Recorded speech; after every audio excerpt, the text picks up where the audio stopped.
Good evening, everyone. Welcome to our regular council meeting. I also noticed that previous council Lucia Player is in the audience. Welcome back again. Um, I will declare the meeting open at 7 p.m. Could we actually all stand so that we can do the acknowledgement of country, the national anthem, and prayer? First, the acknowledgement of country. I'd like to acknowledge the Bidjigal people of the Eora Nation, the traditional custodian, who are the traditional custodian of the land in which this meeting is happening. And I pay my respects and our respects to their elders past and present, and extend that respect to all Aboriginal and Torres Strait Islander peoples who live, work and meet on these lands. Could we remain standing, please, for the national anthem?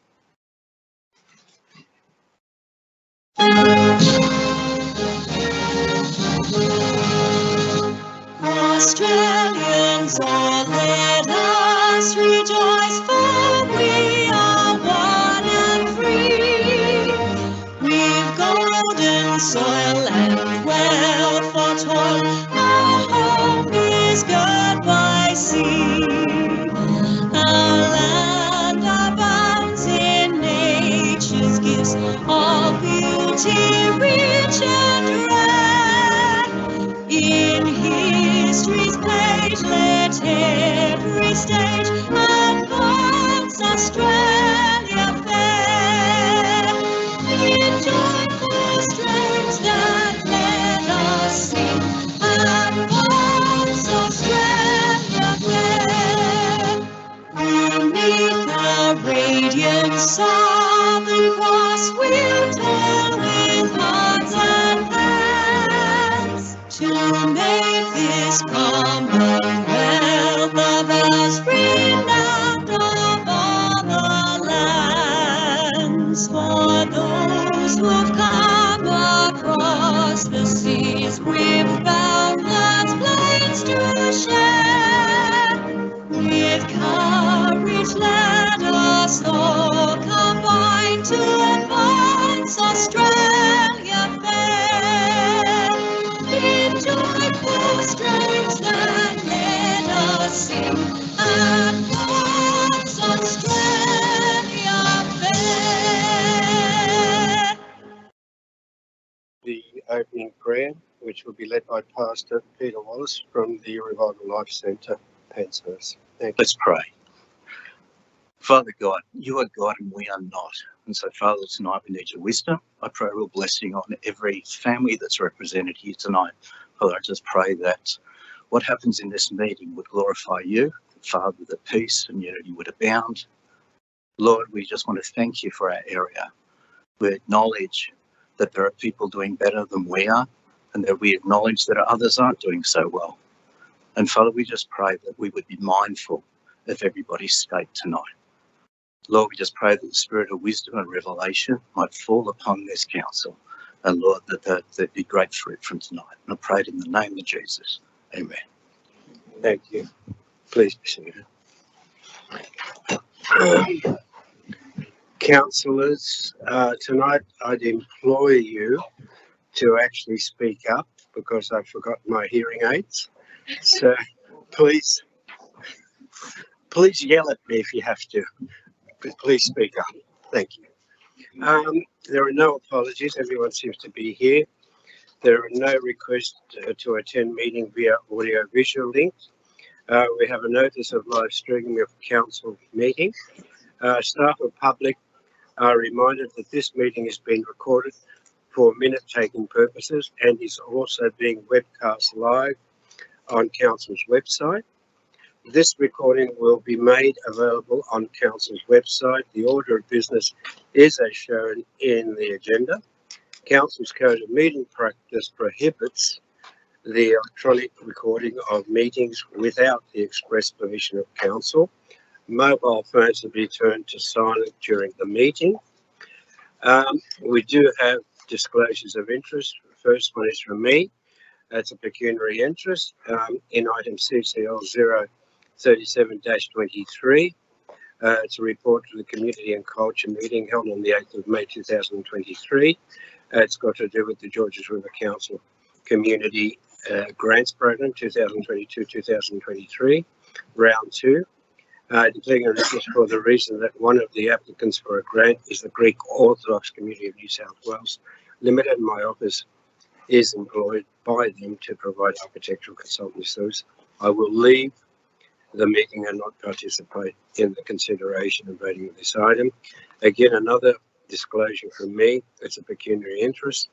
It's got to do with applications pursuant to Council Board Discretionary Fund Policy, May 2020, for the reason that one of the applications for a grant is the Greek Orthodox Church Committee for a sum of $1,500, which has been proposed by Councillor Smerdley. Again, my office is employed by them to provide architectural consultancy work, and I will leave the meeting and not participate in the consideration of voting of this item. The next one is Councillor Mahoney declared a non-significant non-pecuniary interest in item relating to Oakley Park Bars Amenities Building, interior refurbishment and accessibility upgrades, for the reason that he is a member of Oakley Flora and Fauna Conservation Society, which is one of the parties which will be consulted subsequent to the notice of motion. Councillor Mahoney will remain in the meeting and take part in consideration and voting on this item. Another one by Councillor Mahoney declared a non-significant non-pecuniary interest in an item involving Glen Lee, for reasons that he is a member of Friends of Glen Lee, an Oakley Flora and Fauna Conservation Society. Both organisations are actively campaigning for the preservation and acquisition of this property. Councillor Mahoney will remain in the meeting and take part in the consideration and voting of this item. Another one by Councillor Mahoney declared a non-significant non-pecuniary interest in item regarding applications pursuant to Council Award Discretionary Fund, May 2023, for the reason that he has been a customer of the nominated organisation. Councillor Mahoney will remain in the meeting and take part in consideration and voting on this item. And next one's from Councillor Borg, declared a non-significant non-pecuniary interest on the Cogra Progress Association, my mayoral minute, for reasons that her father is an executive member of the association.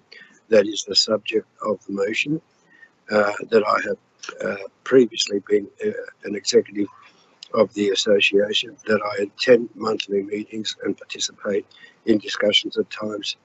At those monthly meetings, Councillor Borg will remain in the meeting and take part in consideration of voting on this item. Councillor Borg again declared a non-significant non-pecuniary interest on antisocial behaviour in council's community facilities, for the reason that a speaker in the public forum on this item was a candidate in her group when contesting the 2021 local government elections. Councillor Borg will remain in the meeting and take part in the consideration of this voting item. Councillor Mort declared a non-significant non-pecuniary interest in item dealing with Cogra Progress Association, the mayoral minute, for the reason that she is a member of the Cogra Bay Progress Association. Councillor Mort will remain in the meeting and take part in consideration voting on this item. The next one is Councillor Ben Wang, disclosed a non-pecuniary, non-significant interest in the report of the Community and Culture Committee meeting held in May 2023, relating to Georges River Council Community Grants Program 2022-2023, round 2, for the reason that he is a member of the Georges River Association, who is one of the applicants. Councillor Wang will remain in the meeting and take part in the consideration of voting on this item. Do any other councillors have any further interest to declare? Councillor Mahoney. Thank you, Mr. Mayor.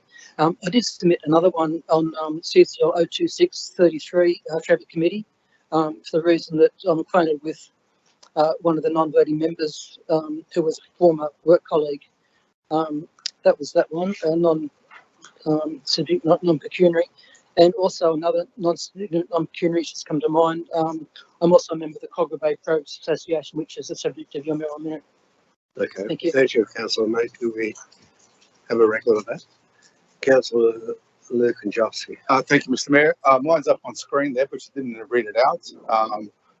Councillor Bork's notice of motion 27-23 shared canteen facilities. So I've got two children that are coach at a couple of football clubs in the area, and that notice of motion may very well impact upon those two clubs, non-significant, non-pecuniary. Thank you. Record of that one too. Councillor Stodicopoulos. Yes, Mr. Mayor and councillors, I'll be declaring a pecuniary interest regarding item CCL 03923, application pursuant to Council Law Discretionary Fund. My pecuniary interest relates to the application submitted by Councillor Smurley on behalf of the Greek Orthodox Church of Cogra. I serve on the committee of the Greek Orthodox Church of Cogra, and therefore I'll be leaving the meeting. Thank you. Thank you, Councillor Stodicopoulos. We now go to public participation on items on the agenda. Councillors and people in the gallery, we have 13 speakers registered for tonight's meeting. I will read to you one of the requirements in our Code of Meeting Practice, and that's for clause 4.13. It says each speaker will be allowed 3 minutes to address the council. This time is to be strictly enforced by the chairperson, and I really want to give you a prelude that I will be, because we've got 13 speakers, I will be emphasising the 3 minutes. So please round up. You'll have, at 3 minutes, you'll get a pay, and you'll have 5 seconds to round off. So the first speaker we have is Michelle Anderson. It's a written submission relating to shared canteen facilities.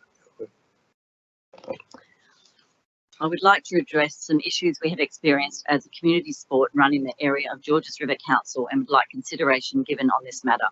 St George Oztag has been running the community sport of Oztag in the Georges River area for 30 years, and during this time we have not had the luxury of being able to use storage or canteen facilities for our adult competitions run in the evening.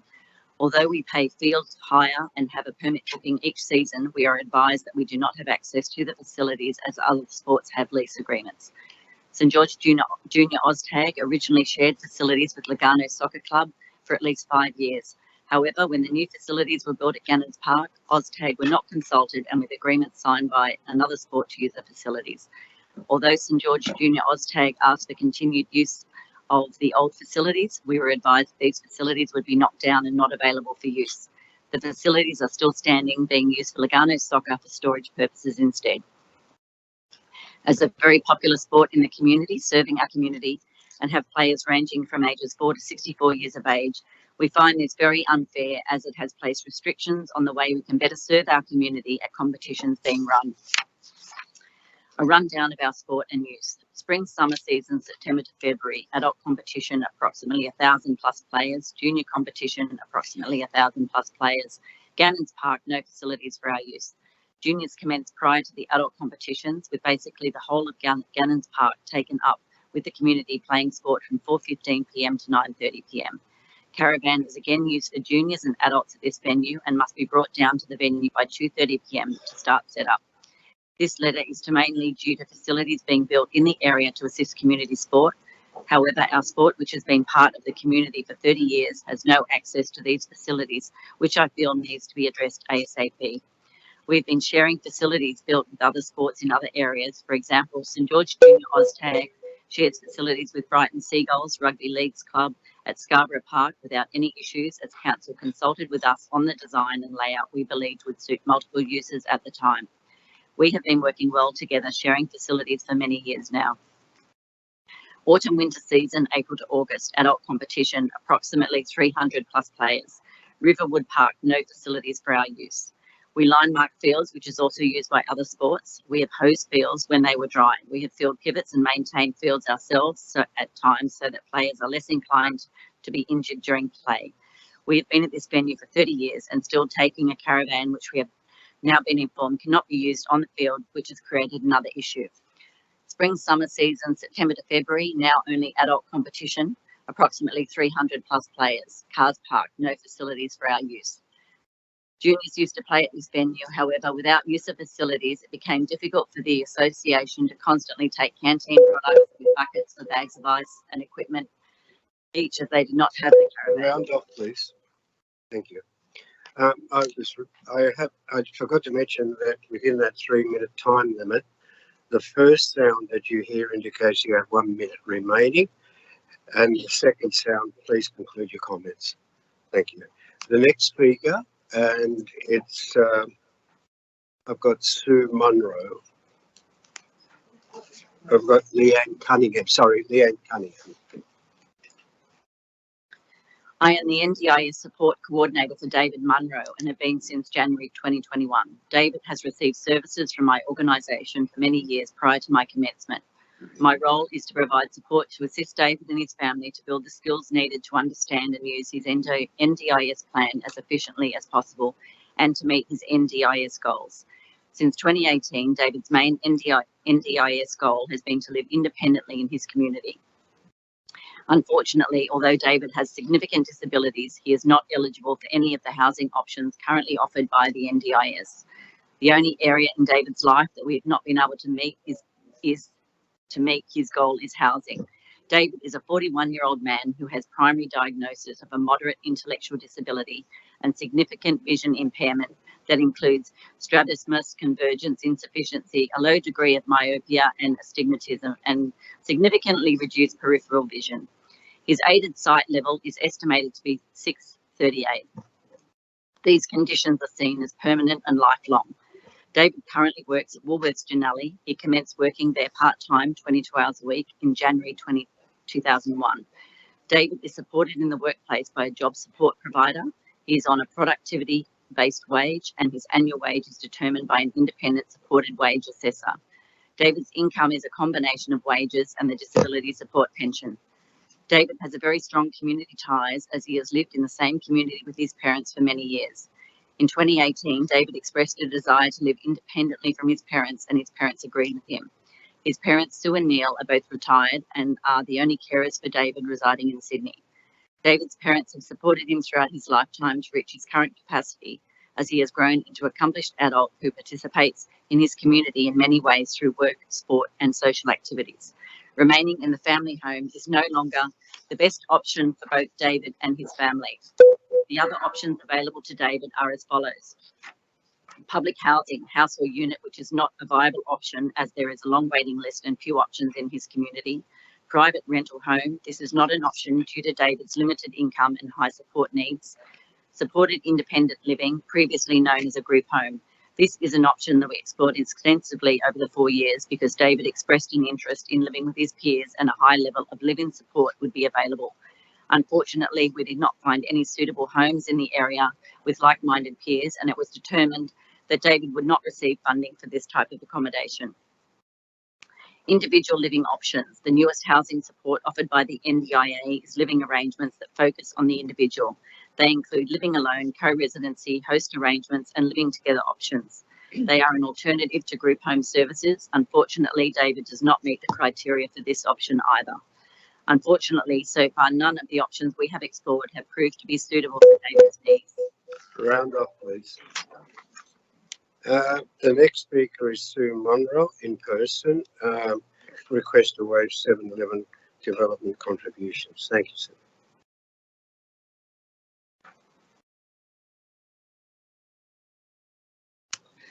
Thank you, Mayor, councillors and staff. I'm here tonight to revisit our circumstances re the 7-Eleven development fee and to give insight into disabilities in the NDIS. Firstly, I'd like to thank the General Manager, David Tuxford, for providing us with a hardship prepayment plan to enable us to start refurbishing our existing garage for our disabled son. Otherwise, we would not have been able to start at all due to the cost of this fee.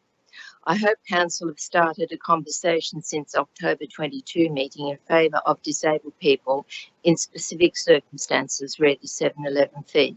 You have a letter tabled from our support persons, which you've just heard, and an advocate speaker.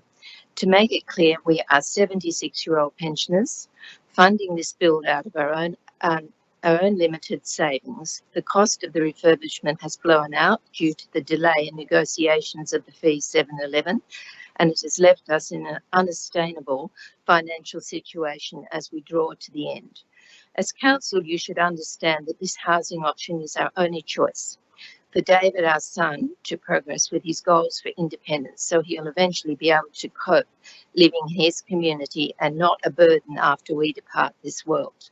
Please note, the NDS does not have any input into this build.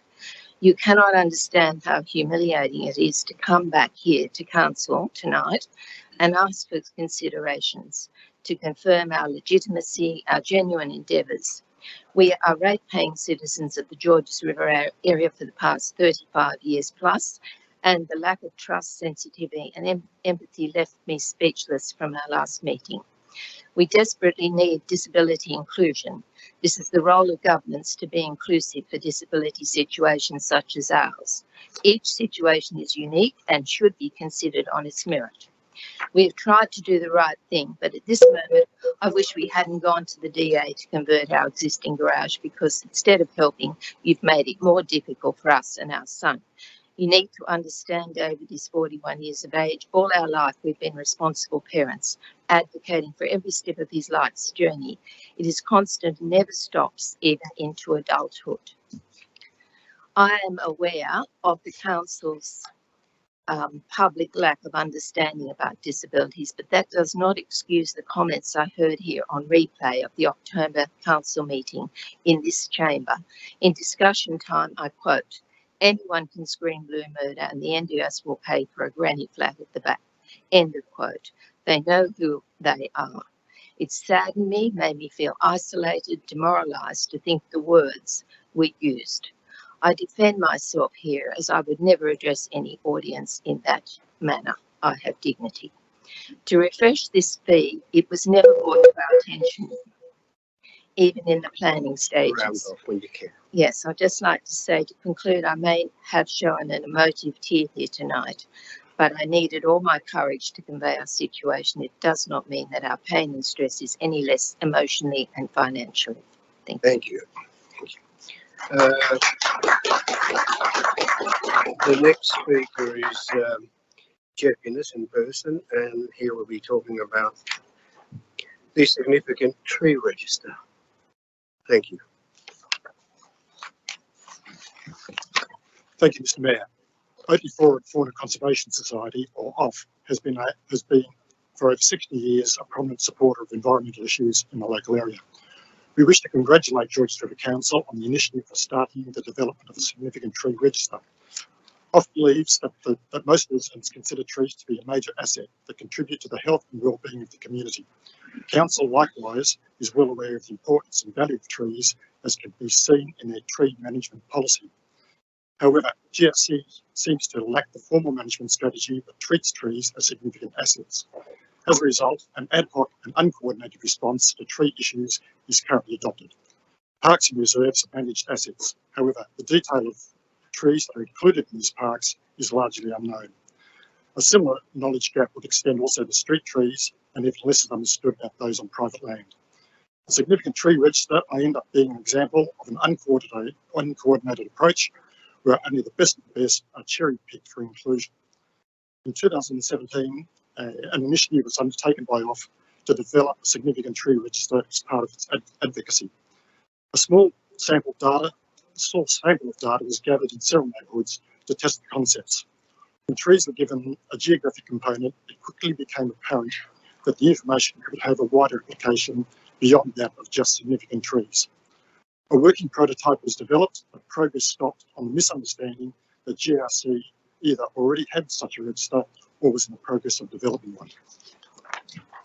GRC are now funding the development of a register. However, what is less clear are the drivers and, more importantly, the vision the council has for it. We understand that the criteria for significance has been identified. The long-term strategy for maintaining the red state is expected from stage 2, and we keenly await how this will be achieved. As for the population, nominations that match the significant criteria may be deemed fit for inclusion. But what happens to those nominations that don't make the grade? Of's experience in this space suggests that a holistic tree asset management system could bring greater benefits, including better coordination and utilisation of ground staff, improved reporting to management, better and detailed analysis of trends and history of tree issues, proactive conservation, greater understanding of vegetation communities, and improved environmental outcomes. Of are willing to share with GRC the work we have achieved to date in the hope that Council will leverage the potential for the development of a holistic tree asset management system. Unless Council has a vision of the potential and benefits, the results of a significant tree register may be underwhelming. The register is a start, but will it lead to improvements in the environmental outcomes that GRC aspires to and the community expects? Thank you. Thank you. The next speaker is Leisha Payer in person, talking about 28 Carlton Crescent, Cobra Bay. Thank you, Leisha. Thank you, Mr. Mayor, for allowing me to speak to just the address of the very well-known and loved waterfront estate, always known as Bayview, once used as a beautiful wedding and reception venue. One of the first items Cogra Council put on its heritage list, and I have copies of that with me for you all. 30 years ago, the state government placed the responsibility of local heritage management upon each local council. The state provided substantial funds for surveys to identify and draft individual items and conservation areas into heritage legislation. Again, using state funding, the draft items were presented to Council with further research by historian Dr. Lisa Murray with Council's Heritage Advisor. Cogra Council formed a Heritage Review Committee, and it took them 10 years to finalise it, and I was there watching on from the gallery throughout. Bayview was nominated, within Schedule 1 being the most significant items requiring urgent inclusion. Number 28 was the whole site because of its uniqueness as an intact original waterfront estate. 2 views are heritage listed to preserve both the road frontage and the view of the estate from Cobra Bay. At some point, the listing was whittled down by Cogra Council to remove the setting and just list the lot which the oversized house covers from boundary to boundary, as though only the house is of any importance. When we know better, we do better, and these previous actions should be urgently reviewed using the current standards for best practice heritage management. Councils everywhere are now reviewing their heritage lists for further inclusions and enhanced protection, as 30 years worth of Land and Environment Court rulings have provided that protecting the setting is equally important as the built structure under heritage legislation. Bayview is currently subject to a development application. The public exhibition period ended only 1 week before this confidential report was given to you. For transparency and probity, the DA must proceed entirely to the local planning panel and into the public view for making final submissions, as is their right. The local planning panel may refuse it or otherwise make changes as a condition of consent. The DA involves a number of changes to the heritage item that even the DCPs for new builds won't allow. I believe what's proposed will set a precedent for the LGA. Every DA comes with reports that are, of course, in full support of the DA. You get what you pay for. Degrading a heritage item only leads to further reports to delist them, and again, many heritage consultants will assist with that. The DA's proposal for a new boundary to subdivide the estate should not be given any assistance by councillors ahead of the LPP's decision. Such interference is not in your charter. Current heritage legislation provides great scope for additional development across the whole site that can preserve the item's character. Predominantly, the legislation's purpose is to provide public involvement in the conservation of environmental heritage. Thank you, Leisha. The next speaker is Ken Jamieson, Antisocial Behaviour in Council Community Facilities. Thank you. Thank you for allowing me to talk regarding notice of motion 23-23. I'd like to discuss the issues of antisocial behaviour at parks managed by Georges River Council. I have 3 teenage sons, all who have become soccer referees. Today, there is only one of my sons who is a referee. The other 2 boys gave up for the same reason: harassment and disrespect towards the referee. Unfortunately, there is a culture at soccer games where the referees are randomly bullied, disrespected, or intimidated. I've personally seen this antisocial behaviour where the perpetrators have either been coaches, other players, parents, or spectators. One of my sons, when he was a 14-year-old referee, was bullied so much by a coach, the event led to that coach being banned from the sport for 4 years. There was supposed to be a child protection policy in place. Where was it? That was the last straw for my son. He quit being a referee straight after that. What the council is doing now: processes like the annual Shush for Kids program is valuable, but it will take more to change a deeply established culture of antisocial behaviour that occurs on a regular basis. It's a good thing that the motion shows council support to ensure sporting groups are better educated and empowered to identify and eradicate antisocial behaviour. The problem: we as a community have a duty of care to provide child protection, but we are not doing enough. If there are not sufficient penalties for clubs, there is little motivation for these clubs to do anything about it. What we are asking for: firstly, I ask to make public the current terms and conditions between the council and clubs in relation to how clubs are meant to manage bullying, harassment, and antisocial behaviour. Secondly, I ask council to change the terms and conditions to make clubs more accountable to prevent antisocial behaviour. The club's failure to act responsibly should constitute a breach of terms and conditions and result in financial and other consequences. Thirdly, we request that council allocate resources for auditing and random spot checks. Unless there is some way to audit and enforce agreed protection policies, it will have little effect. To conclude, if clubs make it a priority to reduce bullying and intimidation, we will see more referees enter the profession and more healthy, enjoyable games each week. Thank you. Thank you, Mr. Chairman. The next speaker is Ms. Teresa Cott, in person, the draft customer feedback and complaints management project. Thank you, Ms. Cott. Good evening. I have a small example to show how complaint resolution works. I tried to use Logit Fixit on the website. I didn't have any success. The screen would not even open. The form would not open.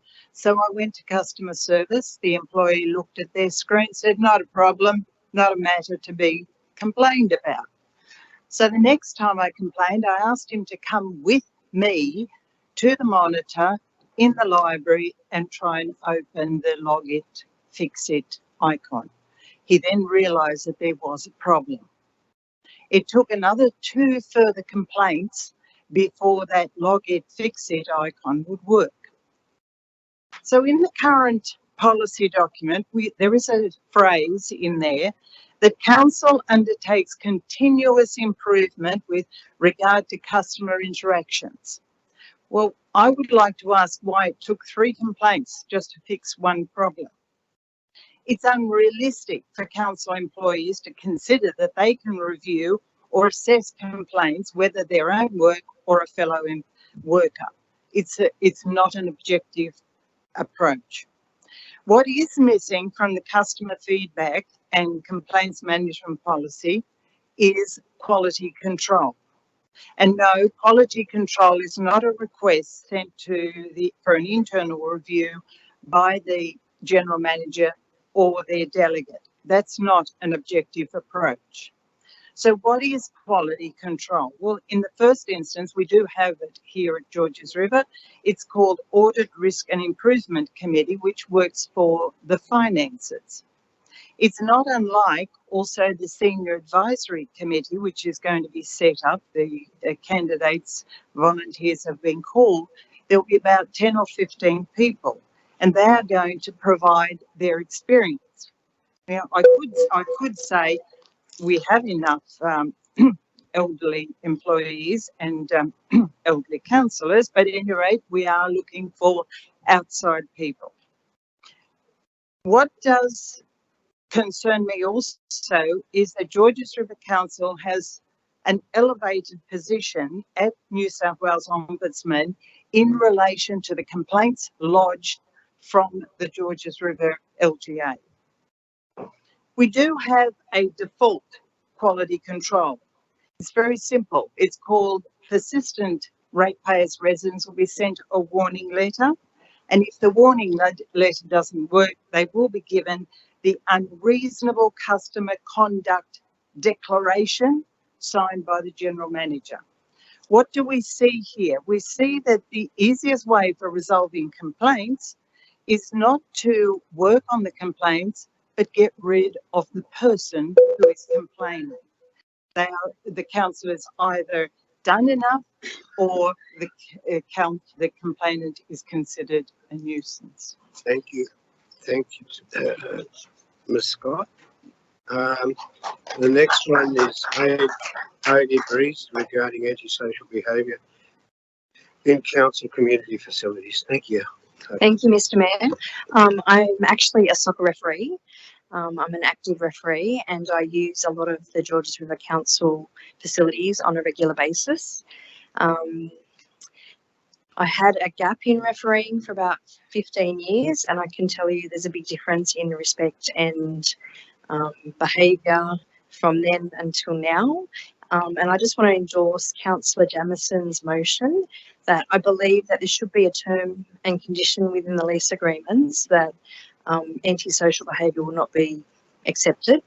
As an example, Penshurst Sporting Facility, I was there yesterday for a number of hours. I'm there quite often. From one day, one team, red and white, it's beautiful, it's good feeling, there's no swearing at referees. It's just a different feeling. You go on another day and it's another club, it's completely different. You know, there's abuse towards the away side, there's parents coming down from the grandstand, it's just horrible. And I just feel that with multi-million-dollar facilities, there are facilities, our community facilities, that we should have a much like a term to say that it's not acceptable. And if you're 3 strikes and maybe your lease would be renegotiated. That's my point that I want to make tonight. So I just want to endorse Councillor Jamison's motion. Thank you. Thank you.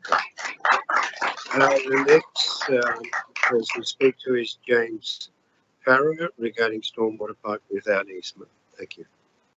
Thank you, Mayor and Council, for the opportunity to speak tonight. I wanted to update the Council on the challenges of having the ability to renovate my property and the costs I've personally incurred of what is a council issue and requesting compensation. Upon presenting the issue back in June of last year of the unregistered council pipe, I did gain some traction from members of the council here, whereby they would provide some assistance in terms of moving the pipe. Unfortunately, when it came to redesigning and finding where the current pipe is, council had nothing on record, and I had to incur all the costs of getting the work done when council should have had all the records already of their assets. This work alone has already cost me $13,200 in the last 6 months to find out where the pipe is and get all the drawings completed to move the pipe around the property that I'm looking to build and prove that the AHD levels the council had put on the property were incorrect. While doing this work with EAE Engineering in Riverwood, I did actually discuss the issue in terms of the relining of the pipe, and the council said that this would be cost around $20,000 to do. EAE Engineering said that would be clearly impossible to do and that would be more than double that. On hearing that, I also hired a building estimator for a further $550 to get a genuine cost of relining the pipe. And they came back saying it's going to be $51,641 to do the section of pipe just traversing my property only. Forget about the other 2 properties that it goes over, so it's going to be well over $151,000 to reline the pipe. The next step will be getting the estimation in terms of how much it is going to cost to move the pipe just on my property. I'm guessing if it's going to be $51,000 just to reline the pipe, to actually rip it up and put a new one in, I think it's going to be north of $200,000 for an issue that wasn't even my problem and wasn't ever registered on my land and already had a DA for a new property on it when I bought it. What really frustrates me now is that I found out that a motion was passed by this council on the 23rd of April of this year for a private vehicular access to a subdivision to a property in 2A Woodlands Road in Lugano, where the person involved in that has had to pay no money in terms of compensation for right of access for one when they bought the property and they didn't have that access. For me to be now coming back and having to spend all this money on something that wasn't my issue, I'm finding very frustrating, and spent tens of thousands of dollars already, and it's going to cost me a lot more for something in terms of just wanting to develop the land that I bought as I bought it. So what I'm asking for today is for more action from council and compensation and help in terms of assistance in terms of moving the park to where it should be. Thank you. Thank you. The next person to address this is Sandy Golder remotely. It has to do with the Section 711 development contributions. She's online now. It's online. Sandy, can you hear us? Oh, you can address the council. Thank you. Sure. So good evening. My name's Sandy Golder. I'm the co-founder of a company and community organisation called Kindship. And at Kindship, we provide a platform for parents and carers raising children with disabilities to really build their own support network and community connections. I'm also a mum of a 12-year-old daughter named Imogen, who was diagnosed at 2.5 with autism, a moderate intellectual disability, and later with anxiety and ADHD. So as Imi gets older, I'm understanding how complex this parenting journey can be. And I worry personally daily about what will happen to my daughter when she reaches adulthood, and where she would live, and ultimately what would happen when we, her parents, are not around to care for her anymore. And these are the worries that keep parents like me and like Susan Munro up at night. So I was quite shocked to hear of the Mayor's response to Mrs. Munro's application. Firstly, because it really lacked any compassion or understanding for a family who's been caring for a person with disability for 41 years. Unless you've lived it, you can't really understand the daily challenges that families like mine and the Munros face simply existing in a community that doesn't understand or accommodate the needs of your child or adult. We often struggle to access even the most basic of services and must think creatively and create our own support. So go without access to those services. Inclusion at a societal level is often spoken about, but very rarely implemented, which leaves families like ours isolated and often forgotten. So I felt also that some of the comments made by the Mayor lacked a little understanding of how the NDIS can be accessed or used by families, particularly expressing that families can just come up with an NDIS package to build a granny flat. In our community at Kindship, I hear from parents and carers daily about their challenges in accessing appropriate disability support, and coming up with an NDIS package is not easy. It's incredibly complex and only funded if many forms of evidence are submitted to the NDIA, and the funding of a granny flat is not commonly supported. So I really feel that really isn't a factor. And to be honest, the NDIS has actually nothing to do with this application, other than to note that no NDIS or other available options were deemed feasible to help David and his family. So I'll refer to some evidence given by his support coordinator. They looked at public housing and there was none available. They looked at private rental homes. They looked at supported independent living and individualised living options, and he wouldn't fall under any of those categories. So the Munros then decided to be creative and resourceful and somehow managed to work out a way to self-fund the renovation. So I feel like instead of the local council applauding their efforts to support their son and their resilience in trying to find a solution, they've really been met with a lack of compassion and disregard for their well-being of families. Thank you. Please round off. Thank you. So I would implore you guys as councillors and as compassionate human beings to take a closer look at what this family is really asking and reconsider waiving this contribution and help them provide a safe home. Thank you. Thank you. Now we'll go to Mr. Wagstaff, Lyman Kiln Bay.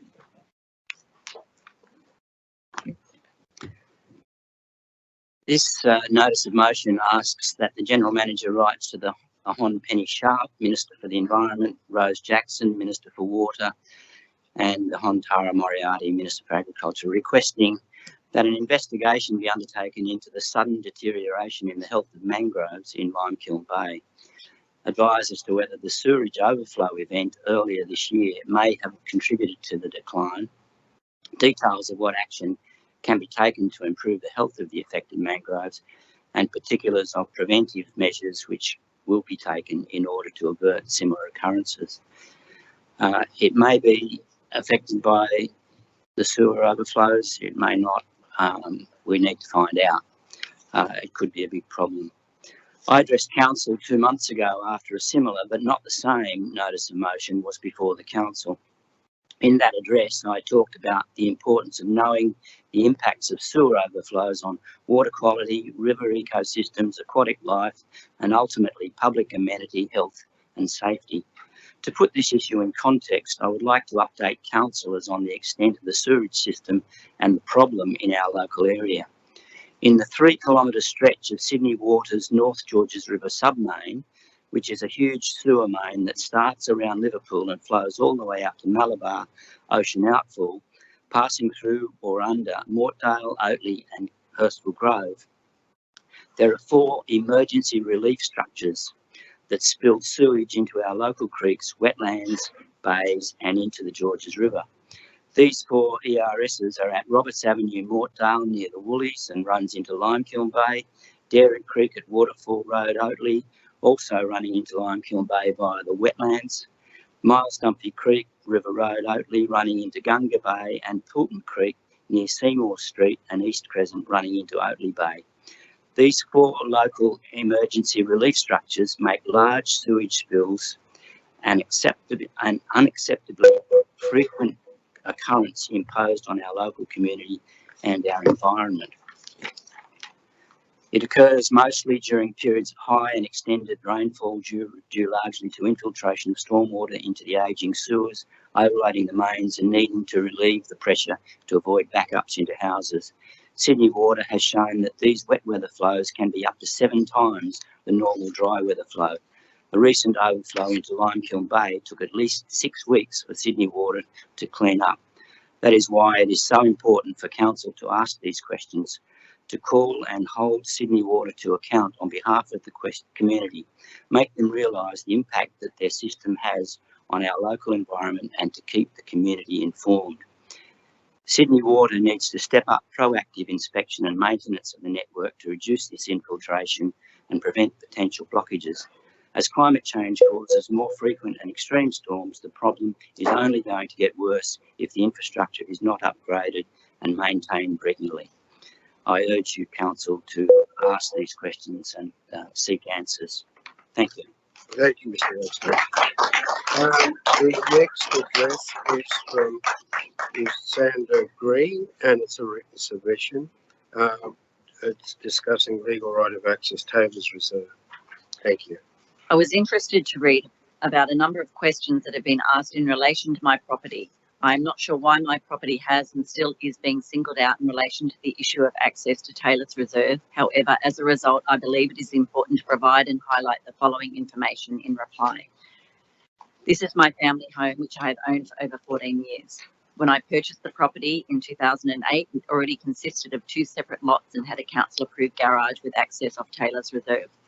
This situation is no different to all the other residents who purchased their properties also in good faith with access off Taylor's Reserve. The matter of formal access to Taylor's Reserve for the residents has been ongoing for many years. Both of the lots were always included as properties to be provided with formal access in all the council reports and documents. However, when the resolution was passed on 14 December 2020, it was amended for reasons unknown to exclude my properties. Over many years, Council has approved subdivisions, houses and garages without formalising the access in Taylor's Reserve. This issue has been created by Council, and while they corrected this issue for the other residents, my properties were the only ones excluded. In addition, the whole road along my frontage to Taylor's Reserve was removed. While Council have now provided my property with access to Lot 2, I still have no formal access to the Council-approved garage on Lot 1, unlike the other residents, which has maintained unrestricted access off Taylor's Reserve for over 30 years. In relation to the reference to the development application, it should be noted that this is only for a boundary adjustment and is not creating any additional lots. This is a totally separate matter to the access issue and should be treated accordingly. I invite all of the councillors to come and have a look at what has occurred in relation to the access issue of Taylor's Reserve. It has adversely affected my property, and I'm sure that if you lived at my property and saw what has occurred, you would understand why I am so frustrated and disappointed at this whole process. It appears to me that for whatever reason, my properties have been singled out and I feel unfairly targeted as a result. All I've ever asked is that my properties be treated in the same way as the other residents' properties have been. I'm only asking for what is fair and just. Thank you. Thank you. The next speaker is Thomas Bedswerick. Sorry about the pronunciation. Writ submission on antisocial behaviour in council community facilities. Thank you. I'm a Penshurst local and have been using and enjoying the new Penshurst Park facilities with my family and friends for some time now. It has always been a hub of people being active on the exercise equipment, learning to ride, bikes, scooters, skateboards, etc., playing on the playground, etc. A few months ago, I arrived and found fencing blocking access to lots of the areas normally open to the public. I have since discovered that this is a regular occurrence over many weekends. These public areas are fenced off and you must pay the local football club to access the areas. This blocks access to the exercise equipment, the drinking fountains, the toilets, most of the bike Point racks. of order, Mr. Mayor. Yes. That's not accurate. Anybody that requests to use the exercise equipment at Penshurst Park whilst there is a game on are allowed free access and also to use the toilets. Thank you for the clarification. Keep going. It also means there is no path from one side of the park to the other. I have been so sad to see this hub of community activity used by all ages, genders and races reduced to an ugly fenced off area without any free public use. I understand the sports field and stand will benefit from scheduled matches and being close to the public at these times, but I think it is unacceptable to block access to all the paths and other facilities listed above. Myself and a group of friends used to regularly use the park to learn to skateboard. Since the arrival of these fences and the behaviour displayed on field, my friends no longer wish to come here. A female friend was particularly uncomfortable with the aggression shown on field. Secondly, I've witnessed a number of ugly incidents from the soccer players who are using this space. I've witnessed numerous fights during play, adult players aggressively swearing at the top of their lungs at referees and players. This is not the environment I want my young family exposed to. Most concerning was an incident I witnessed on the 6th of May. Around 10 to 15 teenage boys from the St George City youth squads and a few from the Sydney United FC youth squads climbed out of the fenced-off area and approached a group of female dancers of Asian descent. They approached the group and began laughing in their faces, mocking their movements, making fun of their accents and throwing plastic bottles at the group. It was disgusting behaviour and had a distinctly racist edge. The point of all this is that this park used to be a place well loved and used by all elements of the community. Now it is being reduced during the most popular weekend days to a closed-off park filled with ugly fencing, aggression, swearing, fights and barely hidden racism. Please consider closing off at least only the area between the spectator stand and the field. While this would still block access to the toilets, it would reopen access to the majority of the riding area, the drinking fountain, exercise equipment and bike racks. I would also argue that if these men and boys cannot control themselves to within normal human decency, they might not deserve exclusive use of our public land. I'm in favour of making it a condition of use of public resources that antisocial and derogatory behaviour be addressed and minimised. Thank you. Councillors, that completes the addresses from the public. We'll now go to the confirmation of the minutes of the previous meeting.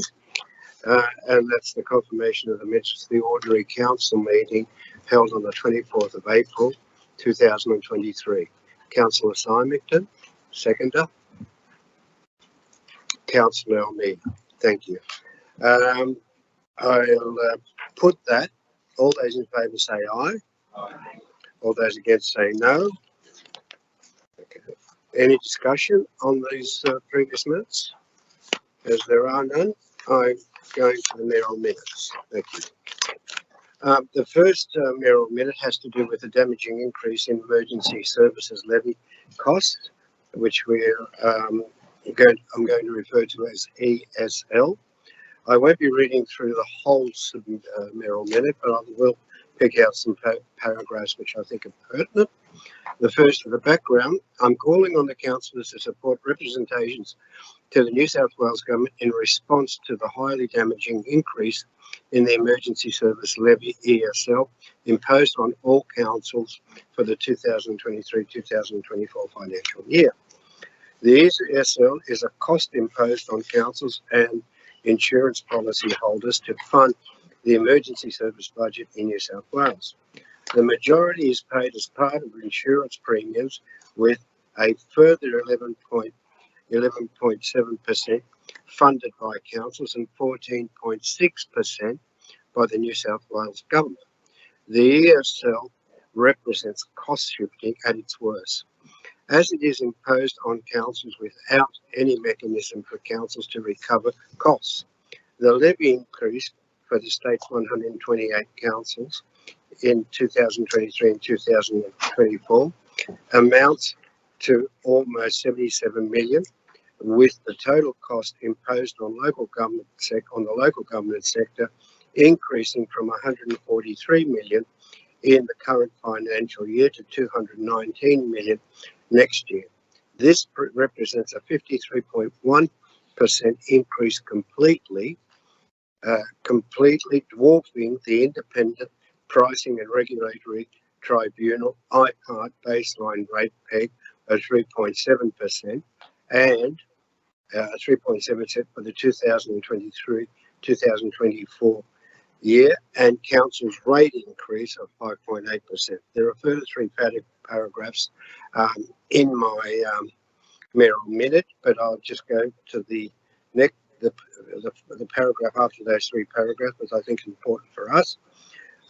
For our council, the ESL has increased by $571,170. That's a 21% increase for the 2023-2024 year, bringing the total council contribution to $3,264,444. The ESL increase amounts to 13% of the expected increase in rate income, 13% of the rate income that we've been allowed to have, a rate income for the 2023-2024 year. If the New South Wales Government decision is not reversed, the potential impacts on council services, infrastructure, maintenance and delivery include footpath and road, potholes and curb and gutter rectification programs, swimming pool regulation, child safe, accessible, inclusive and livable communities audit. The timing of the development is particularly challenging for council as it comes so late in the local government budgeting cycle, while after IPART's rates determination for the coming financial year. All councils strongly support a well-funded emergency service sector and the critical contribution of emergency service workers and volunteers, many of whom are councillors and council staff. However, it is essential that these services be supported through an equitable, transparent and sustainable model. Councillors, I understand that this was inherited by the current government from the previous government. It's a bit of a shambles, but I don't think there's any. I do believe that this is going to be a huge impost on our community, and it may lead to increases in rates. It's just a, but I've also, we've also heard from the local government. The local government New South Wales has also raised the serious concerns of the local government sector with the New South Wales Government, and it is seeking the support of councils across New South Wales in amplifying this advocacy.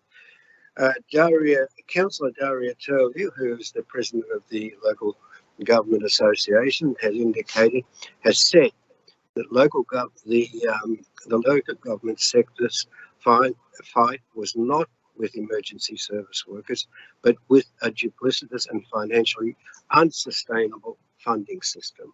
As I said, we've inherited this from the previous government. I'm seeking urgent talks with Treasurer Daniel Mookie. This is Councillor Turley's comments.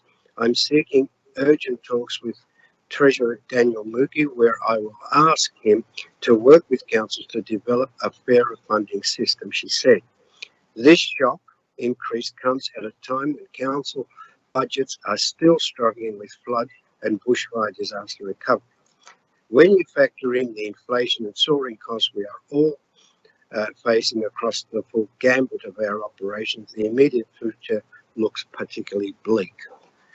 We are urgently calling on the government to restore the subsidy for 2023, unshackle this payment from the council rates, develop a fairer, more transparent and financially sustainable method of funding the critically important emergency services that benefit all of us. My motion is a little bit long, so bear with me.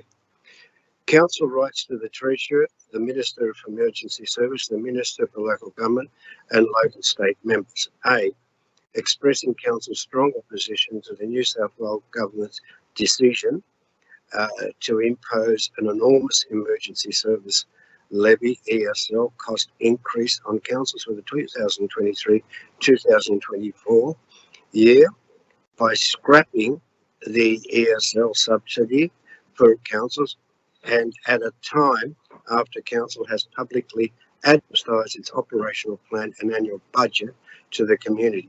B, noting that as a consequence of the unannounced 73% increase in the state emergency service budget and an 18% increase in fire and rescue New South Wales budget, council's 5.8 rate increase to provide essential community service and infrastructure has been significantly eroded. C, advising that the government's decision will lead to a reduction in important local services and or the cancellation of necessary infrastructure project. D, calling on the New South Wales Government to take immediate action to I, restore the ESL subsidy in 2023-2024, to urgently introduce legislation to decouple the ESL from the rate peg to enable councils to recover the full cost, and I, develop a fairer, more transparent and financially sustainable method of funding critically important emergency services in consultation with local government. 2, council writes to the chair of Independent Pricing and Regulatory Tribunal, IPART, advising that council's forced emergency services contribution is manifestly disproportionate to the 2023-24 rate cap and council special rate variation, which has resulted in additional financial stress. 3, council writes to the President of the local government New South Wales, seeking the association's ongoing advocacy to bring about a relief in the burden of council's emergency services contribution. Councillors, is there any discussion on this? Does anyone want to speak for or against the motion? As no one wants to speak for or against the motion, I'll put it. All those in favour say aye. Aye.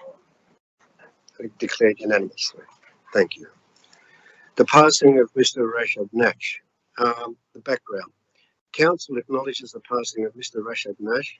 Mr. Nash was an engaging educator of Islamic scripture at Blakehurst High School. He shared and taught many religious practices and teachings and made an effort to ensure that his lesson was always something the whole of the class could easily connect with and understand. The sad news of Haj Rashad's passing came as a shock to many, as he battled with his health privately and always had a smile on his face whenever you saw him out and about. Haj Rashad's influence, spiritual guidance and love of education will live on as he leaves such an important legacy after his impactful service as an Islamic scripture volunteer for over 30 years here and at other schools in the area. He was a lovely gentleman and he had a wonderful manner with young people. He always had his students fully engaged. Thank you to Councillor Elmia who was taught by Mr. Nash and attended his service and delivered the condolences. The motion is that tonight Council recognises the recent passing of Mr. Rashad Nash and extend our deepest condolence to his family. Is there any discussion on this? No. Okay, I'll put it. All those in favour say aye. Aye. All those against say no. Declare it unanimously. Now we'll go to the Cogra Bay Progress Association.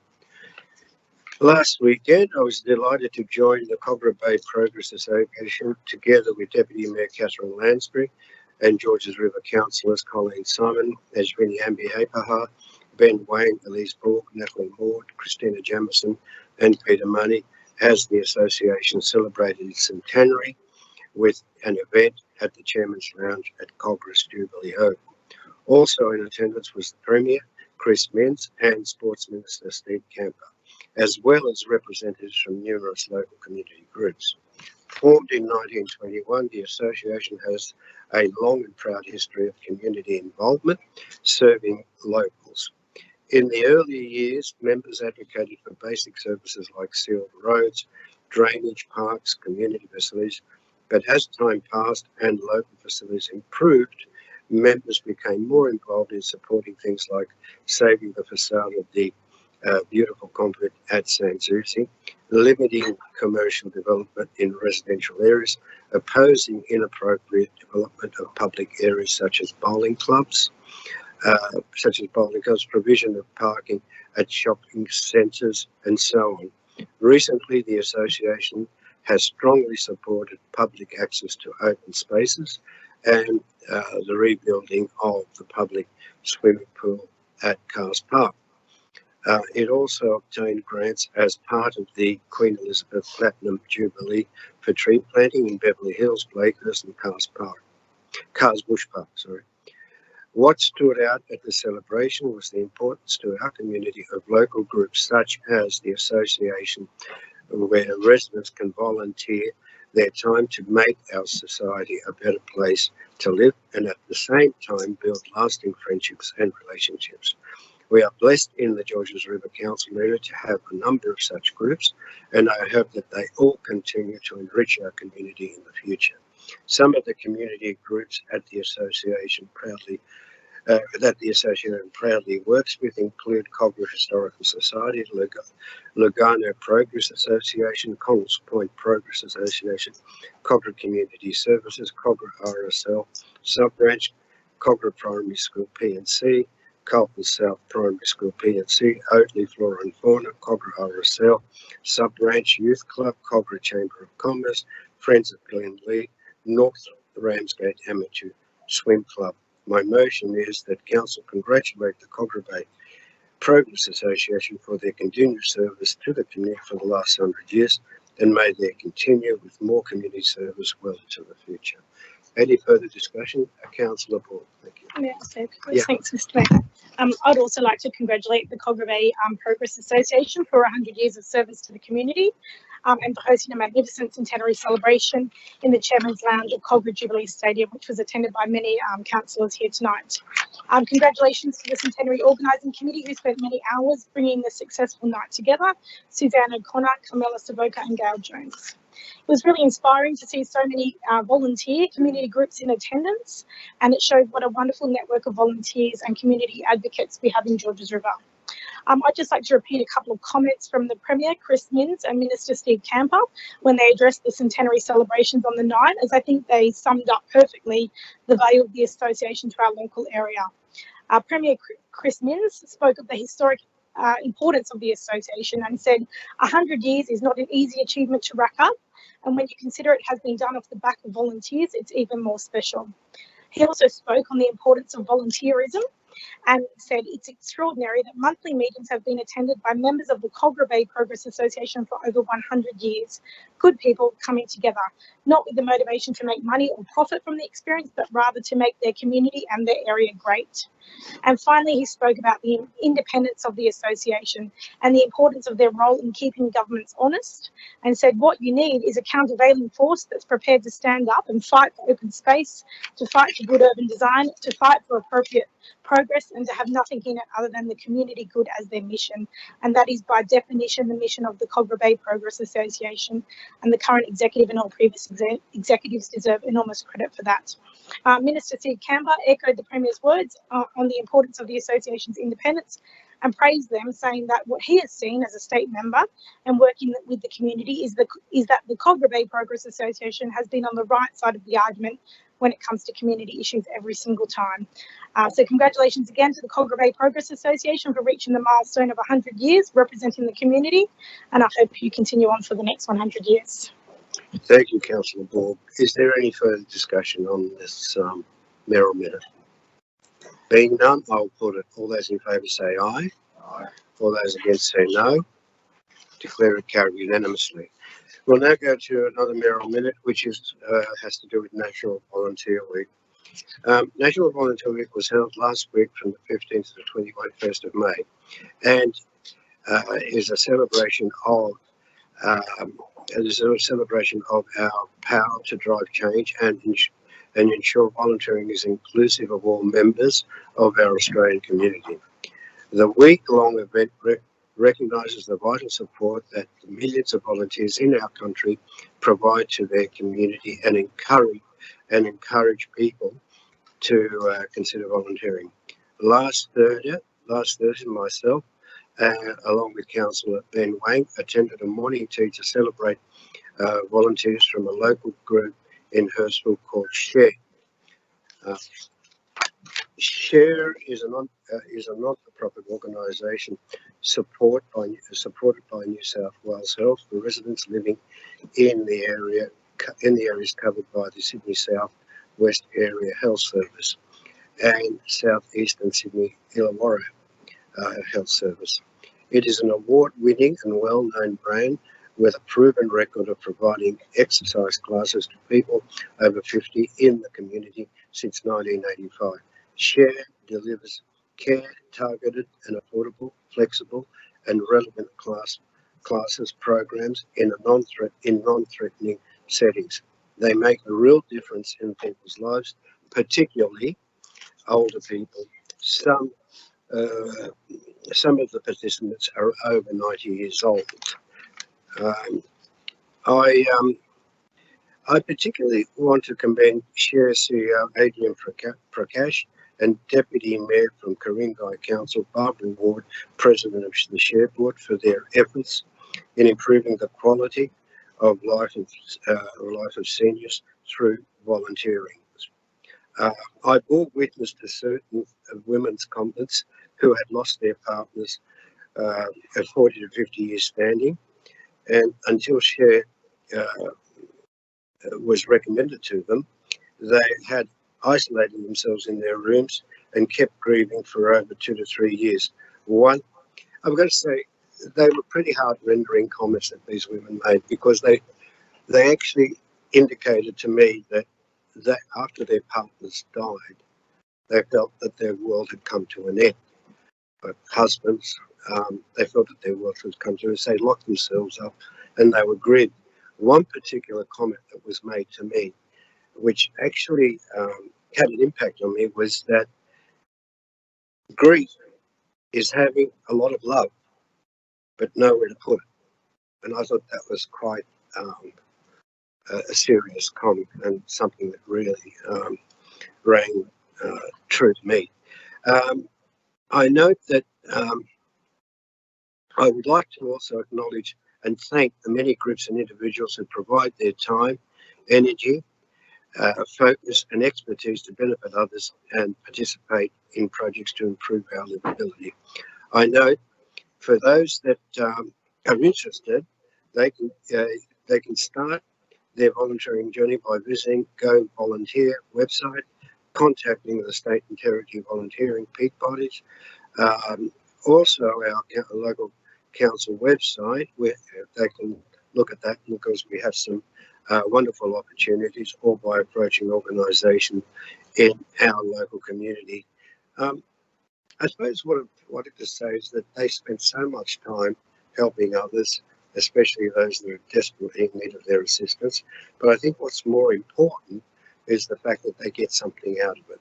They get a satisfaction, which has a lot to do with their commitment to helping others. And I sometimes envy them, but I also commend them and congratulate them for what they do. My motion is that Council acknowledges and thanks all volunteers in the Georges River Council area for their services and encourages all of them to keep serving the community relentlessly, as there are many residents who are in desperate need of their assistance and services. Has anybody got anything further to say? Councillor Ben Wayne, yes.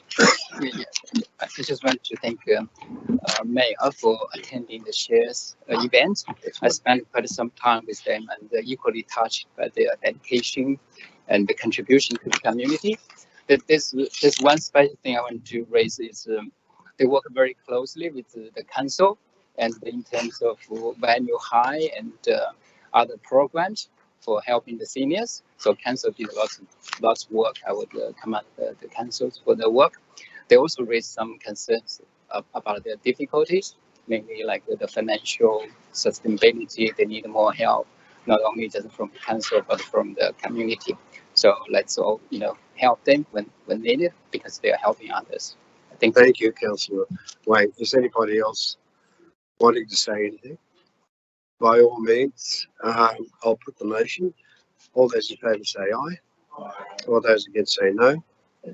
Declare carried unanimously.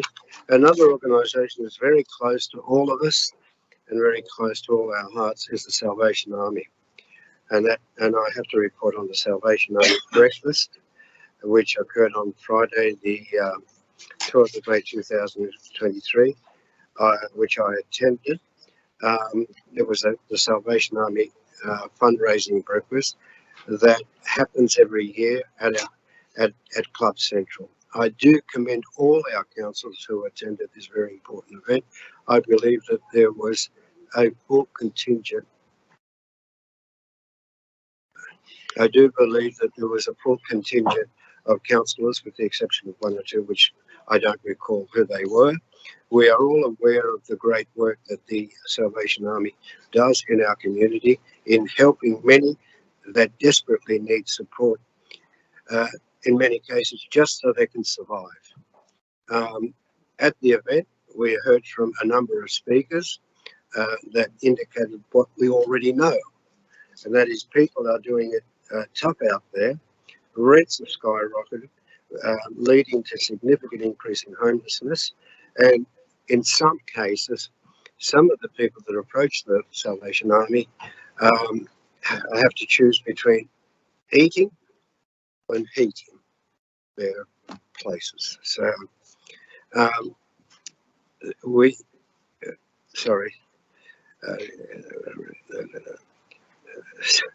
significant increases.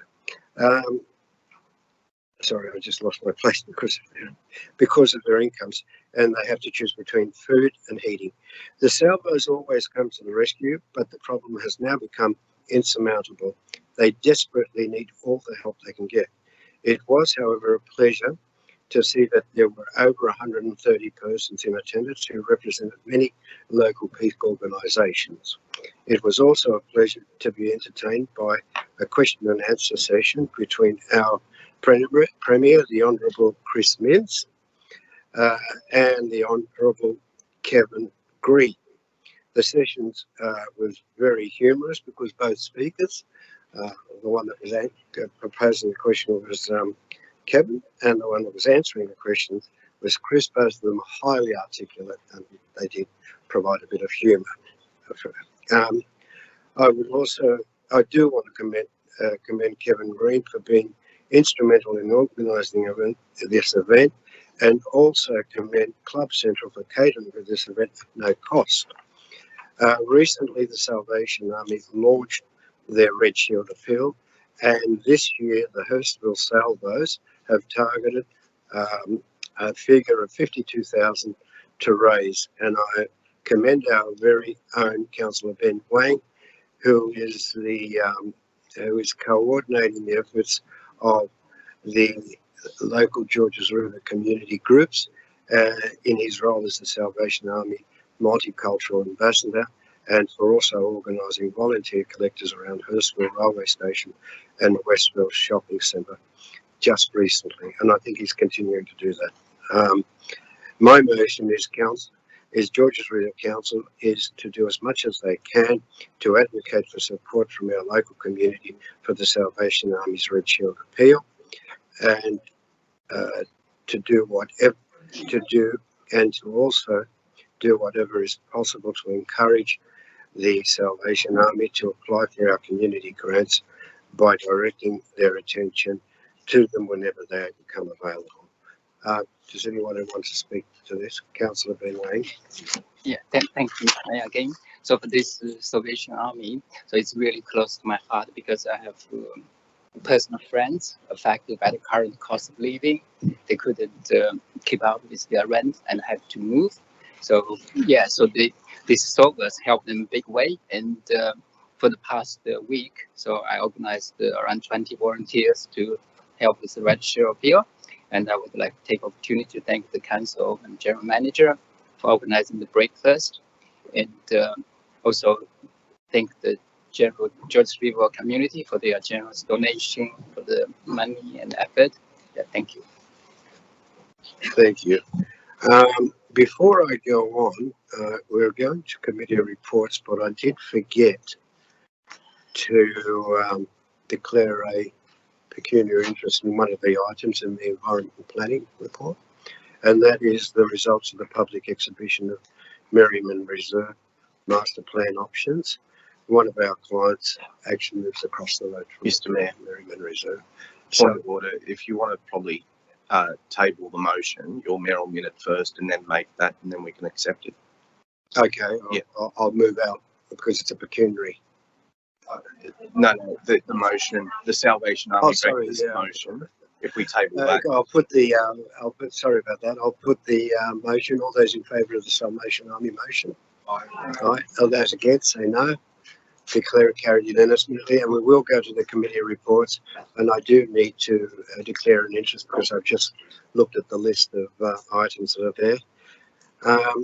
It's ENV 015-23, and it has to do with the exhibition of Merriman Reserve Master Plan options. It's a pecuniary interest based on the fact that one of our clients lives directly opposite the Merriman Reserve, and I will not stay in the chamber. So, Deputy Mayor, Councillor Catherine Lansbury, please.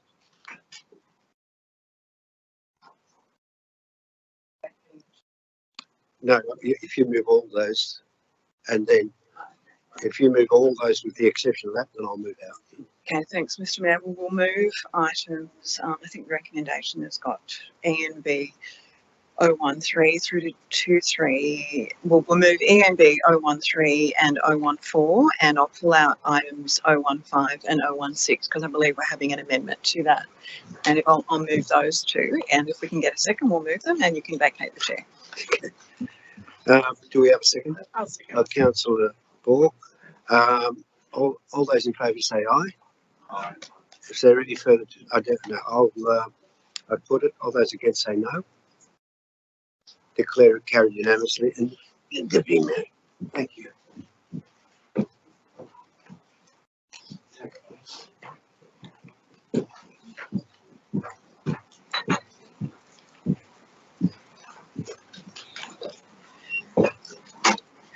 Okay, councillors, we are moving now. We're going to deal with item ENV 015-23, which is the results of the public exhibition of Merriman Reserve.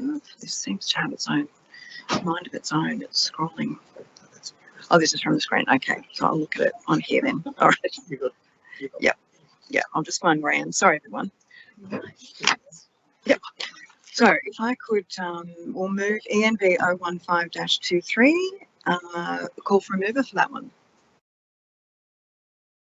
Moved by Councillor Jamieson, seconded by Councillor Ambi Haberhan.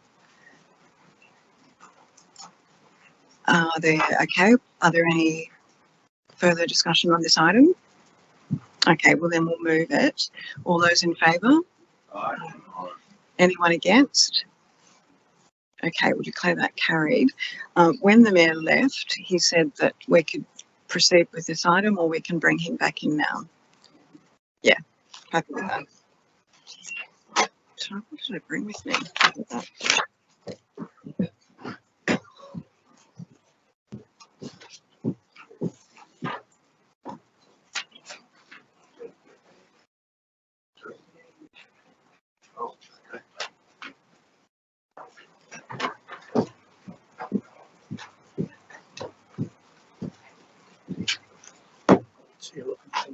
Yeah,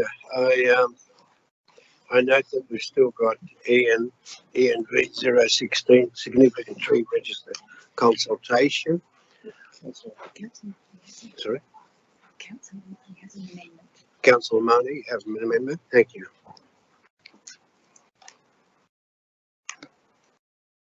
Thank you, Mr. Mayor. I did have an amendment that I sent through to the staff today. So should I just move it?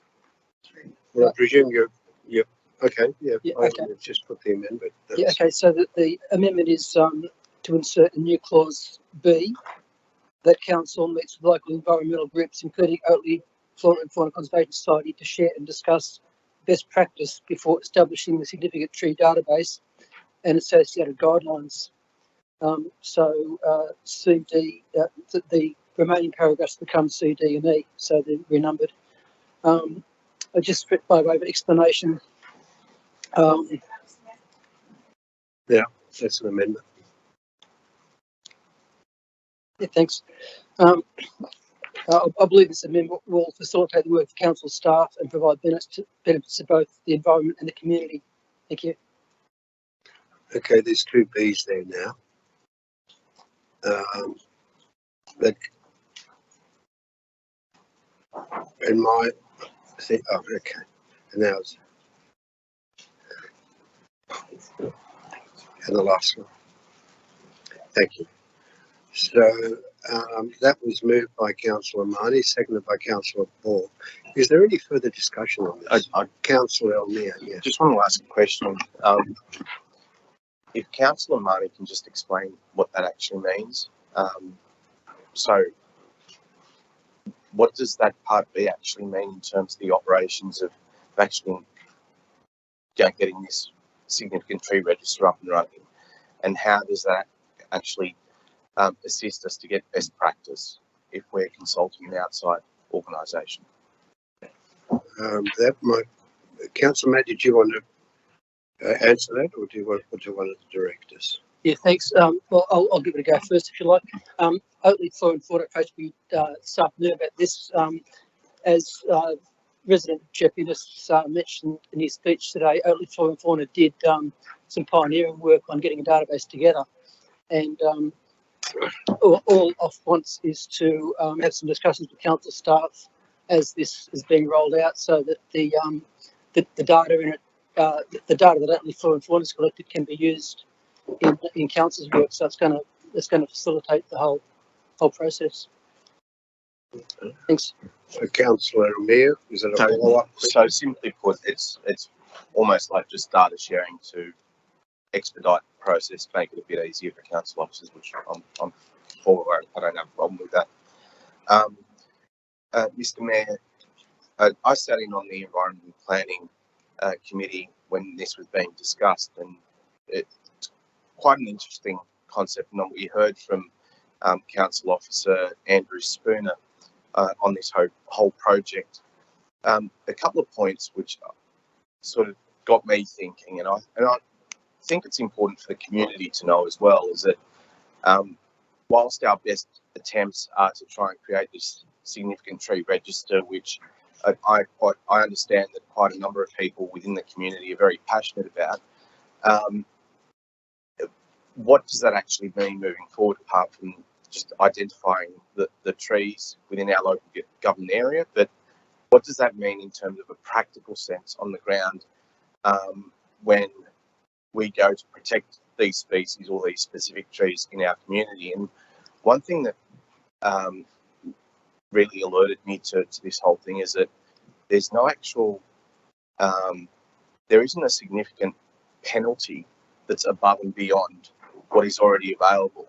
So if I was to put it very simply, it's almost like every tree is equal in our local government area, whether they're a significant tree or whether they're not a significant tree, because the penalty that's involved with this significant tree register is the same across the board, and the enforcement of making sure that that penalty is paid is the same across the board. Now, there are definitely some trees within our local government area that, like the fig, I believe down at Ramsgate, which we've seen a couple of articles in the paper about, a number of other trees within our LGA that have such a beautiful presence, and sometimes we'd like to protect those and make sure that they're well looked after, and ensure that people know the significance of those trees, whether they were planted by a school group or someone else in the past.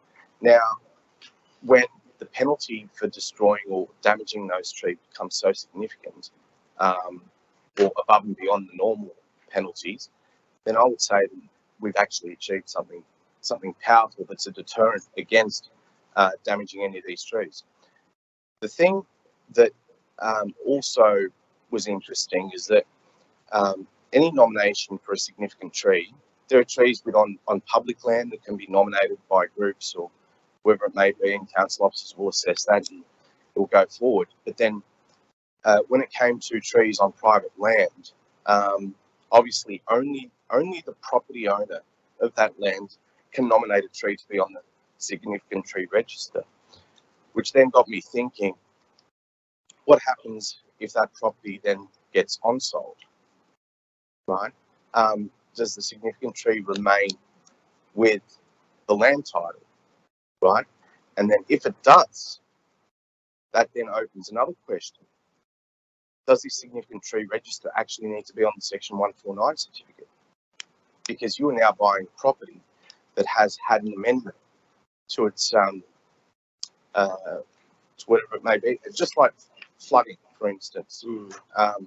If your land is now in a 1 in 100 year flood area and it only catches a little bit of your land, then that's reflected in the Section 149 certificate. And I think this is really important because any landowner and any person wishing to buy a property in our LGA that may have a significant tree on there, I think it needs to be transparent to them that they're buying a property with a significant tree on there, and that must be reflected in the actual Section 149 certificate. So my proposal, Mr. Mayor, before you put that, I've got the director actually indicating that she's got something to say. So I gather you're putting an amendment. I think you may need to hear the director. Through you, Mr. Mayor, Councillor Mayor, you've raised some very good points there, and thank you, Councillor Marnie. I guess firstly is to confirm your position. Yes, there is no greater penalty that will apply for a significant tree because those penalties are legislated. In relation to what type of protection that a significant tree could have, we need to do that as part of stage 2 of the process, and there's a couple of things that we could look at is in relation to when it's an application, if it does come in for pruning or removal, then the criteria may be, of course, tighter around a significant tree. It also may guide what type of plantings go around that tree as well to keep its status and to support it. Yes, the significant tree remains on the title of the land. And I think your point, putting it on a 149 certificate or a planning certificate, the 149, there are two types of planning certificates. One is the main certificate you get, which is a legislative provision, and then there's additional information. In the old days, it used to be called a 149 Part 5. So yes, we can absolutely put that information on that Part 5. Yes. Councillor Mayor, I presume you have a further amendment. Correct, Mr. Mayor. I'd like to put a point F, and that is any tree incorporated into the significant tree register that is on private land be reflected on a property on the property's I need to get this technical terminology. I think is it section 149 Just Section 149 planning certificate, on a planning certificate. on all planning certificates. On all planning certificates. Good, there's two. Yeah. Now, at this stage, I think you've spoken to this, and I'd ask the mover and seconder if they're accepting this. Councillor Marnie, are you accepting the amendment? Yes, Mr Mayor, that's fine. Thank you. Okay, Councillor Ball.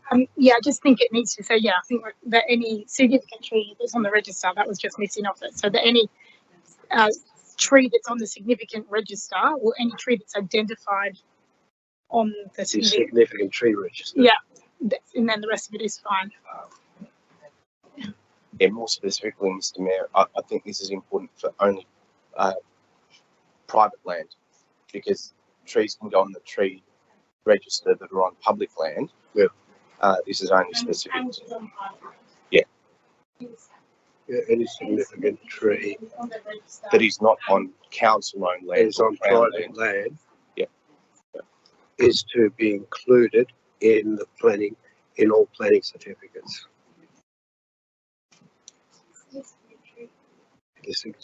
That any significant tree that is on the register and located on private land. So located on private land.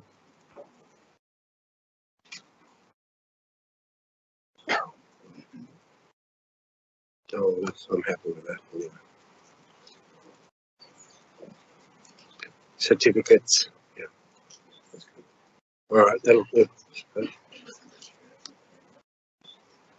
Are you happy with that? You happy? Councillor Ball? Okay. Is there any further discussion? Councillor Ball, if you want to make any comments, by all means. Councillor Money, right in reply. Mr Mayor. Thank you. Just Councillor Elmia. I just want to make sure that it's watertight. Okay. Yeah. What is your concern? I just want to make sure that that's watertight.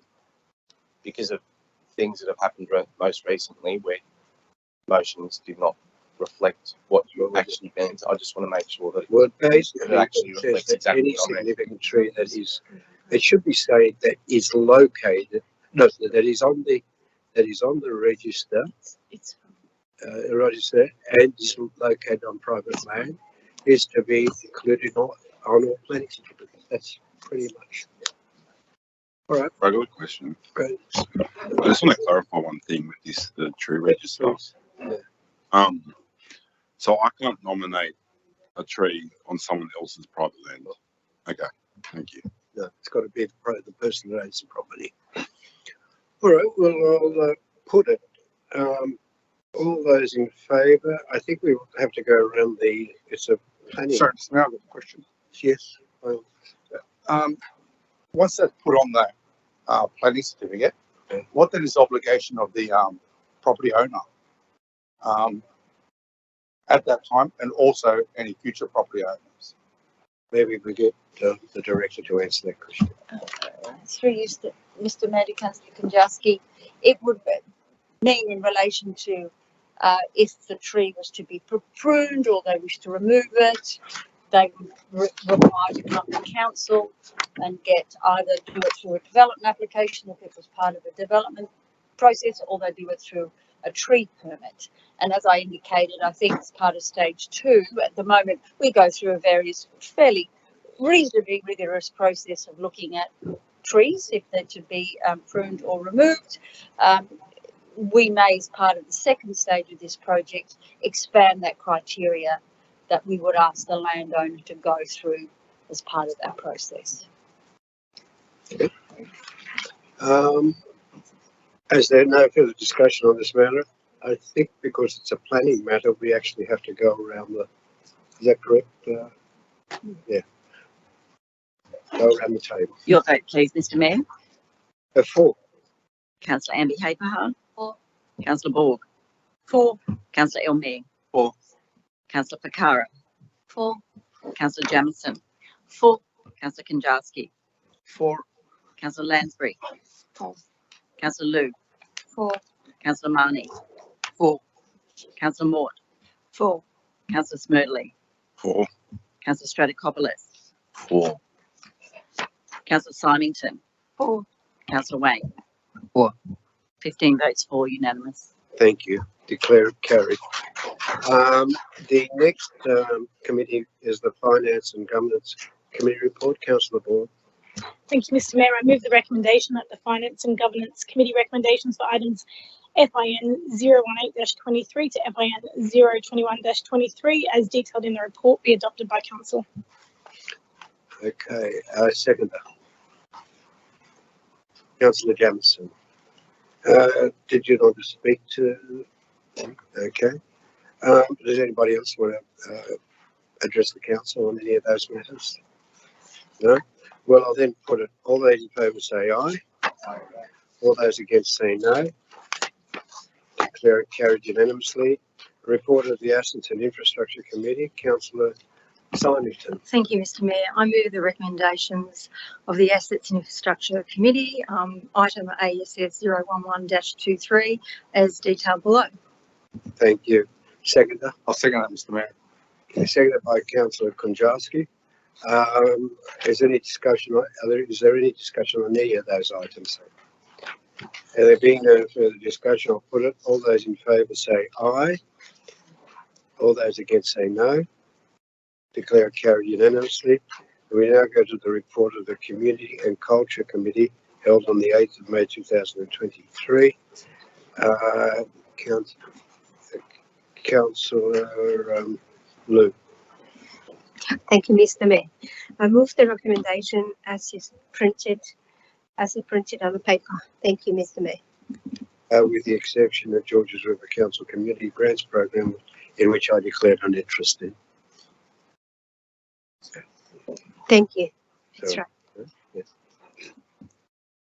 It's basically those two. Would we have a seconder? Councillor Mayor. Is there any discussion on any of those items? None. I'll put them. All those in favour say aye. Aye. All those against say no. Declare carried unanimously. And Deputy Mayor.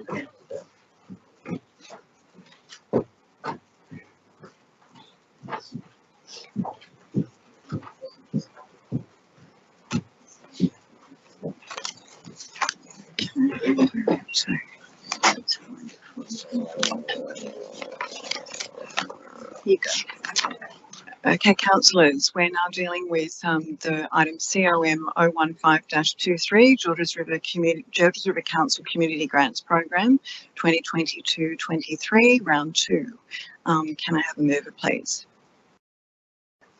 Moved by Councillor Lou. Would someone like to second that? Councillor Amby Haberha. Is there any discussion on this item? There's no, sorry. Sorry, I didn't realise Councillor Stratokopoulos needed to leave the meeting. He might need to get moving a little more quickly next time. So it's moved by Councillor Lou, seconded by Councillor Amby Haberha. I'll put it to council. All those in favour? Aye. Anyone against? Okay, we'll declare that one carried. Thank you.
We now move to the Finance and Governance matters relating the summary of mayoral delegations during COVID-19.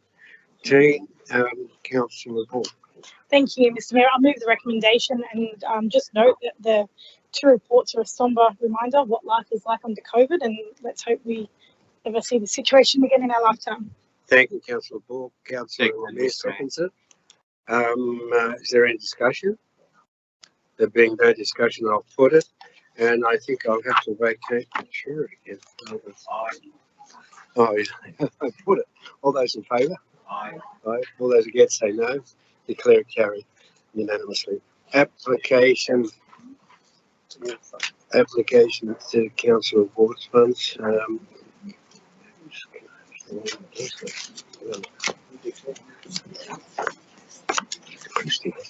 That's Councillor. I think we need to put there who's the council, who's the. Sorry?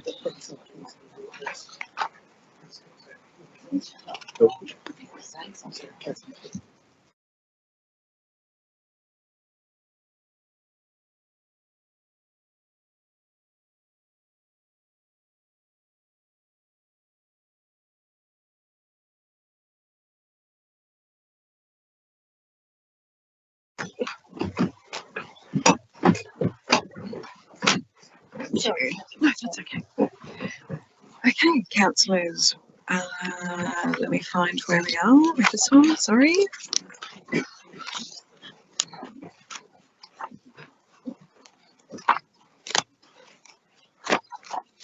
Okay, councillors, we're now dealing with item CCL 029-23, applications pursuant to Council Ward Discretionary Fund Policy, May 2023. Thank you, Deputy Mayor. I move the recommendation that the applications for funding pursuant to the Council's Ward Discretionary Fund Policy as outlined in the report be approved. Thanks, Councillor Ball. Do I have a seconder? No. Councillor Smerdley. Is there any discussion about this item? No? Okay, we'll put it to you, Council. All those in favour? Is there anyone against? We'll declare that one carried. Thank you. You're up and down. You got pull up.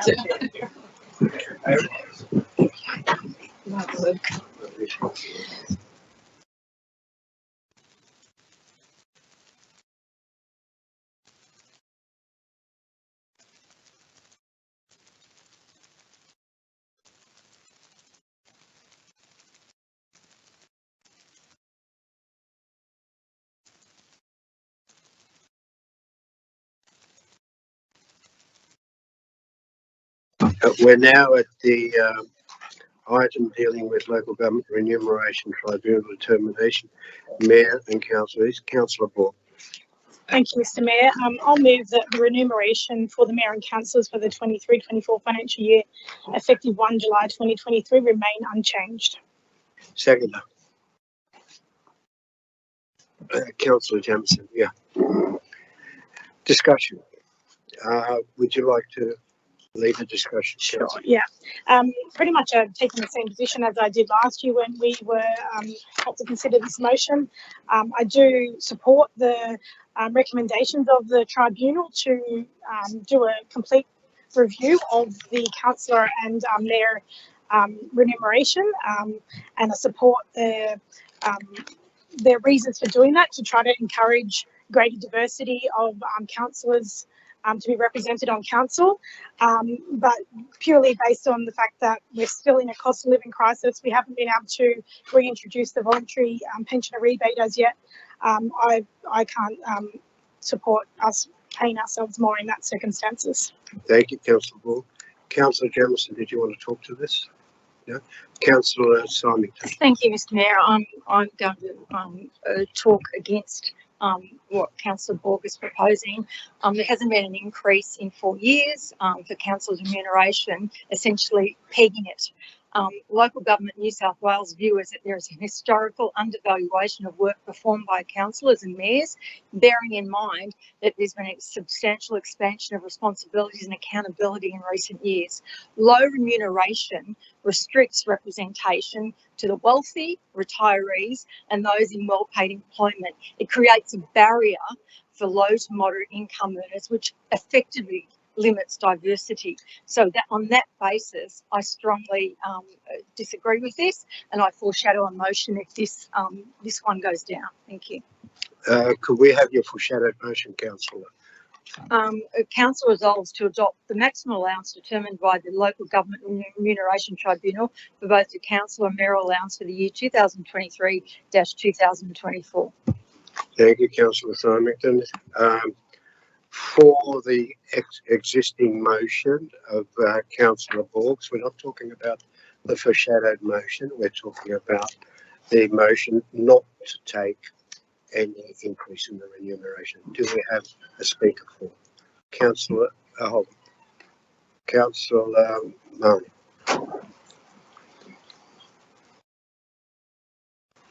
Yes. Thanks, Mr. Mayor. I accept what Councillor Borg, Councillor Simon have presented. I've thought about this very carefully. Councillors facing increasing costs, for example, on construction projects, as we heard tonight from the Mayor, a massive rise in the emergency services levy and the fire and rescue budget. I know the councillors have shown considerable restraint in not accepting any increase in allowance since 2019. However, I would prefer that my share of the increased allowance goes back to the community in the form of tree planting, repairs to roads and footpaths or to our libraries. Thank you. Thank you, councillor Mahoney. Anyone wanting to speak against? I'll speak against. Councillors, I tend to agree with councillor Symington on this one. We have not had an increase, and it's not a matter of greed or anything like this. It's not a matter of me as a councillor wanting to take away a huge amount of money from our infrastructure projects. This huge amount of money is, without the superannuation, $35,000 for 15 councillors. That's the increase. And if you want to actually interpret that in a percentage, it's I think I worked it out. It's 0.0023%. Council Board indicates she supports what the Remuneration Tribunal has brought up, and they're actually quite emphatic that they believe that if you read through it, they're quite emphatic that they really do believe that councillors should be remunerated appropriately. I've got to say, the amount of money, which is about, about $25,000 for councillors per year for 30 hours a week, mostly on average.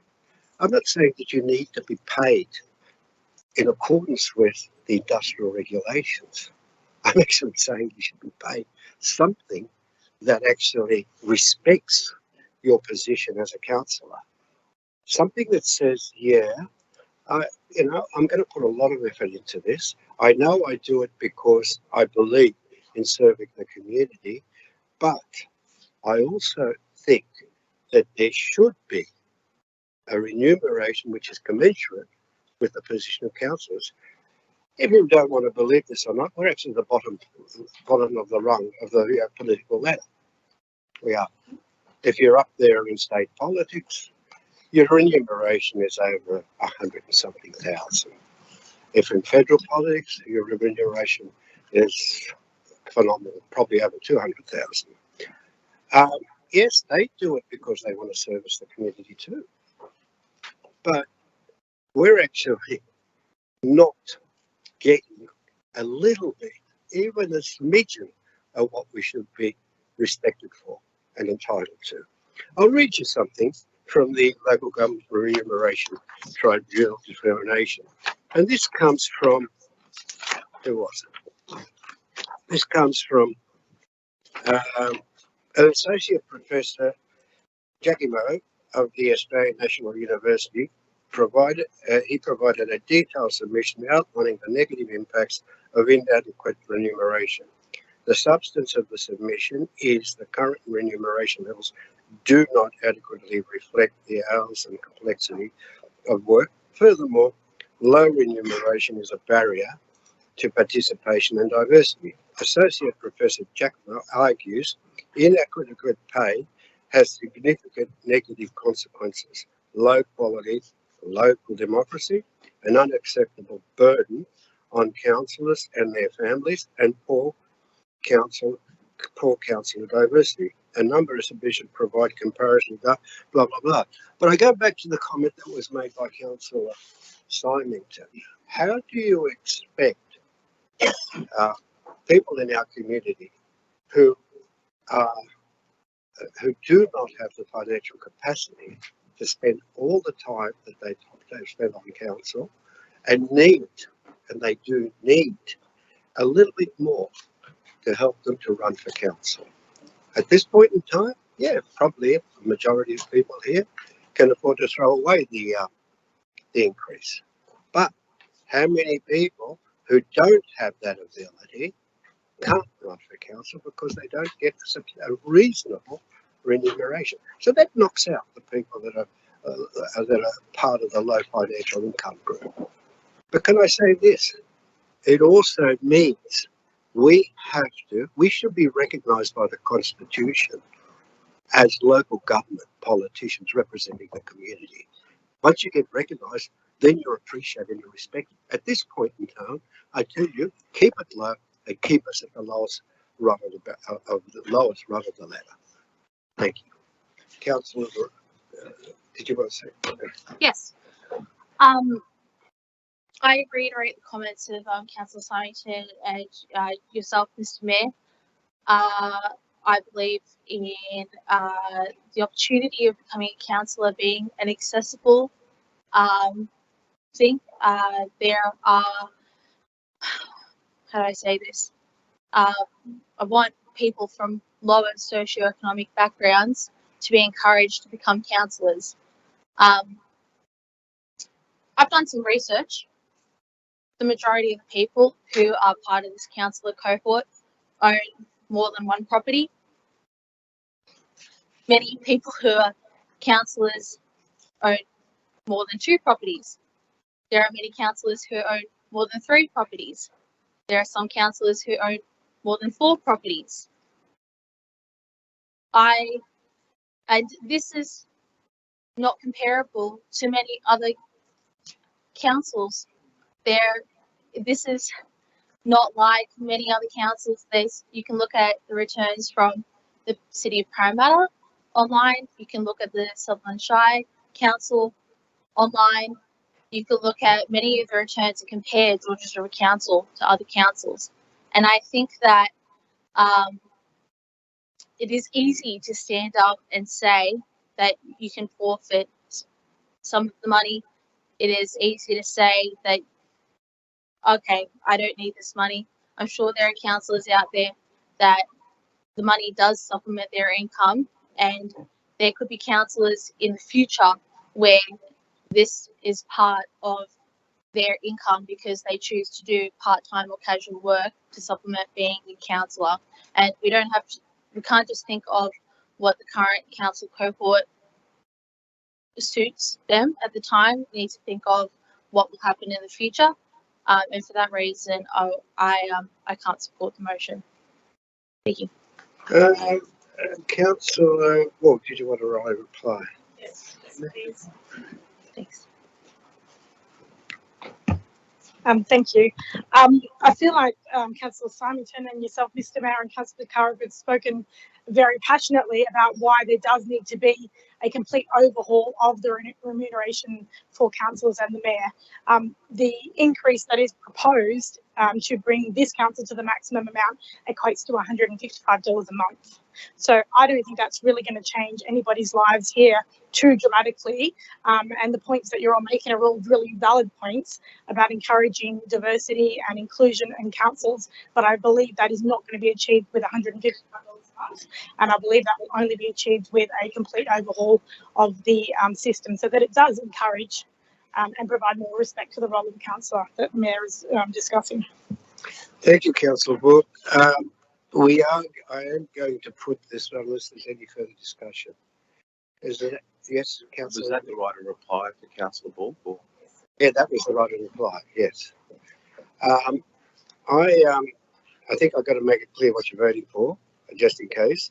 We're not voting for Councillor Simonton's shadowed motion. We're voting for Councillor Ball's motion, indicating that we're not to take an increase. Okay. So I think we'll go around the table. Your vote, please, Mr. Mayor. Against. Councillor Amber Paperhard. For. Councillor Ball. For. Councillor Elmer. Against.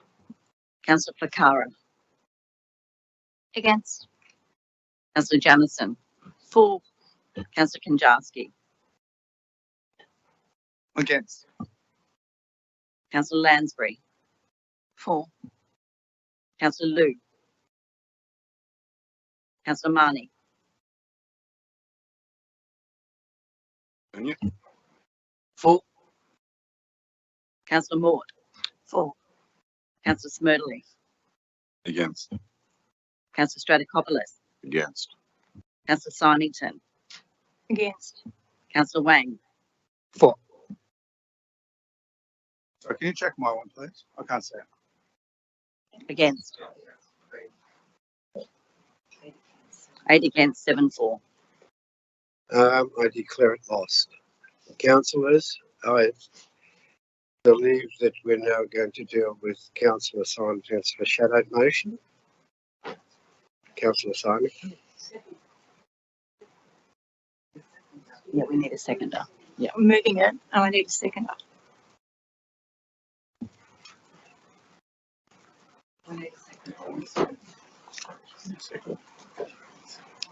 We need a seconder. I second the motion.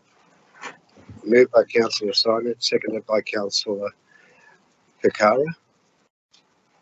Mr. Mayor, I also want to make an amendment to my foreshadowed motion.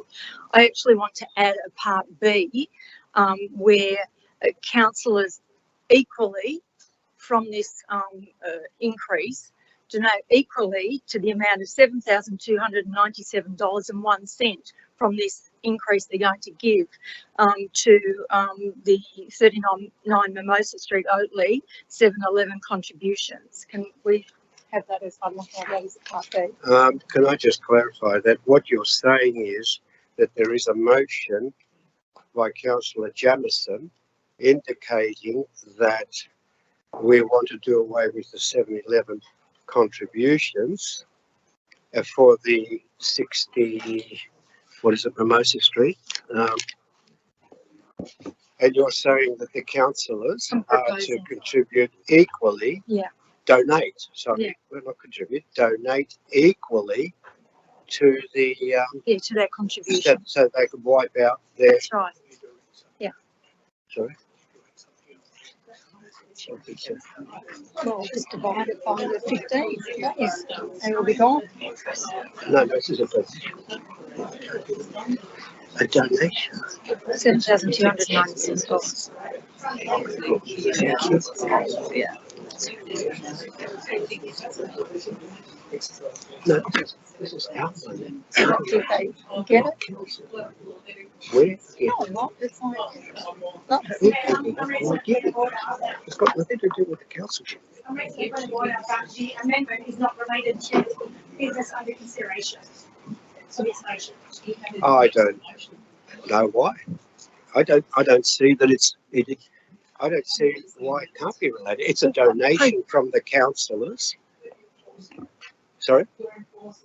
Were you going to Yeah, all we're agree, enforcing. all agree to it? Yeah, I we're remember enforcing. Councillor Konjowski in previous years. You've got to vote had against it if you don't want about donating money. I see council no. donating I say money. no point of order. Don't. Okay.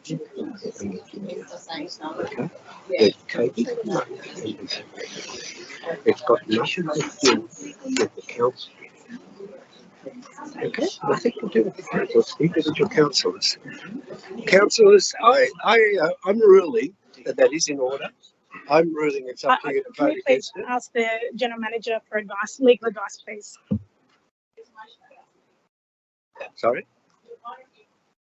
Perhaps it might be better if we move the previous motion, whether we waive it and then we pay for the, maybe the order of business might be a bit. No. I'm not accepting that. What I am accepting, if you have a problem with my ruling, please dissent against my ruling, and I'll put it to the council. I would like to dissent. I would like for you to, through you, Mr. Mayor, to the general manager, to seek advice from council's legal officer on the legality of this motion, as I believe it is not related to the business that was under consideration, and councillors haven't had due time to consider it.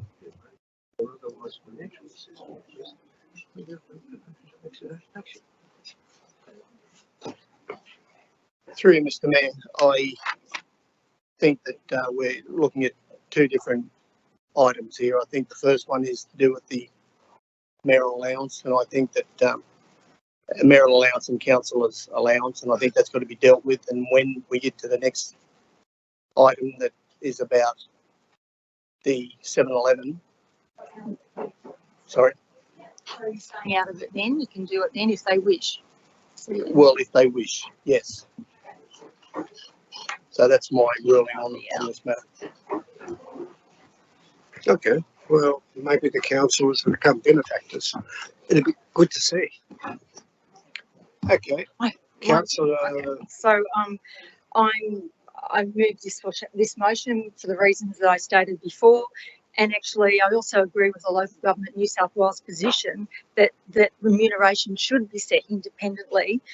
So councillors are taken out of the equation, so it stops the grandstanding to say, oh, I'm doing it for the better of the community, I don't need the extra remuneration, and then actually effectively limits diversity. Thank you, councillor. So does anyone want to talk against it? Councillor Lansbury. Thank you, Mr. Mayor. I would like to talk against it, and I'm quite surprised to actually agree with Councillor Sinington on something that she just said, which was that it should be decided independently. It shouldn't be something that councillors determine for themselves. But what my overriding concern is tonight, that it is absolutely tone deaf whilst we have heard from one of our speakers earlier this evening, Mrs. Munro, talking about the financial stress that her family was put under because council was not willing to waive the 7-Eleven fees in October last year. Yet some councillors believe that we should be paying ourselves a maximum allowance to be paid. Like, I'm going to be completely honest with all of you. I'm a renter. I could do with the extra money. I'm struggling to pay my bills at the moment, but I could not sit here or stand here in all consciousness and move to increase our fees when we are going to be debating the merits of something that we should have determined in October last year. I'll have more to say on that when we get to that particular item. But yeah, I don't think councillors are compensated for all the work that we do, but I don't think now is the appropriate time for us to be doing that, given what we've heard from not only Mrs. Munro, but the other speakers tonight. And to try and conflate the two is pretty offensive and insulting, I think, to that particular issue. I doubt that we will probably have the numbers, if the numbers fall in the same way they did on the last one, to prevent this increase going ahead. But just remind all councillors that the report says that this increase, if it does go ahead, is over $500,000. You know, I would have thought. Point of order, I need to actually clarify that. It's not over $500,000. I think we need to get Danielle to clarify it, because it's not over $500,000. Please clarify that, Danielle. Through you, Mr. Mayor, I believe it's $30,000 the change. So that was the total, Meryl, around 30,000. So the total amount expenses per year is upward of 500, but that's the current situation as it stands now. Just to clarify that, Danielle, you're saying that the actual increase is 35,000. What the total amount is, including the increase, is $500,000, but what we're actually getting now is less than $500,000 by $35,000, which basically means that they're already paying out $500 and something thousand, and we're only adding $35,000 to it. Well, that's the exact situation. Could you confirm that? Through you, Mr. Mayor, that's correct. So currently, as it stands, that's the amount figure, but the decision that's being considered is about an increase which equates to approximately $30,000 change. That's it. That's what we're talking about, not $500,000. Okay. Now, Councillor, is anyone add in the report? No? Well, I'll put it. All the, did Councillor Simonton, did you want to do? I'm fine, Mr. Mayor. Now we're voting for Councillor Simonton's motion, and that is to take the maximum increase. You can either vote for or against. I think we'll go around the table. Sorry, Mr. Mayor, can I clarify that point B has been eliminated? No. Thank you. Point B is not in there, is it? No. Your vote, please, Mr. Mayor. I allow. I'm for it. Sorry. Councillor Amber Caperhart, Against. Councillor Borg, Against. Councillor Elmere, For. Councillor Fakara, For. Councillor Jamieson, Against. Councillor Kanjarski, For. Councillor Lansbury, Against. Councillor Luke, For. Councillor Marnie, Against. Councillor Mort, Against. Councillor Smerdley, For. Councillor Stratokopoulos, For. Councillor Symington, For. Councillor Wang. Against. 8 for, 7 against. I declare carried. Councillors, now we'll go to the next item on the agenda. Construction of old fields. We'll have to. Could we have the next item is construction of Olds Park skate park at netball. That's actually got some confidential matters attached to it. Yeah, Want Mr. to Mayor, move for that a reason, I'd like to move a procedural motion that be put to the end of the agenda, so that way if we need to go into confidential session, we're already in confidential session to deal with that item, to ask any specific questions attributed to Olds Park. So I'll move a procedural motion that be moved to the end of the agenda. It's moved.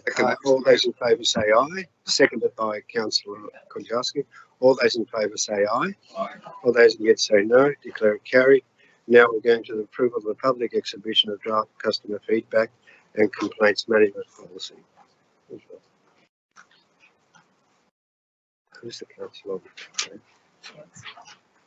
Is it the councillor?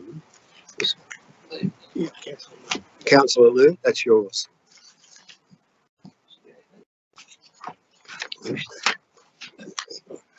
It's really difficult. I'll second that. What's happening now? Yeah, thank you, Mr. Mayor. Can I, It was seconded by adopt it as Councillor Konjalski. Did you want to talk to it, Councillor? No. No. Thank Did you want to say anything, Councillor? Did anybody want to say anything? No. I'll put it. All those in favour say aye. All those against say no. Declare it carried. Now we go to the notices of motion. The first one is Lyman Kiln Bay by Councillor Marnie.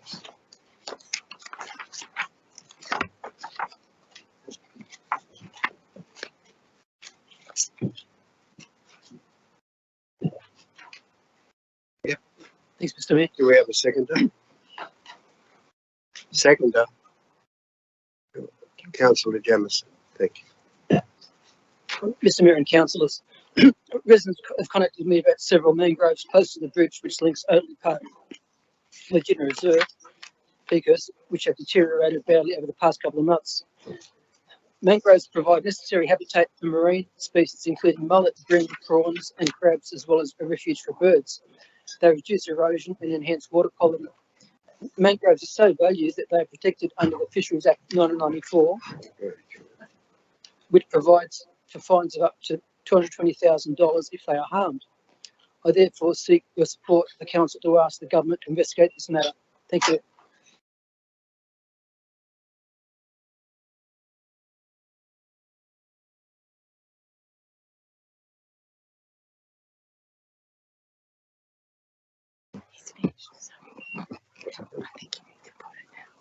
Okay, thank you. Sorry, I was just getting a bit busy about certain things. Does anybody want to talk to this motion? No, I'll put it. All those in favour say aye. All those against say no. And we now go to the Oakley Baths Amenities Building Interior Refurbishment by Councillor Marnie. Thanks, Mr. Mayor. The Oakley Park Baths Amenities Building is classified by council officers as good. However, the interior could do with some updating and it lacks disabled access. Community sentiment I've received is that the exterior complements its riverside setting within Oakley Park and that no one wants it demolished and replaced. This motion seeks the development of designs and costings and a budget bid for the work, and I'm sure the many users of Oakley Park will appreciate your support for this motion. Thank you. Thank you. Who was the seconder? Councillor Moore. Does anybody want to talk to that? No, I'll put it all there. Oh, no, sorry. Sorry, Councillor Konchowski. I'll allow you, Mr. Mayor, if you want to ask if anyone wants to speak for it first before I speak against it. Oh, you want to speak? Okay. Well, the seconder can speak for it if they like. All right. Councillor Elmere, yes. Mr. Mayor, just a couple of questions. Whilst look, I am against this for a number of reasons, but not for the sake that we want to not to upgrade the amenities building down at Oakley Park. Just a couple of things, and maybe through you, Mr. Mayor, which I think are important questions. Whilst I believe I may know the answers to these, but I think it's probably best to be asked just to confirm. And that is the condition of the Oakley Park Baths amenities buildings. If we could get an answer on the condition of those in comparison to some of our other amenities buildings in the LGA. Are you talking about the order of priority of doing no, just the condition, because from my understanding is that there's always a condition report. Okay. Through you, Mr. Mayor, to Councillor Almere. The condition rating that is listed in the report, the condition of that amenities is currently good. In the scheme of things, we would consider good being exactly that. It wouldn't be requiring work in the first instance. It's not until we get into that poor to very poor state, which is that category 4 to 5, that we would consider refurbishment. In saying that, it has been identified as having issues with accessibility, but so have a number of facilities across the local government area. And just a follow-up question to that, through you, Mr. Mayor, is what would poor condition, what would be an example of poor condition in our LGA for an amenities building be? Through you, Mr. Mayor, the one that is identified in next year's proposed budget, which is Lower Porton Park, that would be category 4 to 5. And that has a number of issues associated with the structure itself. And that's how we've really categorised the building classification, but it also has accessibility issues as well. Mr. Mayor, through you, on this, and after looking at it in detail just before the meeting, I noticed a couple of things in the motion, and whilst I wholeheartedly support that our amenities buildings be refurbished and brought up to speed with especially accessibility upgrades, which I believe is across the board happening with all our amenities buildings as they come up for refurbishment or renewal, is that they definitely have accessibility. The issue with this motion, and maybe in speaking against it or proposing putting this forward to Councillor Marnie and both Councillor Marnie and Councillor Maud, we may be able to amend a few of the points in the motion. One, we currently have our budget out on exhibition, right? What Councillor Marnie is proposing in this motion is that it be incorporated into that budget straight away for refurbishment to occur next year. Now, whilst we'd love to do that, yeah. I don't believe that is what the motion is suggesting. It's there is consideration of the budget for the design work, not any capital improvements, purely design work, and the report outlined that is $15,000. So I just want to clarify that. No, I'll put that to Andrew first, the director. Is it just for the design work $15,000? Through you, Mr. Mayor, yes, the $15,000 covers the design work, which when we're saying design, it incorporates QS and planning works for an upgrade. Through you, Mr. Mayor, to the director, is that currently in our budget that's out on exhibition at the moment, or? Through you, Mr. Mayor, no, it's not. It was an additional budget bid. Okay. I'm happy to support this to go into the following year, and in accordance with what the council officers actually deem as the highest priority down to the lowest priority. Now, from my understanding is that most of the amenities buildings across our LGA have put into a certain category, as Mr. Latter has just explained to us, and are on a 5, maybe 10-year renewal cycle or refurbishment cycle. Now, whilst this is even close to my ward, whilst we'd love to get this done, I remember bringing up a question regarding the green down at Merriman a number of years back, and whilst that is in very poor condition, it was best practice to actually wait for it to, as it climbed up the list, for it to then be addressed in future budget submissions. All I'm saying here is rather than incorporate things straight away or incorporate development designs, why don't we just let it go through its natural processes? Because ultimately, by shifting funds within our budget to or increasing budget bids to put projects over other projects or put projects funded may come at the cost of other projects being funded in the future. And for instance, I know that the green down at Kyle Bay it is shocking. Like Councillor Mort brought it up a few months ago. I brought it up. Councillor Lansbury has asked questions about this. These are amenities blocks that really require some urgent upgrades that are very heavily utilised. I'm not saying that this isn't, but I'm saying that if it is in good condition, right, how about we put these things forward maybe next year for the 24-25 and see how it fares up against other amenities buildings in our LGA. I'd really like to, Councillor Marnie, maybe to withdraw the 23-24 and possibly consider putting a budget bid consideration be included in future budgets to develop these designs.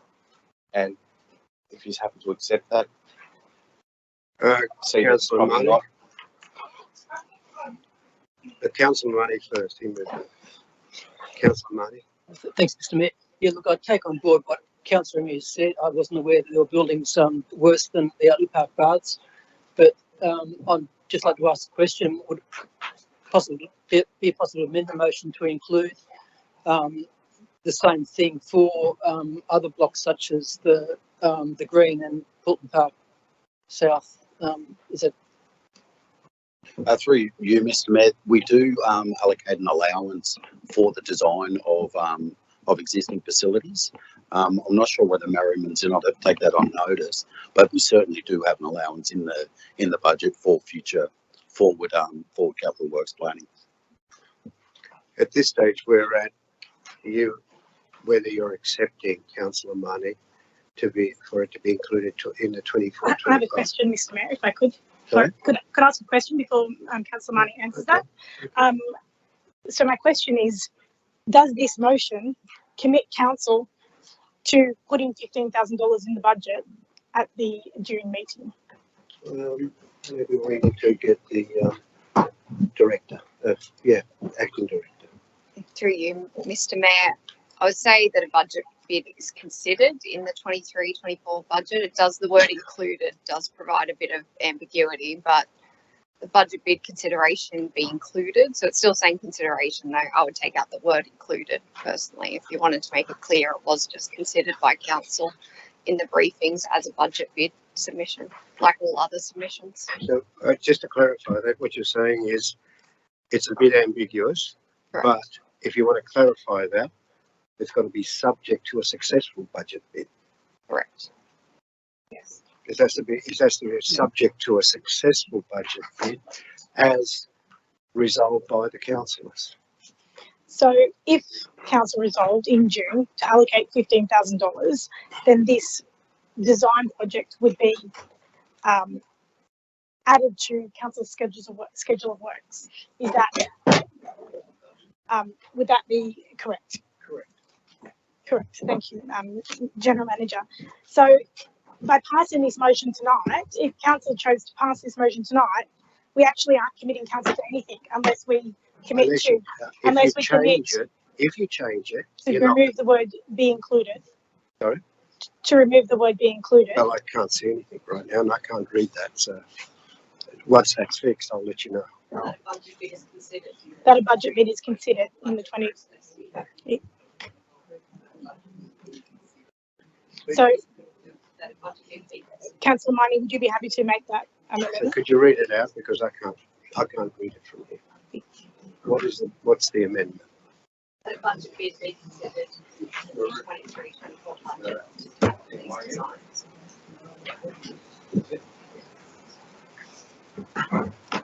So, if we consider Councillor Elmy's concerns about prioritising projects over other projects, passing this motion tonight is not going to jump this project I ahead don't of know what others. the amendment is. I can't read. But not on the screen? No, it's black. Ah, okay. It's a black screen. It makes it difficult. But I can read it out. Point B says that a budget bid be considered in the 2023-24 budget to develop these designs.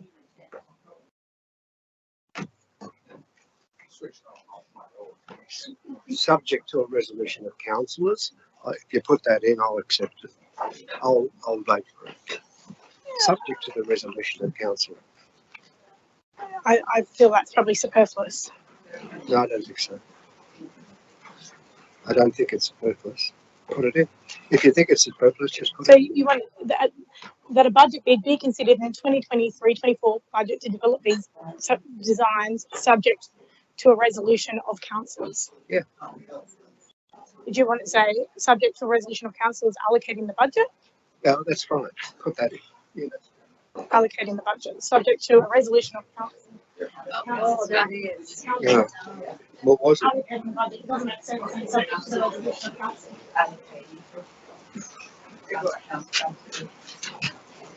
That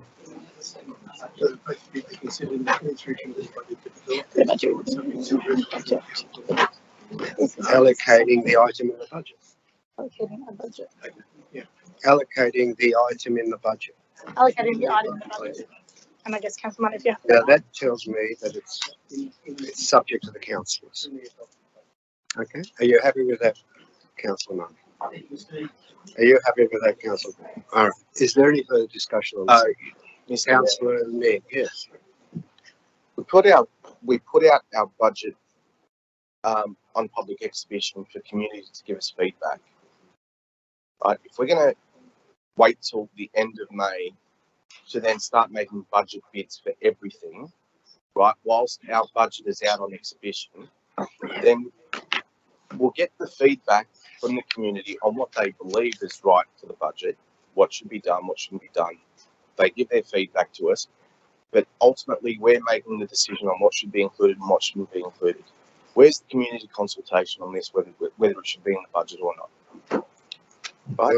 Like, consider these things, councillors. These are things that are very important that I think there's an element within us all that we want to make sure that we are engaging with our community on certain things. We're not just doing things off the cuff and just, putting them into our budget. That's why I said very specifically that a budget bid be considered in future budgets to develop these designs, so that way we put it forward to our staff, they turn around and they incorporate it maybe as part of next year's process, right? And then if it does go in there after their careful consideration, if it goes in there, it goes out onto public exhibition, then you've got the mandate from the community to tell you, yes, please proceed with it, right? What we're doing here is that if we're going to wait, trust me, it's going to spiral into a very bad scenario where people start putting budget bids in May, right, and all of a sudden wanting it to be included, and then trying to do the numbers to try and push the numbers in June to push a particular budget one way or the other. It becomes a thing that we're going to negotiate and we're going to start tagging along certain things, right?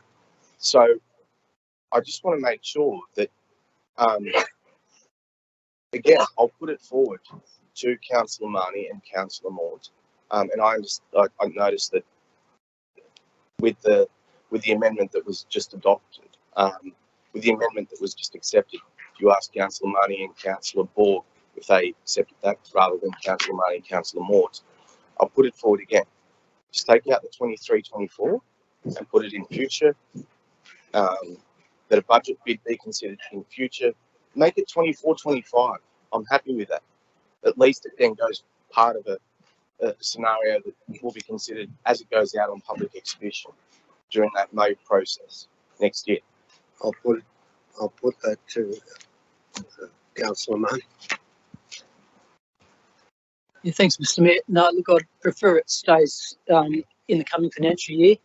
I think we're probably preempting what the public might be saying in their submissions, which close this week. We don't know what's going to happen with how many submissions are going to be in on this subject. So I think it's long overdue, and I recognise, as I said before, I recognise what Mr.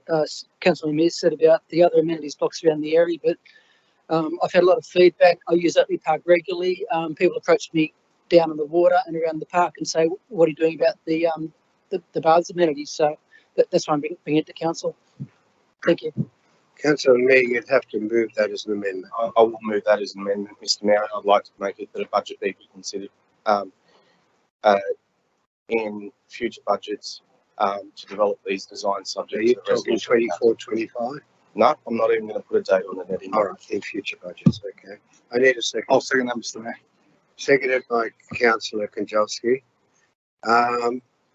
You've already spoken to it. Do you want to have another go at speaking it?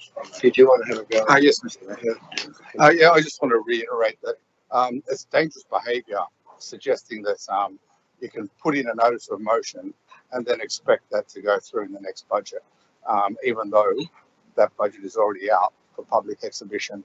Imagine 15 councillors putting in multiple notices of motion, wanting something done immediately. Nonsense. You've spoken for, both of you have spoken for, against. Oh, did you want to speak for or against? I mean, it's a nuance, really. What? I mean, it's a nuance. It's not really for. Oh, you're I mean, sure, it's against, I suppose. I mean, I've thought about this one sincerely because it's in my ward, and I go to Oakley Park regularly. I've used the bathrooms there over a period of my life. I would be happy to consider it for next, so the 24-25 financial year, only because look, there's motions that I've put through months ago where I knew there was just no chance of it getting into the 2023-24 budget, and so I put it in for 24-25, and there's just so many things that are competing for each other. It has already gone on exhibition. I feel like it would only be fair for it to be considered for 24-25 at this point. I am technically speaking against the amendment, I suppose, yeah. All right, well, thank you, Councillor. Picaro, Councillor, who was first? Councillor Moore? Yeah. You're speaking. I need someone that's speaking against. Against. Oh, no, against. No, hold on. Against. You are speaking against. Okay, thank you. I'm getting confused with so many back and forths with this. But I just want to say this amenities block is different to the majority of the amenities blocks anywhere in the LGA. This one accommodates swimming baths there. There's not many that do that. And the shower facilities that not every amenities block has. And I think it really does need the upgrade. And I'm one that's been advocating for, the one down at Merrimer Reserve, because it is disgraceful. And even, the pipes, everything down there needs to be redone. But also, so does Oakley Baths. Amenities block needs to be taken into consideration sooner rather than later.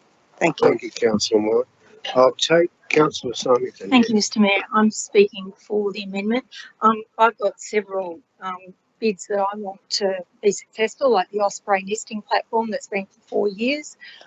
There's also the dementia-friendly LGA as we get our way to becoming a dementia-friendly LGA, and also a traffic study in Kingsgrove. That if that's not funded, that just keeps bouncing back to council officers who keep doing the work, going to see residents and never finding a solution. So all that money expended in hours and time just happens every year. So yeah, I've got things ahead of that as well. Thank you. I'll take one more speaker against the motion. Councillor Moore. I just want to reiterate my comments from before that this motion doesn't bump any other motion out of place. It just puts another item on the agenda for consideration at the budget next month. It's not adopting that funding. It's not scheduling it in over anything else. It's putting it on the list for consideration. It's doing absolutely nothing more than that. And so therefore I would vote against this amendment and revert back to the original motion. Councillors, we've had, I think, about 4 speaking for it and 2 speaking against it. I gather you want me to put the motion, so I'll put it.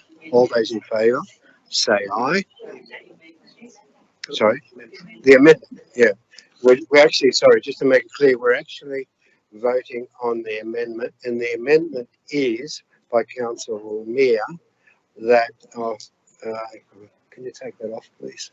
The amendment is basically by Councillor Meir to, for it to be a part of a budget bid in future budgets. The budget bid be considered in future budgets to develop these designs subject to the resolution of council allocating the item in an adopted budget. Did you want to say something, Councillor Meir? Did you want to clarify something? I was just about to. Mr Mayor, I really value the fact that this goes out to public exhibition so the community can actually provide feedback on anything to do with our budget, right? And I understand what Councillor Bork is saying, that this is purely for consideration. I get a right of reply anyway, so this is my right of reply. He's allowed to have the right. Mr Mayor, I think it's important that we go out to public exhibition and get feedback from the community for anything to do with our budget. I think it's very bad practice that we bring things up in the last minute. I can turn around and put an F, a G, an H, an I, and rattle out every single amenities block in our LGA and say that we consider these part of our processes when considering the budget next month. Right? Before you know it, you'll be up to 40, 50. I think the backlog of projects within our LGA is over 130 mil, not including the pool. Right? So we might be talking about $15,000, right? It might be just a very small thing as part of our budget, right? But ultimately, we're bypassing the whole community consultation process, right? One thing that all these councillors turn around and pride themselves is that the community consultation aspect and listening to the community, right? This may be listening to the community in a very small section of your community. Where have you provided equal opportunity for every single other? This might come from 100 people, 200, maybe 1,000 people. Where have you given the ability for the other 155,000 residents as part of your LGA to have a say about this? Councillors, I'm happy to put a date on it, right? Even though I said I'll change it to future budgets. I'm happy to put 24-25 so that it may be considered as part of the exhibition process next year. Draft exhibition. Well, you're right? 24-25. You're entitled to move as many amendments as you like. You've moved it. If it's acceptable to Council Kanjowski, accepting. You accepted it. If there's any further discussion, I'll accept it because under the policy, when an amendment's made, you can speak for and against. So if you think that you still like to say something else, by all means, I'll follow the precise order. You've spoken for your amendment, Councillor Kanjowski. If you'd like to speak for the amendment, Councillor Kanjowski, If you would like to speak for the amendment, I will hear it now, and I'll take 2 against the amendment. And that finalises it, because then I'll be putting it. Thank you, Mr. Mayor. I just wanted to reiterate what Councillor Symington said, and there are many projects that need to be looked at. So I still believe that the director ladder has a list of assets that need to be replaced or replenished or repaired, and I think that they should take their due course and not move one in front of another as part of a notice of motion. I'm taking a speech against the motion. No one's against it.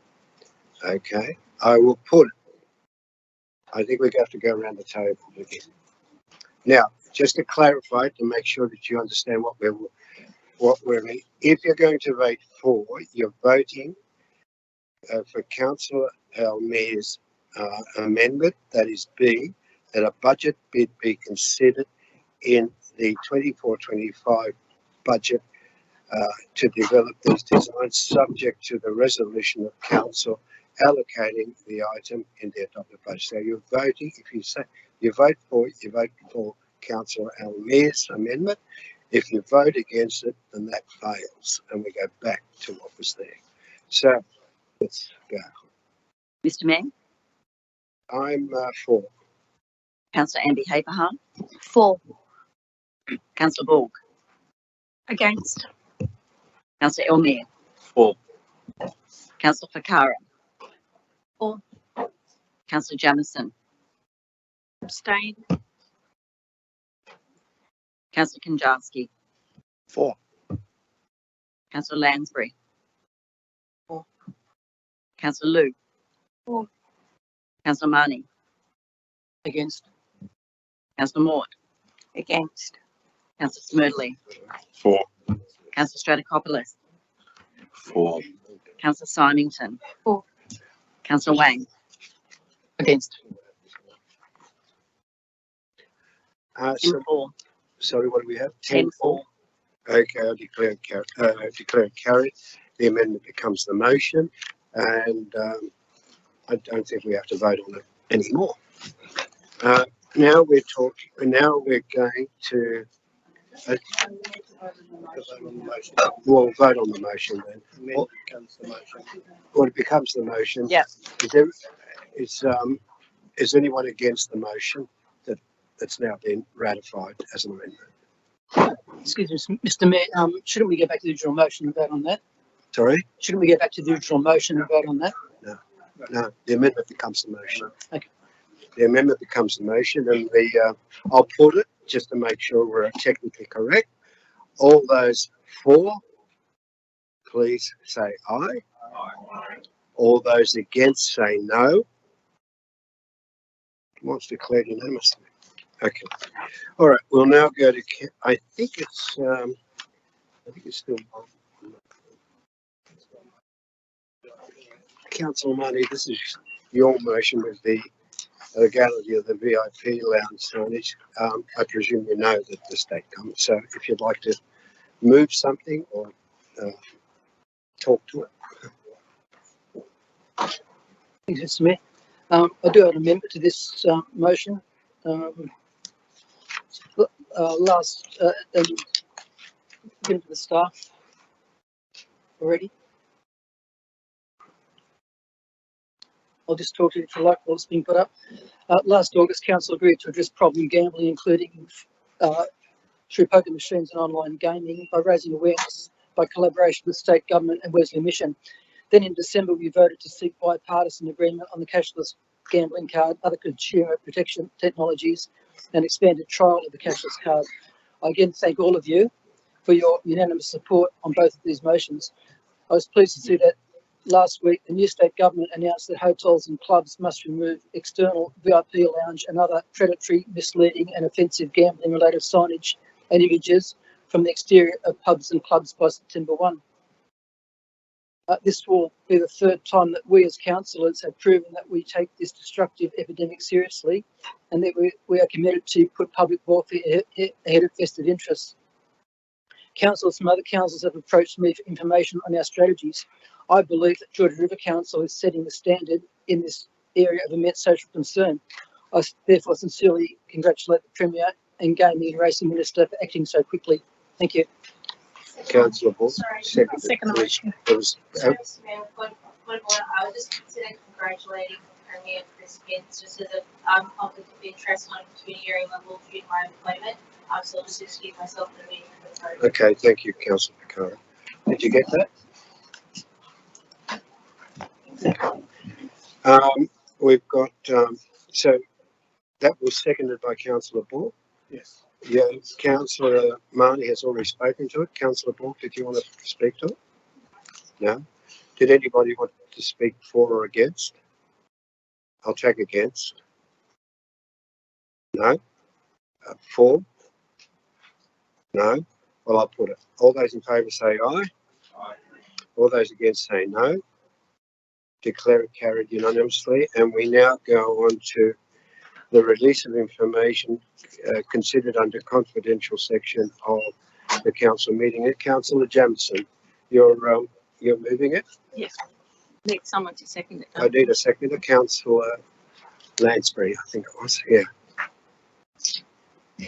Sorry, I listened back to the web recording of December 2020 council meeting where councillors spoke passionately in support of council providing legal access to homes on Taylors Avenue who had no alternative access. I heard two of the speakers in the public forum of this meeting state there was no legal right of way for emergency vehicles to access their homes.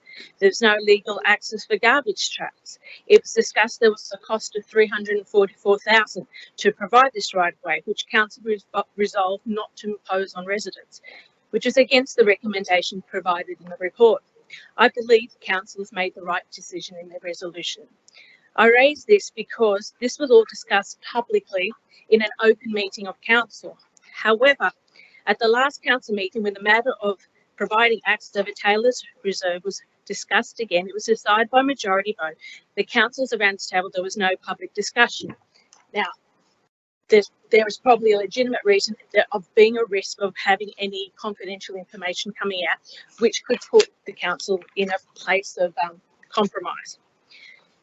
But were financials discussed at the December 2020 council meeting? Yes. So why it was the same topic? Can we have the same topic? Can we get it out of confidentiality? Let people know. So if you look at the answers to the questions with notice on this topic on tonight's business paper, it states that 1, the owners of 2A Woodlands Avenue have lawful and practical road frontage to Woodlands Avenue. 2, the owners of this property are currently fighting council in the Land and Environment Court, a refused boundary adjustment, which has costs associated to council. The issue was not whether or not the owners could have access, it was whether or not they paid for it. This is a question of democracy and transparency. I believe the community should hear the reasonings of each councillor who believed that the compensation should or should not have been paid. As we were able to do when listening to the public broadcast of the December 2020 council meeting. At a time we are talking about our budgets, we need to be transparent. Money that would have been used for community projects have been taken from the community. I'm just asking that we publicly justify it. I believe it is in the public interest for council to be transparent and to resolve to publicly release the broadcast from the confidential session of the last meeting. So I hope you can support this meeting, this motion. Councillor Lansbury, did you want to talk to as a seconder? I did, Mr. Mayor. I also just wanted to ask a question of the General Manager before we begin, if I may. I do support Councillor Jamieson's motion, and I did actually support the item being moved into confidential at the time because I was concerned that information might be disclosed during the course of the discussion that would breach that confidentiality.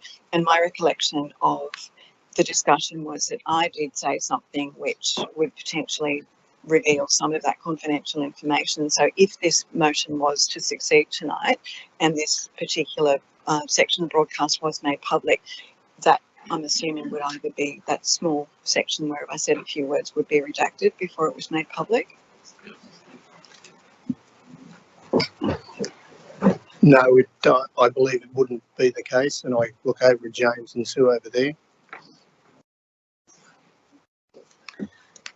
There were actually two elements of of that report, which there were two attachments to that report, which were identified as confidential matters. One was the legal advice. So there was also a valuation. So I can refer to what was in the officer's report, because the officer's report was published and it's in the public domain. But there were two items attached to that, which was the legal advice and another matter, the valuation, which you've referenced to, and it's referenced in the report, so I can mention it. I can't mention what was in it, but we did discuss the legal advice as well. And a number of legal questions were asked of the officers. Also, if the council resolves to release the confidential reports or whatever, it's usually done that they've made a decision that whole information can be available. I'm not sure you're in a position to redact certain parts of the conversation. You made a decision to put the whole lot in confidential. The council's asked significant questions around legal advice and legal matters, which was not actually included in the public document, or the document that was actually published. So it's important to understand it wasn't just that valuation matter. There were broader issues in that conversation as well. I think, and my view is you can't redact just a mention of one thing, and therefore it's not confidential, and therefore because it is confidential. So the whole thing is confidential because that was the decision the council made. You release the lot, or you make the decision that you're not going to release it. But my view is you can't pick and choose what was discussed on that night, because you made the decision to move into confidential. Thanks, Ms. Weatherly. The General Manager would like to comment on that too. Sorry. Just reiterating what Sue said, I totally support and agree with Sue, Ms. Weatherly, and I believe that confidentiality is there for a reason, and it's for information that you don't need to share with the public, because it really doesn't have a bearing on your decision in the sense that you don't need to disclose that to the community, because it's something that you need to discuss with your colleagues in council. Now, I can't be involved in any debate on this. I can't be involved in any debate at council meetings. It's not my role as the General Manager. But I think that the confidential aspect of the council meeting is extremely important, and we'll be going into confidential very shortly at the end of this meeting. So we either consider what we made confidential and not go into confidential all the time, or we continue to go down the path that we've been going down since I've been in local government, and go into confidential for matters that do have a financial aspect to it or do have a legal aspect to it, because those things should always remain confidential. Okay. With Councillor Lansbury, yes. Thanks, Mr. Tuxford and Ms. Weatherly. My concern was that I think when we were discussing, and I did refer to the valuation, which that would cause issues with confidentiality. So perhaps I should withdraw my seconding of them. I mean, if there would be the capacity to just, I don't know, bleep it out when I said it, I'd be very happy to put the rest of it out there. And now I feel terrible that I did actually raise it, but it was within the confidential session and the confines of in camera, so I felt that it was an appropriate thing to say, but that would breach the whole purpose of it if it was released publicly. If it needed to, I guess the point of my question was, does it need to be released in its as a whole, or can you just bleep out that small section? But if you can't do that, according to Ms. Weatherly, apparently. Okay, sorry, Councillor Jefferson, I'm going to have to withdraw my. Well, you don't actually, Councillor Lansbury, you don't have to withdraw it. You can just allow it seconded for discussion, and you make up your mind at the end. So unless you want to withdraw it, that's entirely up to you. But you're seconding it for discussion. Okay, so you've seconded for discussion. Now, you've spoken. I've got a question. Oh, well, ask the question. Yeah, because when I actually put this, I actually did ask for redaction, and I did ask that we weren't compromised. So the valuation of the whatever. Sorry. Oh, Sorry. So, okay, correct. Thank So that that the council isn't compromised. So that was the condition of releasing information. I just need to verify that. you. Councillor Yes. L. I was just going to Answer the question. and Yes. just making the point that the valuation wasn't the only thing that was confidential in that matter. There was legal advice as well, and that legal advice was discussed at some length in that meeting. The council had decided because of those two matters, the whole matter was confidential. Removing simply someone saying that what the valuation was doesn't suddenly make it not a confidential matter. The matter is still confidential. So you release the lot or you don't. You can't, it's not a pick and choose. You release the lot or you don't release it at all. And that really is the options you have. Thank you, Ms. Lindley. Councillor Elmer, yes. Mr. Mayor, in light of the information that's been provided according to the questions that have been asked, does Councillor Jamieson want to pursue the motion, or would she like to withdraw the motion knowing now that you can't actually redact a small element of that discussion that went on, or you have to release it in its entirety? Because my position on the matter is that anything in confidential remains in confidential, and I don't think it's good practice to proceed to start releasing information from confidential sessions, because Councillor Lansbury is alerted to the fact that she may have asked a particular question that may compromise certain things. I know that I asked a few questions that may compromise a number of things, and I don't want to open myself to litigation of any way, shape or form. Well, that's a question for Councillor Jamieson. It's entitled, if she wants to maintain that motion, she's still got a seconder. Perhaps I should make it an amendment, which is we review the practices of confidential information, because somehow maybe that's just the best way to do it. I think so that there is some sort of public accountability for decisions that we make. Well, I've got to say, Councillor Jamieson, that section 10A, parts 1, 2, parts A, B, part 2, parts A, B, C, D, E, F, G, H, and 3, because I came prepared for this one, actually indicate what you can do, and it's in the Act. You can't review what's in the Act. So I feel that you either withdraw it and we continue on and vote for and against. That's basically what it comes to. Maybe perhaps I'll withdraw it. Thanks. Thank you. Thank you, Councillor Jamieson. I appreciate your decision on that. And it's been withdrawn, so we'll go to, thank you. And I think we'll go to the next item on the agenda. Antisocial behaviour in community facilities, Councillor Jamieson. I'm happy to second that. Yes, who's got? Nick. Yeah. Oh, you're second. Thank you. Moved by Councillor Jem, seconded by Councillor Smerdley. Thank you. Council has many initiatives and campaigns to promote anti-violence, anti-racism and anti-bullying behaviour, and I commend Council for taking a leadership position on these issues. We all witnessed the recent horrific attack on a football referee, and I heard some disturbing allegations of poor behaviour at one of Council's premium facilities. One instance where the police were called, and another incident where a team of boys jumped over the fence and are alleged to have thrown bottles and mocked some young girls that were dancing.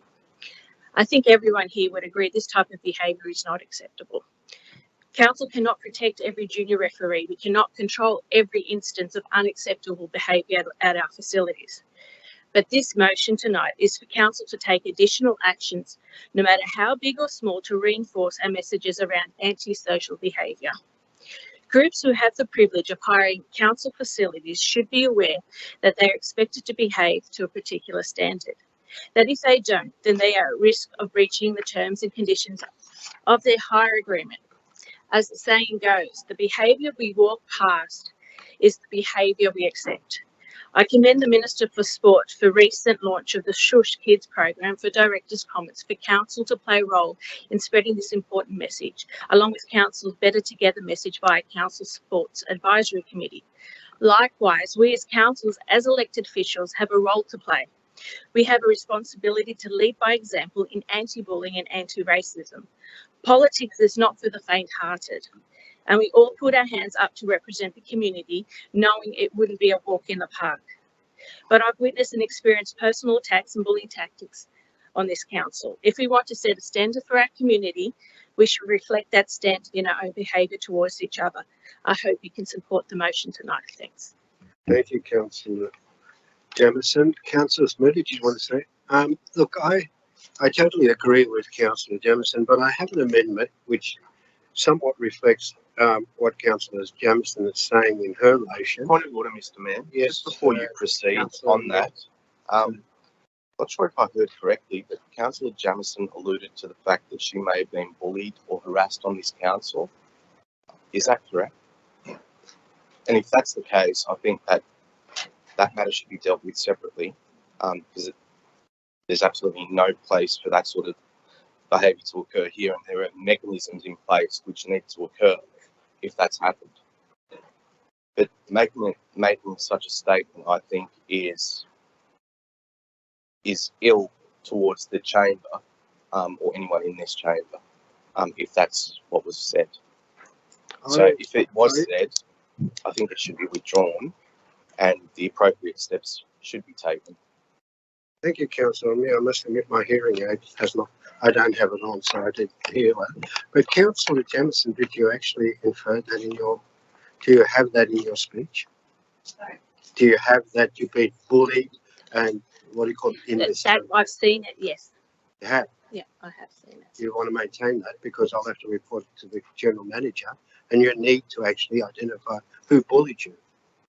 I've seen It's a it. code of conduct. I mean, that probably needs to be taken and how it's dealt with. But I think the point of the message is the motion. It's the motion of behaviour. Yeah, I must admit, I take umbrage to any accusation that you have actually been bullied by a councillor around this horseshoe. I think it's something that has to be dealt with, but you've said it in an open council meeting with people out there, in hearing it, and I don't know who else is on the webcast. So you either retract it or you maintain, and the General Manager needs to interview you later on so that you can actually put a code of conduct. Because it's not everyone that bullied you, but the inference is that a majority bullied you or someone here bullied you, which actually reflects on every council. So it makes it a bit. So I will read out what you said. I think, Mr. Mayor, rather than compound on the issue, I reheard it again, and I think it's either best that Councillor Jamieson withdraws it, because as a reminder, it's also a code of conduct on the individual that made such an accusation in a public meeting. So it transcends a number of issues. So I think it needs to be withdrawn, in my view, and I think that if it's not, then there are certain procedures that need to occur. I take your point, Councillor O'Meara. Councillor Jamieson, what do you say to that? My point is that I think as a councillors, we just set an example. I think that's the point. And if I redact the rest, I don't really care. As long as we can set as examples, that's the whole point. Because as councillors and as people of facilities, we're not really covered by anti-bullying. Now, we've got the policies, and in a working place, I believe that the General Manager has a responsibility of all this stuff. But we as councillors really aren't really accountable. And that's the point. I'm saying if we don't have it, there isn't anybody, like we have some sort of system. Sorry. Councillor O'Meara, I'd like to get the General Manager comment on this, because it is a serious accusation and we really needed to either put it to rest or act on it. Through you, Mr. Mayor, I spoke about this matter when we had a briefing last week. We had Claire Curley from Hall and Wilcox who came along to a councillor briefing and explained to councillors your obligation under the Work Health and Safety Act.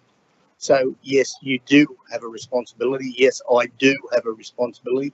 Yes, we all have a responsibility. So no, councillors aren't excluded out of that responsibility of safe working environment. Thank you. Councillor Elmere. Mr. Mayor, Councillor Jamieson needs to withdraw those comments, those accusations. I just leave the motion as you intended. I think everyone understands what you mean by it. I think making reference specifically to certain things, right, is dangerous. I think is unfair to councillors, and is also unfair to council officers and staff that you've been in interactions with. So it could infer so many other things. I think it's important that you withdraw those comments, and I think, Mr. Mayor, that you need to make a decision as chair on that, because. Can I have those comments again, because I missed them? And I just withdraw it. That wasn't made to take Right, over the thank rest you. of the motion. That solves the situation. Thank you. Okay.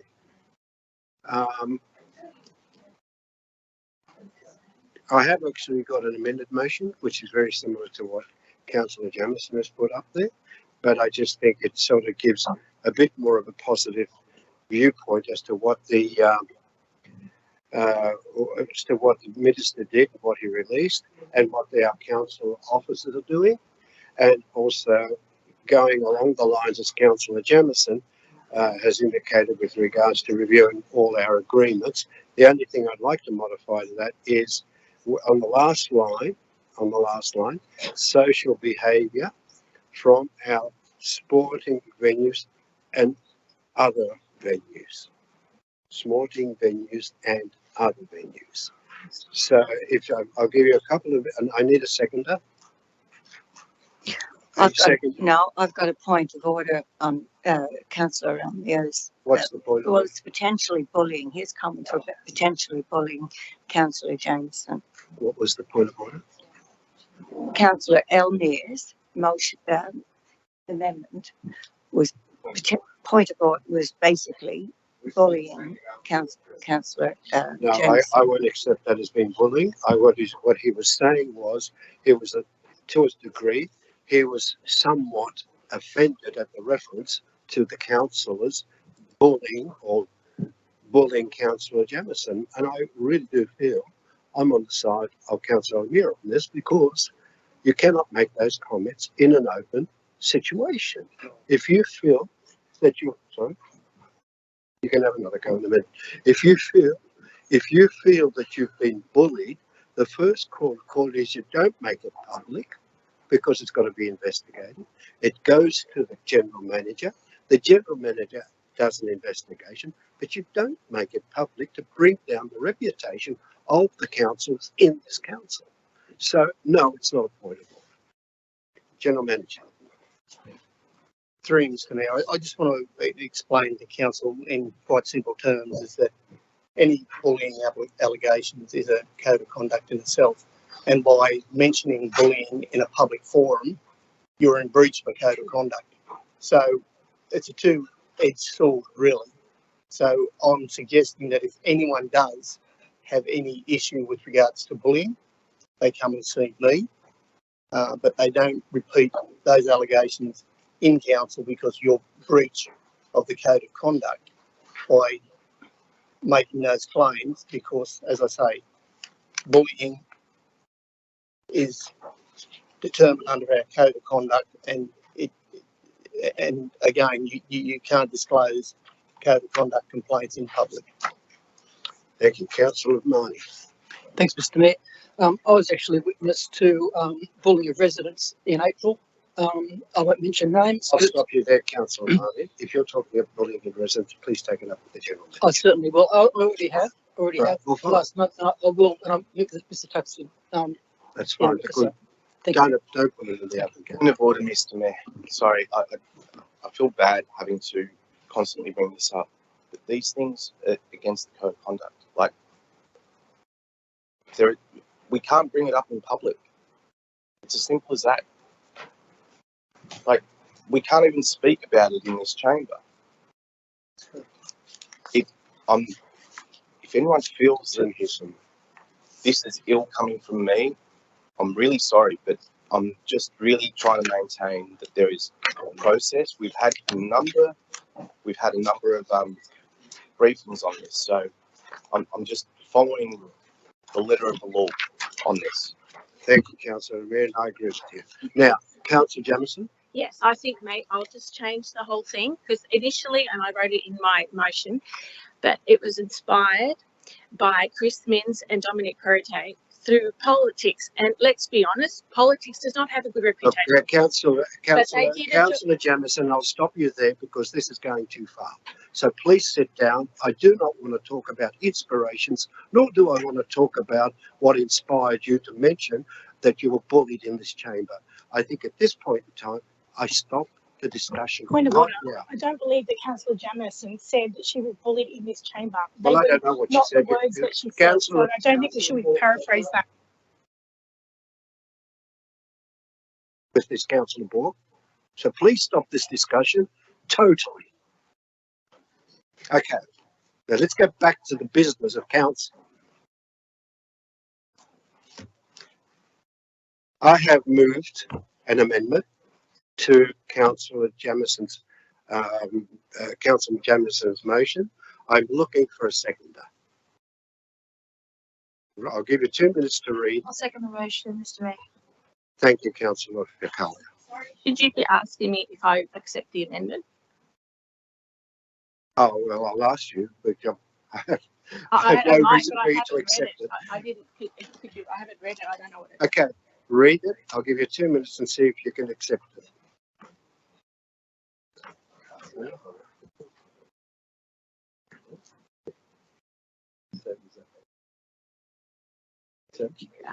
Would you please be able to add enforcing the conditions of use within all hire agreements? Sorry, what was where? My point A. I don't mind about the rest of it, but point A, Yes, where do you want to put? well, to be included, wherever you put it.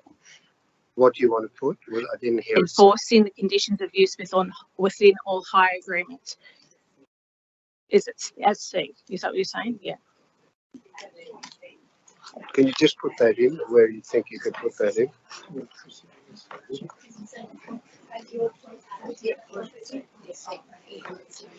So? Oh yeah, but that's there. Yeah, yeah. It does include it. Same thing. I just couldn't read it. I couldn't read it. It's the same thing. Yeah. So you're accepting that amendment? I accept it. Yep. So you're accepting the amendment, and the who seconded your motion? Sorry, Mr. Mayor. Sorry. Can I put Joe forward- Fine is seconded to that to Councillor Jamieson's motion. Could I have the seconder, please? I'm happy to second it, but No, please, no, before go find the original second. Oh, the original second. Who is it? Councillor Smerdley. Councillor Smerdley seconded. Do you accept it? Okay, Councillor. Mr. Mayor, please, if we may, can we please, can I put a procedural motion that we have a 10-minute recess so that we can, so I really need to. Okay.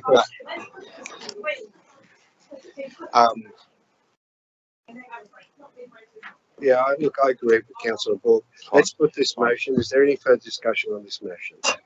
No? Mr. Mayor? Yes. I agree wholeheartedly with the sentiment of the motion, but I'm not sure how clubs and hirers are going to adhere to this, because I suspect that often people will come to sporting matches or other meetings who are not even involved with the clubs that are playing and making the trouble And then it's the club that is the hirer who is going to be chucked out of the facility where can we have that? Somebody else Can we have it back? that is causing the issue. Just I draw your attention, Councillor Conjosi, to the bottom line of Part C, and it says other venues they seek to hold to the best of their abilities. So it's not that we're going to put them in jail if they don't do it.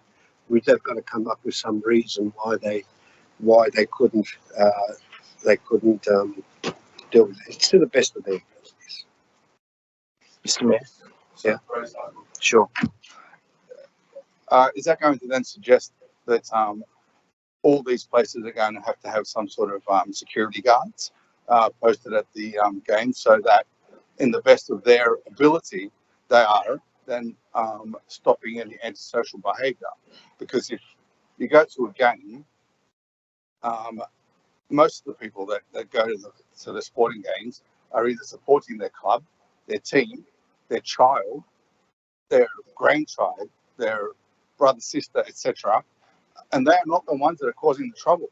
I've been to games at Moore Park and Parramatta Stadium and all over the place, and you will find that the people that are creating the antisocial behaviour are the ones that are not even interested in the sport, but in fact will go down the pub, have half a dozen beers or more, and then go to the venue and cause the problems. Well, maybe I can get the director of this. If you're suggesting that these people then or these clubs then need to have security guards in order to the best of their behaviour, the best of their ability, stop the antisocial behaviour.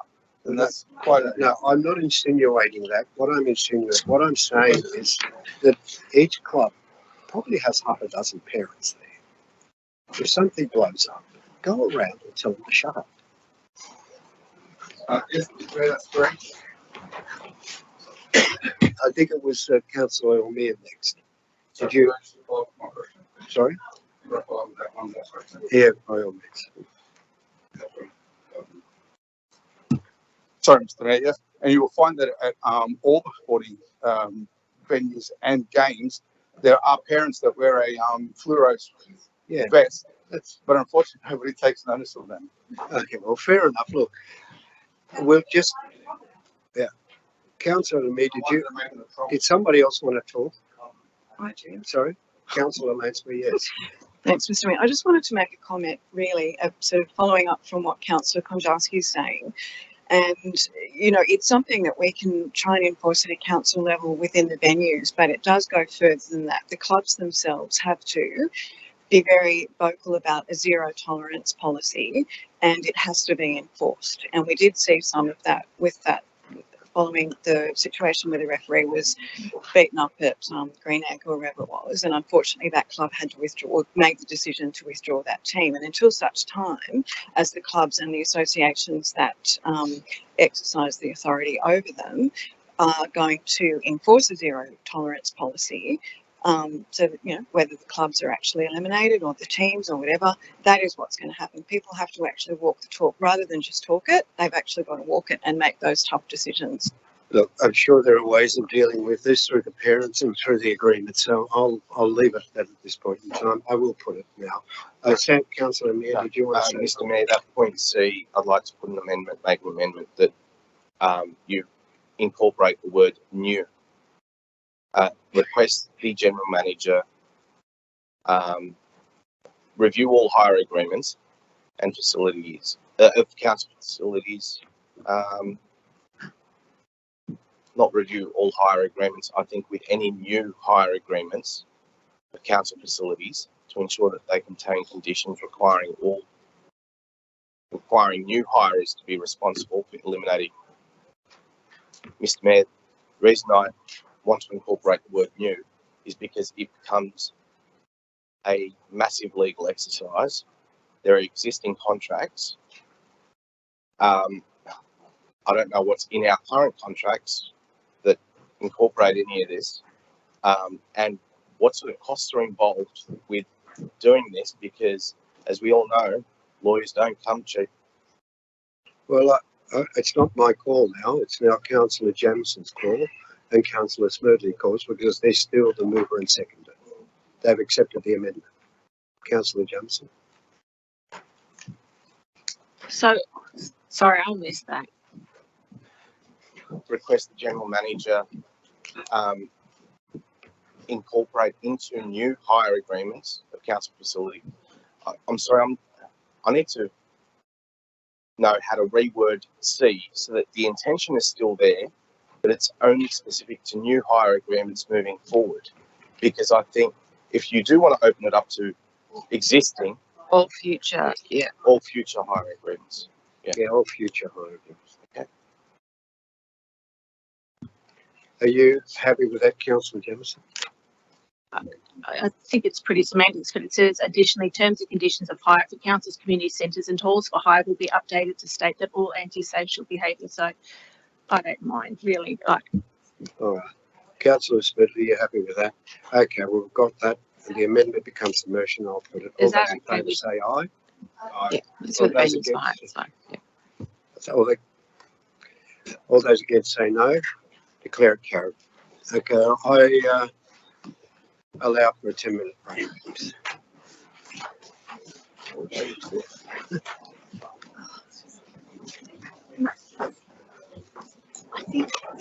I think we should allow those people to bring it forward.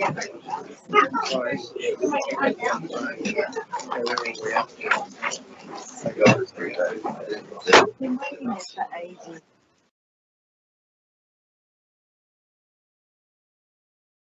Contingent of councillors here. Are we ready to start it up again? We are. Thank you. Councillors, Mr. Mayor, I move a procedural motion that we move notice of motion 03023 request to waive section 711 development contribution for 39 Mimosa Street, Oatley, to being discussed now in the meeting. Just noting that the residents who this matter is impacted by are here. It might be quite a long meeting, so I want them to be able to see the matter addressed. seconder. Councillor Jamieson. All those in favour say aye. Aye. I declare it carried. I will go now to that item, and it's Councillor Jamieson's item.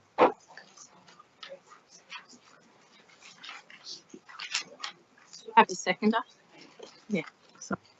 Moved by Councillor Jamieson, seconded by Councillor Lansbury. Okay, Councillor Jamieson. Thank you for staying so long. Where do I start? Firstly, I'd like to say to the Munros, I'm sorry. I'm genuinely sorry that you are in this position. I'm sorry that the NDIS system doesn't cater for you in terms of housing, the first nail in the coffin. I'm sorry that the state government can't provide the housing that you desperately need, another nail in the coffin. The state government has a policy that includes housing for seniors and disability, but your case doesn't fit the box correctly, another nail in the coffin. I'm sorry that you believe that there wasn't anyone else to support you and find appropriate housing for your son, another nail in the coffin. You've all but used up your superannuation and retirement fund to fund your son's accommodation, another nail. You're now relying only on the pension for income, another nail in the coffin. I'm sorry that council has a developer contribution policy but doesn't quite include people like you that has to self-fund their son's accommodation, another nail in the coffin. I'm sorry that you came to council and we didn't really understand your situation, another nail in the coffin. I'm sorry that you have to put yourself out there again to state your case, another nail. Yeah. I'm sorry that you're in a position of hardship, and I have discussed this, that you are unable to afford your weekly repayment, and that people that understand how much that is for a pensioner, another nail. I'm sorry that we put you in an unsustainable payment plan for you to be able to start building your disabled son's accommodation, another nail. I'm sorry that Neil, and I've asked permission to say this, has cancer and will need extra assistance, another nail in the coffin. Will the council put the final nail in the coffin and take the Munros to court to retrieve the developer fee? Are we going to be using your situation for political gain? The Munros have fallen through the gaps in an imperfect system. I would have hoped that we would put our heads together with all levels of government to come up with a solution. I still have hope that we can do it for the next person, that there are solutions where we don't use up someone's superannuation and put them on the poverty line so they can provide for their disabled son. I appreciate that we will look into this in 2024. However, we can't do this to this family because we have failed to understand the needs of our seniors and disabled. That is on us. And they shouldn't have to pay for our errors. We've had a couple of people talk to us about the system and the flaws. The Munros are not on a money-making mission. I'm asking that we don't put that final nail in the coffin and that we as councillors unanimously support this motion. If we provide an exemption in the Woodlands Avenue scenario, then surely we can do the same for people who desperately deserve our support. Thank you.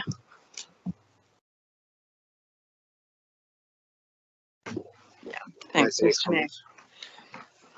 I also would like to thank the Munros for coming tonight and thank you for your patience. I'm sorry that we have kept you here so late tonight. I also want to thank Councillor Jamieson for bringing this back to us. When it came to us in October last year, I joined the meeting online. I actually had just been diagnosed with COVID, so I was a bit crook at home and not feeling great, and just assumed that this one would have gone through because I thought that we're a fairly compassionate group of people. And when the debate started, I was really horrified, and I'm really sorry about the outcome of that. I didn't support it because I didn't think you needed to enter into a payment plan. I thought that that was the wrong thing to do. At a council level, we spend a lot of money on some fairly flaky things, in my view, and at the risk of, concerning Councillor Amir, there was a year that we spent $300,000 on mostly vexatious and unfounded code of conduct complaints, and for us to not be able to find $7,500 to waive the fees for this, which is an essential thing for you and your family, I'm really sorry about that, and I hope that we can right that wrong tonight. It was flagged earlier that councillors should put the hat around to contribute to it. I think that that is the wrong thing to do. I didn't support us increasing our income just so we can look like good citizens and give it back to you. I think that falls pretty hollow. In my view, I think councillors, we just need to get this right. We've got the opportunity tonight to get this right and to help this family. And as Councillor Jamieson said, the review is not due, if something changes until next year. I was quite surprised to learn during the course of that discussion that there didn't exist the capacity to waive it for something like this. We all know that the NDIS is an amazing package for people that can get it, but it doesn't cover everybody and it doesn't extend, unfortunately, in this instance, to the Munros. And councillors, we just need to do this. We need to right this wrong tonight and help this family get the accommodation for their son, and he can be taken care of with the dignity that he deserves and provide them with the dignity that they deserve as well. Thank you. Thank you. I'll take a speaker against.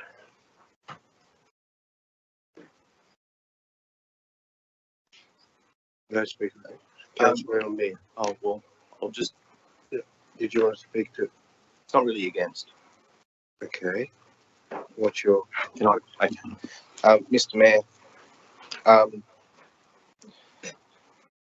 just a couple of things, and I appreciate the circumstances that the Munros are in.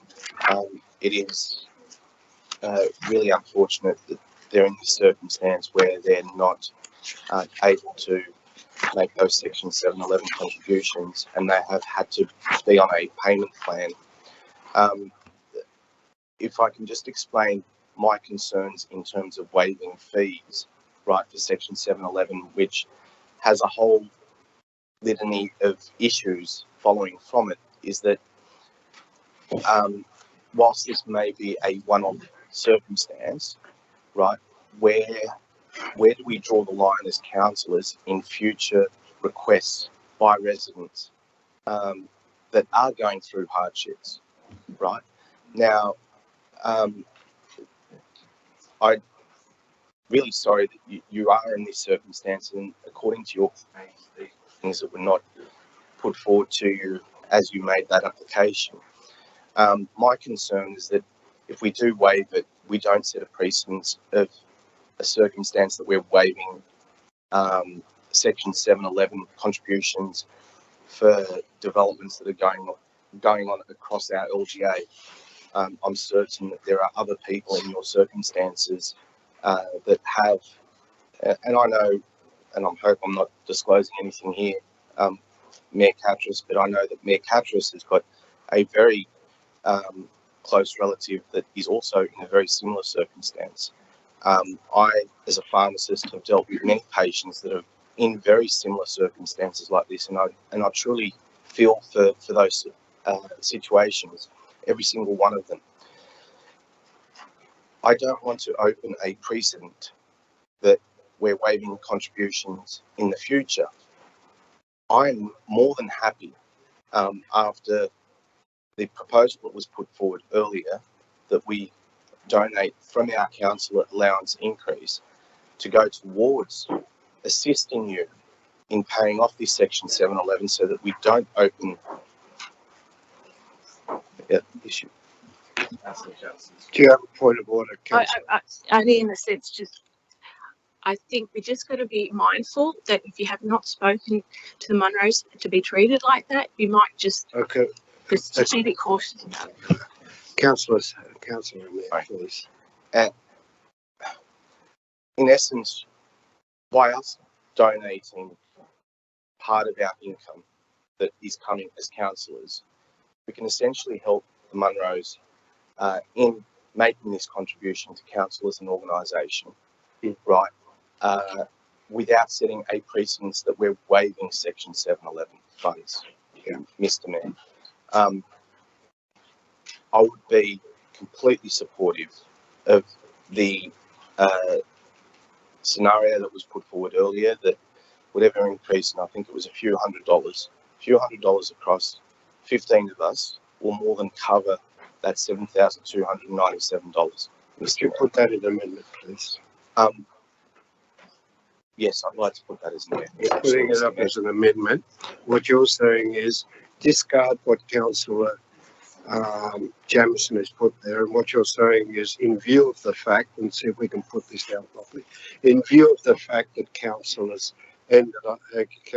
voted an increase in their allowance tonight, yes, that part of that allowance, part of that increase, that part of that increase is to be divided up equally between all councillors as a donation. Tell me if I'm going too fast. It's okay. As a donation, councillors, as a donation to the Munros to write off the Section 711 contribution. That's are we still there?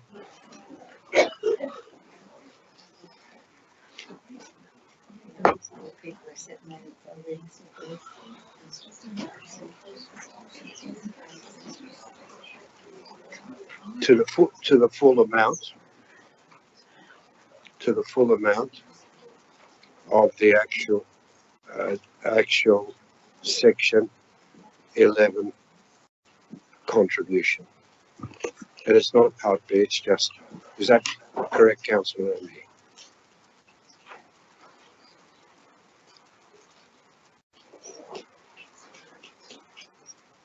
Well, maybe we should put there, as voted for an increase in their allowance based on the remuneration tribunal, based on the renewal recommendation. Can I ask a question, Mr. Mayor, of whether... Well, I can't support the way for the Section 7. Okay, I'll ask a question. Well, because they're the ones that said they're not accepting it, they don't have any problem with it. Yeah. You shouldn't have any problem with it. Yes, Councillor. if we want to play politics with a family that have come in here asking sincerely for council's help, then I'll move an amendment that Councillor Elmere and Councillor Catras you contribute their councillor fee to compensate for the lost income to council from the easement that we granted for free last month. It's got nothing to do with this topic. Well, It's got nothing to do with this topic. it's a disgrace that we're playing politics with this. Councillor, I'm not. Please, I'm not intending to play politics with this. Mr. Mayor, some people claim that I'm trying to play politics with this. What I'm trying to do is that at the end of the day, you have precedent. You don't waive. What happens is that the Section 711 still gets paid into the account because that Section 711 goes to so many things that have to be incorporated within our LGA, right? So the funds still go in there. I want to ask a question through you, Mr. Mayor, to the General Manager. Is that possible that we take that fee from the budget that is sitting there for councillors' allowances, right? Because some councillors earlier didn't want to take an increase, right? What's going to happen is that there is going to be an increase. I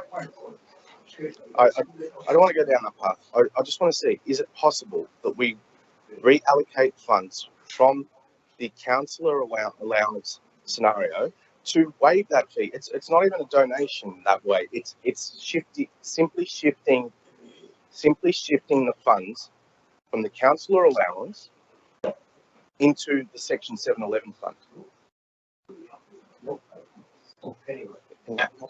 Through you, Mr. Mayor, look, seriously, I'd prefer to see something up there in that recommendation that says voluntary. Mr. Mayor, I'm really sorry if I have offended anyone. I'm really sorry. Okay, but what I am considering in this thing, I hope people can understand rather than jump at conclusions. I'm simply finding a way to shift funds from one section of the budget into another section of the budget. Right? This is how the budgets work rather than Section 711 fund is a fund that is being set up by council in order to deliver projects across the board in our LGA. Not the money's got to come from somewhere inside the council budget, right? I'd much prefer it to come from our council allowance, right, in the budget, because that money has to come from somewhere. That's all I'm saying, is that we shift the fund from one section into another section. Please, if I'm offending someone here, I don't intend to. You're offending everyone. Councillor, just allow Councillor Elmere to make his. Okay, well then, can I please be educated, Mr. Mayor, on where these funds will come from then? That was. Do I have a seconder for the amendment? It's not been accepted, obviously, by. No, but could I speak against the amendment? Sorry? Can I speak against the amendment, please? Oh, so it's not an amendment. I'm yet received. I'm asking a question now. Where we're up to at this point in time is that Councillor Mayor has moved an amendment. Do I have a seconder? Sorry?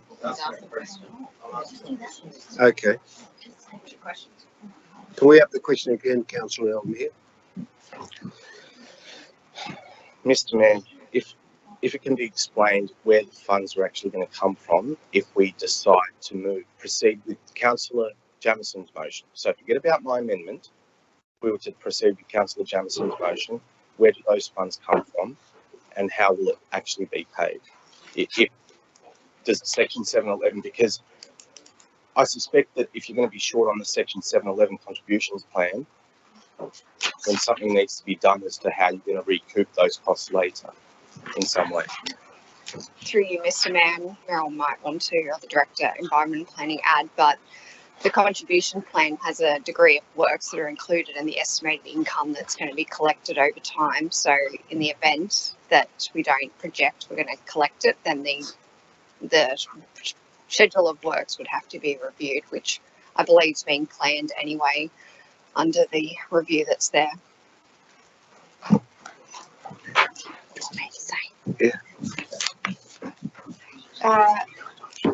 Through you, Mr. Mayor, councillors, I've just had a discussion both with the General Manager and the Acting Director of Corporate Services about how we address this matter and address all the issues that you were raising. It's going to take me until probably to 2024 before I start looking at how we amend the Section 94 plan or the 711 plan to try and deal with this issue. And it is complicated, this issue of who and how do we exempt in relation to the NDIS matters.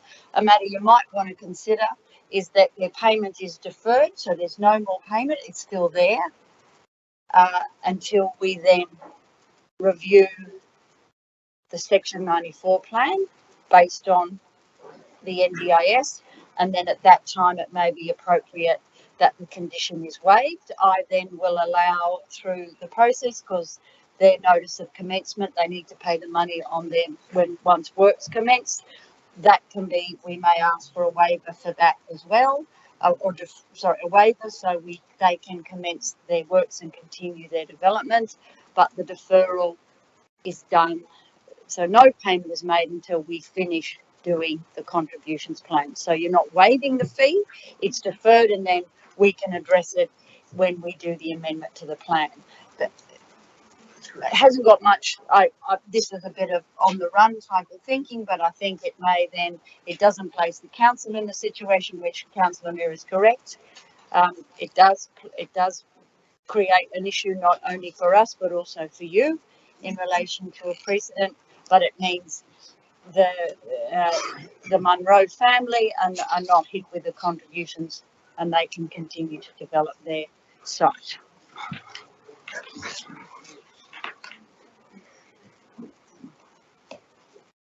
Do you want me to draft something? Well, let's see what Councillor Mayor has to say.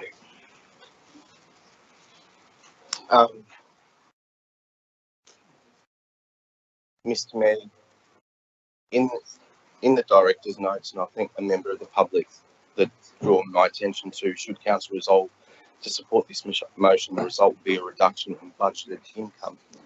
Now,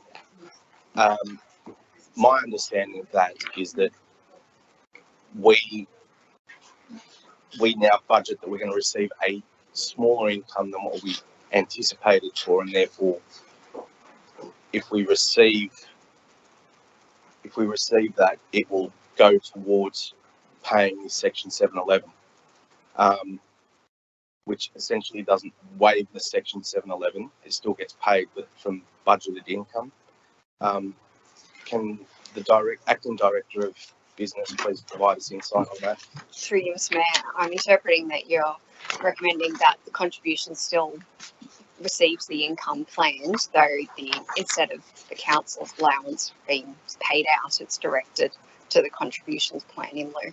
That's my understanding of what you're recommending. So there's no shortfall in the contributions overall. It's just redirected from the allowance. Correct. Yeah, that's how I understand it. Yes, technically, I think as the general manager said, I think it would have to be voluntary, though, the councillors to make that donation. That's just mine, but whether there's legal advice, so you can see. Okay.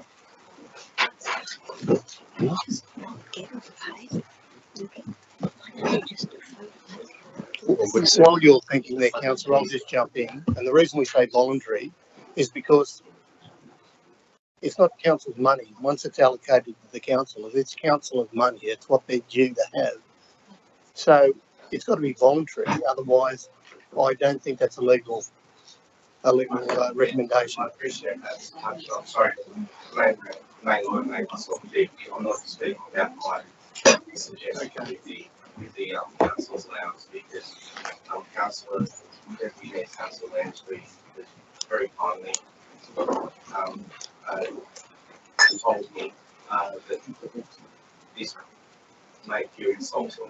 Please, I do not want to be insulting in any way, shape, or form. I'm probably looking at this from a very Money perspective, and just making sure that the Section 711 contributions plan is not short, that we we allocate the funds from somewhere, but from my understanding of being on council for quite some time, there has to be somewhere where this money is going to be coming from, right? Yes, I don't know how they're going to find it, but if they can find it, but where are we going to take this money from? And I'm happy to proceed that we find a spot where we can take this money from and allocate it to the Section 711 plan, so that way we're not setting a dangerous precedent of foregoing Section 711, and that it remains there, so that way our community can also have confidence that when Section 711 contributions are being asked for, that they're being delivered. Yeah. I must admit we're in a bit of a bind. I will say this because I've got an issue with actually doing policy on the run. I've got a major issue with doing policy on the run because Section 711 contributions don't just happen and just say it'd be nice to have a swing there and a piece of infrastructure somewhere else. I'm more inclined to support Councillor, if Councillor Lanier wants to put that amendment, I'm more inclined to support it, or I'm more inclined to support a deferral until Section 711 contributions are reviewed, and then we can look at a hardship payment plan if we don't accept it. You cannot, councillors, you can't just do this. You can't just have policy on the run. It's on the run. This is the It's policy second on the run. time. Councillor Ball, it is policy on the run, and you know it. Now, Councillor Almeida.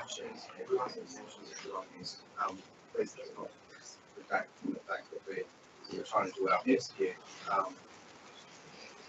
I'm not sure maybe if we can get a more definitive answer, I'm happy to look at this next month and make sure that we've got something that's actually.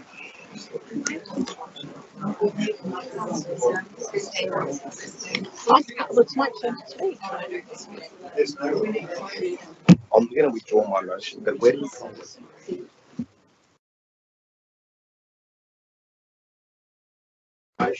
And you have it.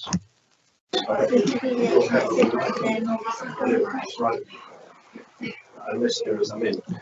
Mr. Mayor, on advice of my fellow councillors, I'm going to just withdraw everything. I'll let the motion sit. At the end of the day, all I'm trying to do here is trying to make sure that we are doing the best possible thing for our residents, but also for our council. And if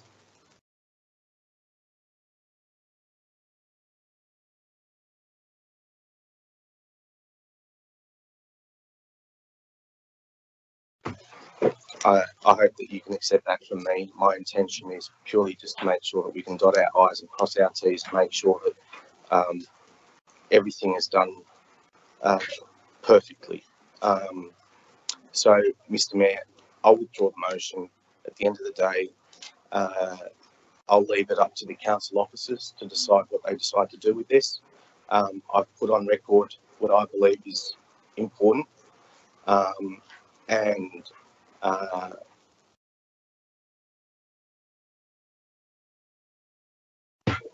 sorry. Sorry. I was planning to move the amendment that I intended to move the amendment that Ms. Bishop. I'm not sure how to word it, but I move an amendment that was suggested. Thank you to the director, and I'm happy to take your guidance on what the wording of the amendment could be about a deferral until the review is done. Is it okay if I speak to my reasons why I would wish to move the amendment? I would need a second up. Okay, I move an amendment, but we need to work through the wording of it. I'm sorry.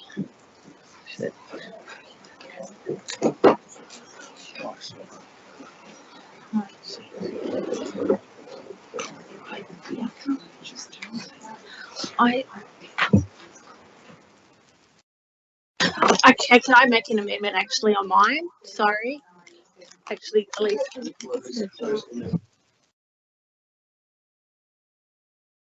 I think this might solve that problem. I have reasons. Well, we've got an amendment now because we've already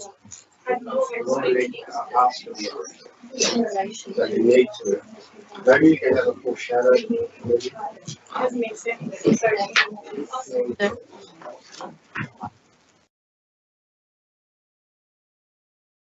Councillor Simon.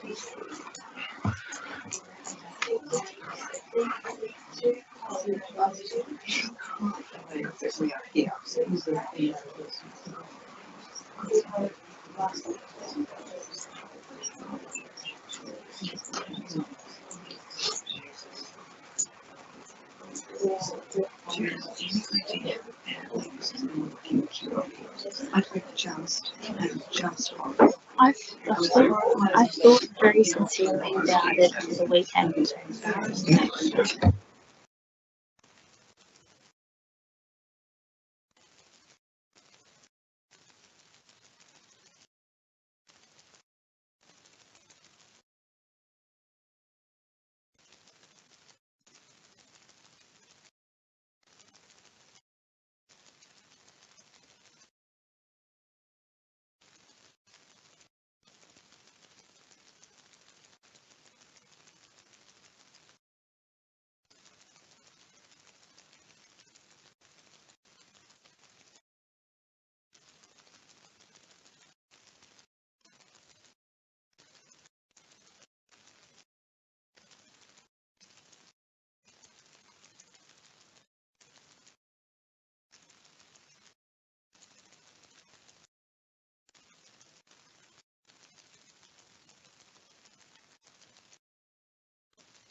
Moved by Councillor Carroll, seconded by Councillor Simon.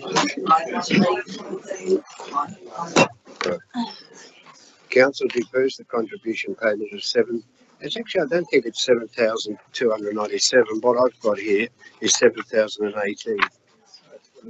It is what it is, okay.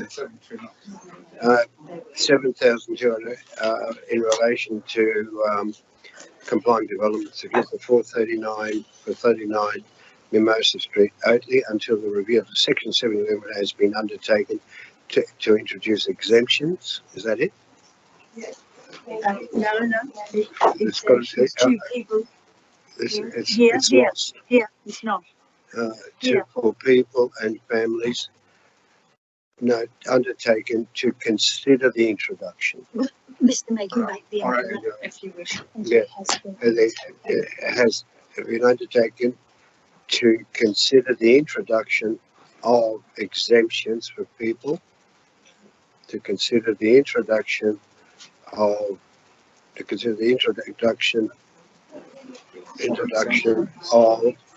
exemptions for people and families on an NDIS plan.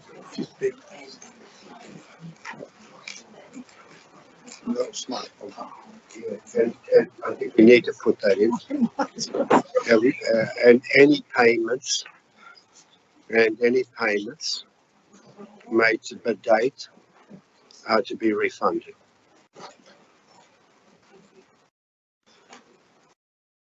Is that your amendment, Councillor Ficarra? Yes. Is that what you see, Councillor Symington? Yes. Thank you. Okay. May I speak Councillor to Ficarra, the let's amendment? talk to it. Yeah. Councillors, I implore you to please support this amendment. Hearing everybody's views, I genuinely believe that this would be hopefully the option that most of the councillors can support. I wanted to speak at some point during this motion as well, just because you are residents of if I can speak to the residents through you, Mr. Mayor, who are residents of my ward, and I wanted to make it clear and transparent of the reasons why I would vote the way that I vote. As councillors, we need to be particularly clear about making sure that we're thinking of decisions and the impact for the entire community. I can only imagine that you are not the only people going through this situation, and it is important that the council goes through a process of not just considering, in my opinion, people who have a family member who is an NDIS recipient. I'm sure that there are other people out there in the community who they have other serious and genuine reasons for wanting to have their Section 711 developer contributions waived. And thank you so much to the directors and the general manager for trying their best and using their knowledge to find a way forward of ensuring that this family clearly going through financial hardship are not charged while council is going through a time of revision on this, being understanding of the residents' financial circumstances, but also understanding that we need to make genuine thought through decisions about how every resident is impacted and making sure that there is a proper plan and policy around what criteria there is to waive somebody's developer contributions. So I hope the councillors can please support this amendment. I'm just moving it because I think it's a good idea. I genuinely think it has the best chance of passing in the meeting. Thank you. Thank you, Councillor. Councillor Symington, do you have anything you got? Did you want to? No, I just support what Councillor Fakara said. Against the amendment? Councillor Jamieson, yes. I think there's a lot of us just sitting here with our hands, heads in our hands, unbelievable. Like, it's just, I'm just so sorry. First we had a councillor GoFundMe without even asking you. I did actually ask the director in regards to whether we actually just push it, so at least they don't have to have that burden. And it's a shame that no one came together and actually discussed this. And this is at the Munro's expense that we're discussing this publicly. But I did already discuss that, and it was advised to me that if you keep a payment plan, it's signed off and it's done. If we actually well, maybe you better explain it, but you advised me not to do.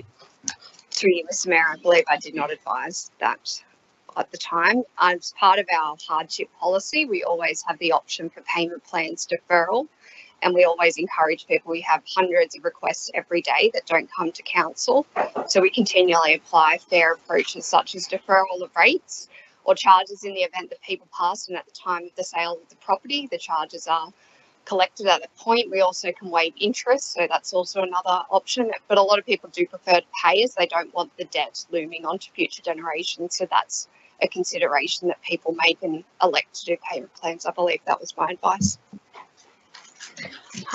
And there's also a risk that any time that the council changes hand, that if we've changed that repayment plan, there could be issues as well. The money that's lost, if they didn't build this granny flat, there wouldn't be a Section 711. So if somebody else had built this granny flat, there wouldn't be a Section 11. However, just as we did with the easement, we make the choices on a case-by-case basis. Surely we can do the same. How many times, like I felt for those people, the Taylor Reserve, not the Woodlands, but the Taylor Reserve, they went through hell. Why are we doing the same thing to these people? How many times do we have to bring them here? I can tell you, I will be fighting for these guys. That amendment is just not on. Like, you haven't even discussed it with these people. I mean, we put a GoFundMe, council GoFundMe. I mean, we didn't even ask how these people are feeling, how humiliated they feel, and we just stick another nail in the coffin. It's just, I cannot believe, there is no way I will support that motion. I'm sorry. Councillor Marnie. I just have a question, please, Mr Mayor. I was just wondering what the Labor Party's ethos of policy is on this sort of thing, because it doesn't seem to gel with what I believe the Labor Party's. Councillor Marnie, this has got nothing to do with the Labor Party. This has got to do with a group of councillors who are making a decision. Excuse me, Mr So Mayor. Excuse me, no, it's got nothing to do with the Labor Party council. It does actually. There's 5 Labor councillors here. Sorry? There's 5 Labor councillors in the Well, room. I'm not talking for 5 other councillors, nor am I talking for the Labor Party. My job is to deal with this matter in the best interest of the community, not to talk about the Labor Party or the Liberal Party or the GRRR Party.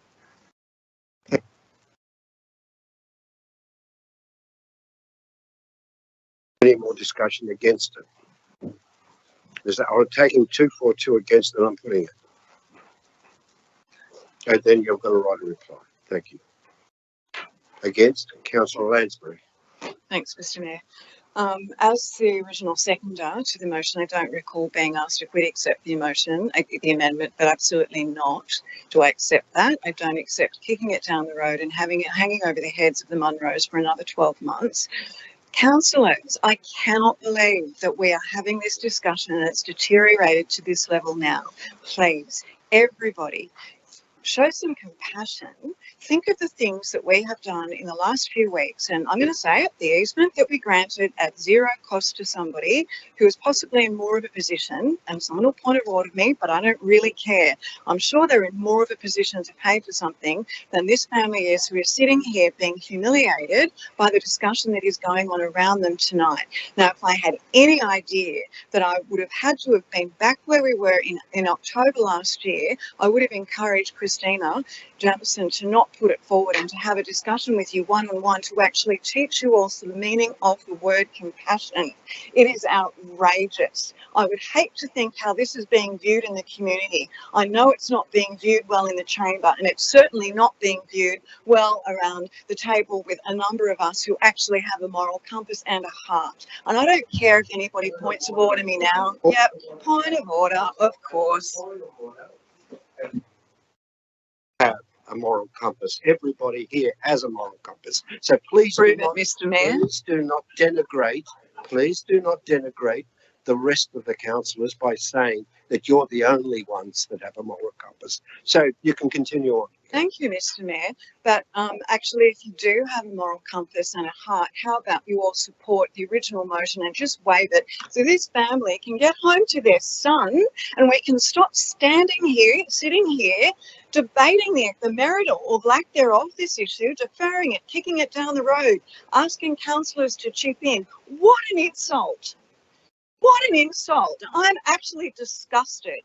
And the only reason I'm not leaving the chamber is because we've got more business to deal with. We need to put an end to this now, councillors. Stop humiliating this family. Show some compassion. Do the right thing. Think back to what we did at the last council meeting, granting an easement to somebody who could have afforded it. Yet we have had Mrs. Munro come here and speak to us tonight to say that they're at the end of their funds, and we're talking about deferring it and kicking it down the road. I am just horrified at what I'm seeing here tonight, councillors. I can't even articulate anything better than that, but I would really like to think, I'm going to call for the motion to be put so we can put an end to this absolute outrage and embarrassment, and hopefully all of you can dig deeply and do the right thing. If you only do it once this year, make sure tonight's the night you do it. Thank you, Councillor Ashley. Now we've got 242 against. Right of reply. Did you want to take that up, Councillor Picard? Only to note that the circumstances of this matter and circumstances of the matter that was discussed at the previous meeting are very different. I cannot recall what is okay for me to talk about, considering it was discussed in confidential, but they were two objectively very different matters. I just wanted to put that on the record. I will put it. That was the right of reply. I think we better go around the chair. What do we Around the voting table. for the amendment? Now, just so that you know, we're actually voting on Councillor Ficarra's amendment. Moved by Councillor Ficarra, seconded by Councillor Symington. It's basically got to do with deferring the payment until the director has had an opportunity to deal with the issue of consideration of the Section 700 contributions. Contributions, yeah. Mine, Mr Mayor, I agree. 4. Councillor Amber Haperham, Against. Councillor Borg, Against. Councillor Elmer, 4. Councillor Ficarra, For. Councillor Jamison, Against. Councillor Konjarski, 4. Councillor Lansbury, Against. Councillor Lou, For. Councillor Marnie, Against. Councillor Mort, Against. Councillor Smerdley, 4. Councillor Stratokopoulos, 4. Councillor Symington, For. Councillor Wang, Against. 8 for, 7 against. 7. Yes. Declare it carried. Thank you, councillors.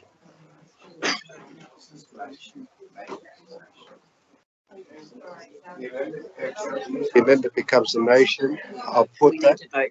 Yeah, Yeah, on the I'll- motion. The amendment becomes the motion. Councillors. Councillors, I understand you have a bit of controversy to discuss right now, but at this stage, let's finish the meeting and you can go outside and do that. Now I'm putting the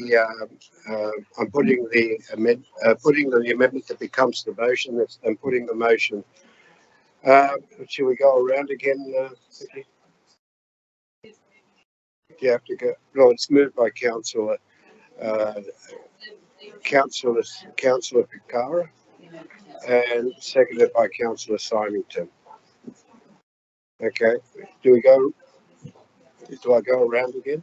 Mr Mayor, You want to go around? 4. Councillor Amber Haperham, Just to confirm that this is voting for the original motion, please. no. The amendment has become the motion. Original motion. Please get rid of the original motion and put the amendment up.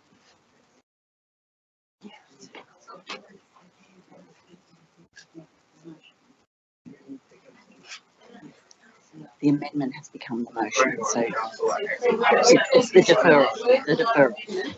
Against. You're voting on the actual motion, which is the product of an amendment. Can you move the voting box, Marissa, for a minute, please? They need to So move withdraw what I just said, please. Move the box, please.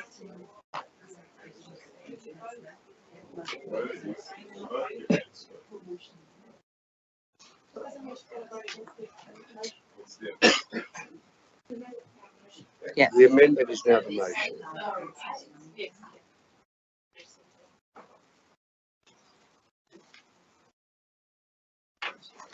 Councillor Amber Haperham,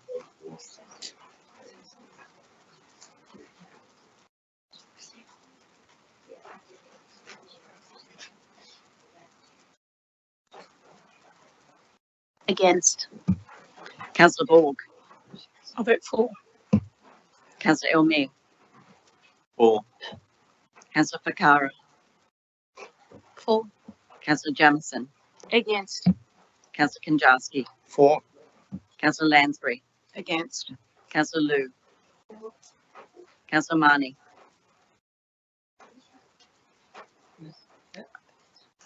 Against. sorry, Councillor Marnie, Against. Councillor Mort, Against. Councillor Smerdley, 4. Councillor Stratokopoulos, 4. Councillor Symington, For. Councillor Wang, Against. 9 for, 6 against. 9, 4, 6 against. I declare it carried.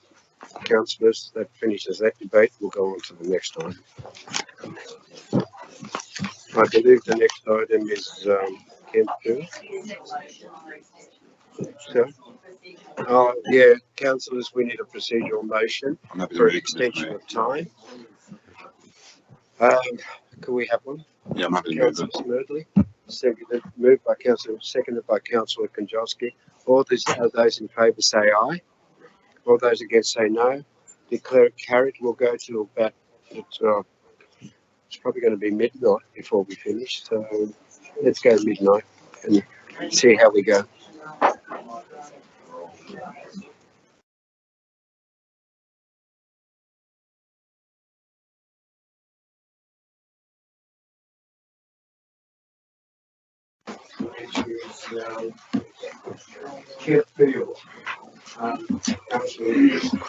Thank you, Mr. Mayor. Can I have a seconder before I speak on it?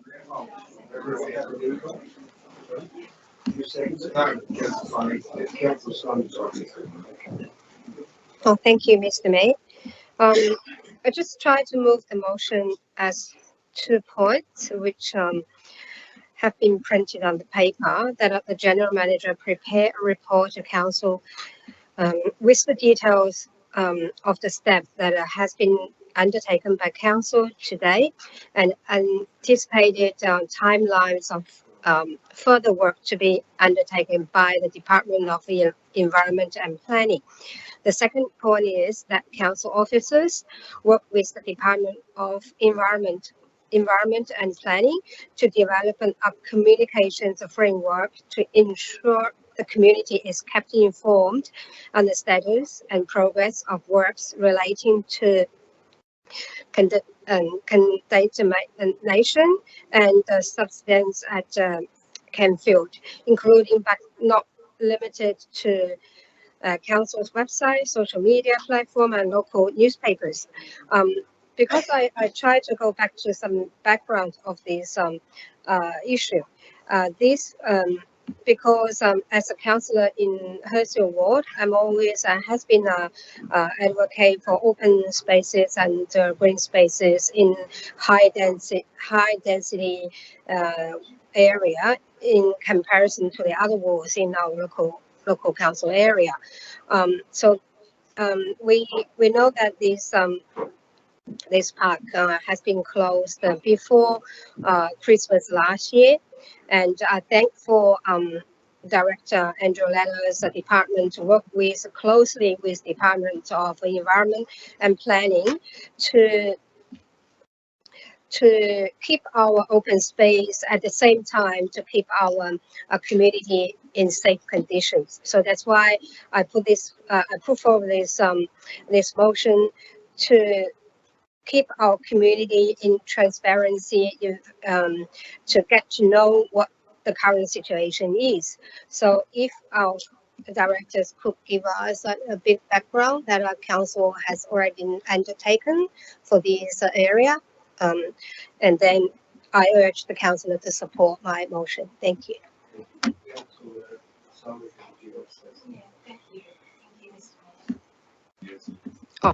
I'm just pleased that post March 27th, the department is now has a willingness to listen and work with council, and hopefully we've turned the corner and they can deal with these significant issues. I mean, there seems to have been a lot of time lost, and public safety has always been the forefront of the council officers, and I want to acknowledge Director Andrew Ladler and his team for their proactive approach with this serious issue. Thank you. Anybody else want to talk to this? Councillor Lansbury, I yes. have a question, if I could, for Director Ladler. When we talked about this particular Kempsfield issue a few weeks ago or a couple of months ago, I asked about signage in different languages. Is that any closer? Through you, Mr. Mayor, we have had signages. I think by memory, I think it was in 8 different languages. So that is coming very, very shortly. So we are going to be putting all that signage around that side to make sure that everybody understands what it is. Also, the discussions we've had about, the illegal sort of entry. We've also secured the perimeter fence with ties. So we're just trying to, and we've removed pieces of play equipment as well, just to try and prevent or try and discourage that entering the side. Thank you. Does anybody else want to say anything about this one? Councillor Dwayne. I just have a question through your mail to the director. Yeah. So there was a big issue with the ownership of this field and the and result in the funding issue. So was that resolved? What's the status of the ownership and the funding to fix it? Through you, Mr. Mayor, there was never an issue with the ownership. The Department of Environment Planning were trying to transfer ownership on the back of a grant that we refused. So the department has always been the owner since the tip was closed down. The ownership was transferred to them. It was in the late 60s. So how about the funding to fix it? Through you, Mr. Mayor, that's the issue that we're currently working through them at the moment. Until they've actually done the monitoring of the site, which includes gas monitoring and monitoring of the water passing through the site, they won't be able to develop a remediation action plan. Once that remediation action plan is developed, I'll know what the extent of the cost associated with the remediation works is. So still work in progress, yeah, for the funding, yeah, still. Mr. Mayor, it very much is a work in progress, yes.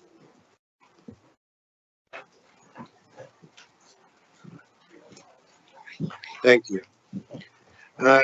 Is there any further discussion on this matter? Okay, I'll put it. All those in favour say aye. All those against say no. Declare it carried.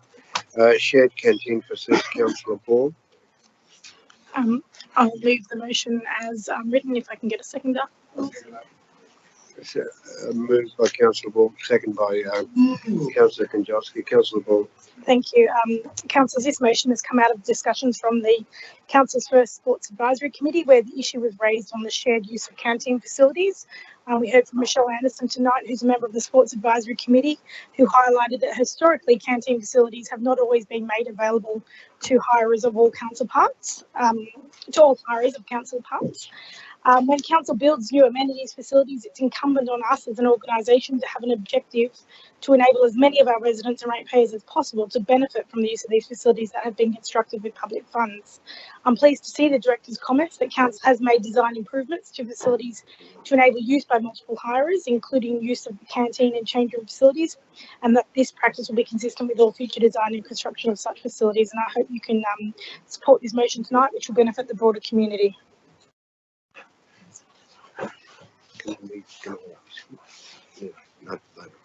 Thank you, Councillor Borg.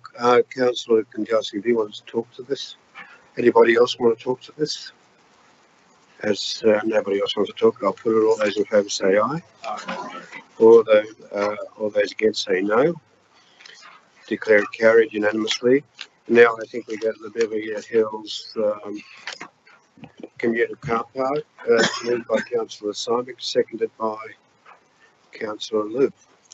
Thank you, Mr. Mayor. I move my motion as read. Councillors, I've concluded that this whole commuter car park project was an ill-conceived commitment by the previous state government. It's been poorly managed by Transport for New South Wales. Why even contemplate a commuter car park if there are serious, complicated accessibility issues that Transport for New South Wales has no intention of resolving? They say it's out of the scope. Well, your scope's wrong. When the Edgbaston car park was compulsory acquired and we did not cede it to Transport for New South Wales, they compulsory acquired it. After compulsory acquisition, council lost the right to have control over this public space. What we're left with is Transport for New South Wales. It is not listening to our council officers when they pointed out significant accessibility concerns, whether that be the location of accessible parking spots, just dropping them over at Taronga Terrace, tick the box. Then we have the safety aspect of accessibility. If users cannot access the station via the stairs, it's a 400-metre walk to their nearest pedestrian crossing to get to the other side of King George's Road, where there is a lift. Coupled with the footpath gradings, pedestrian movements will be severely compromised. Council officers have made the logical suggestion of moving the crossing closer to the commuter car park to create a safer access, but it's not in the scope. That's the Transport for New South Wales catchphrase. Maybe the people constructing the car park could talk to the people responsible for the signalling on King George's Road and make it safer. To compound the disaster, I've been contacted by worried business owners, seriously concerned that they are losing customers due to the closure of the car park whilst construction proceeds. And I think we're told that that could go on for 2 years. I know from first-hand experience what it's like to be self-employed and dependent on so many variables.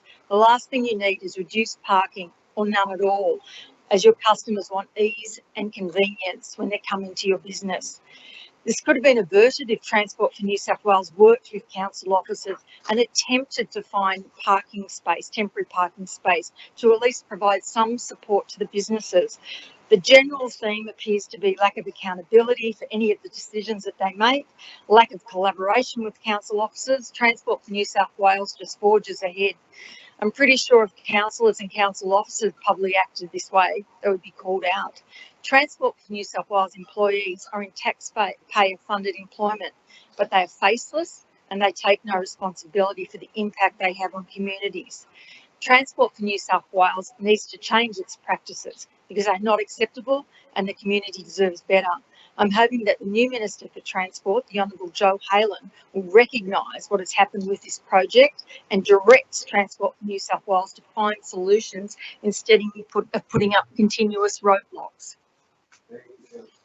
Councillor Simon, and Councillor Lou, did you want to make any comments?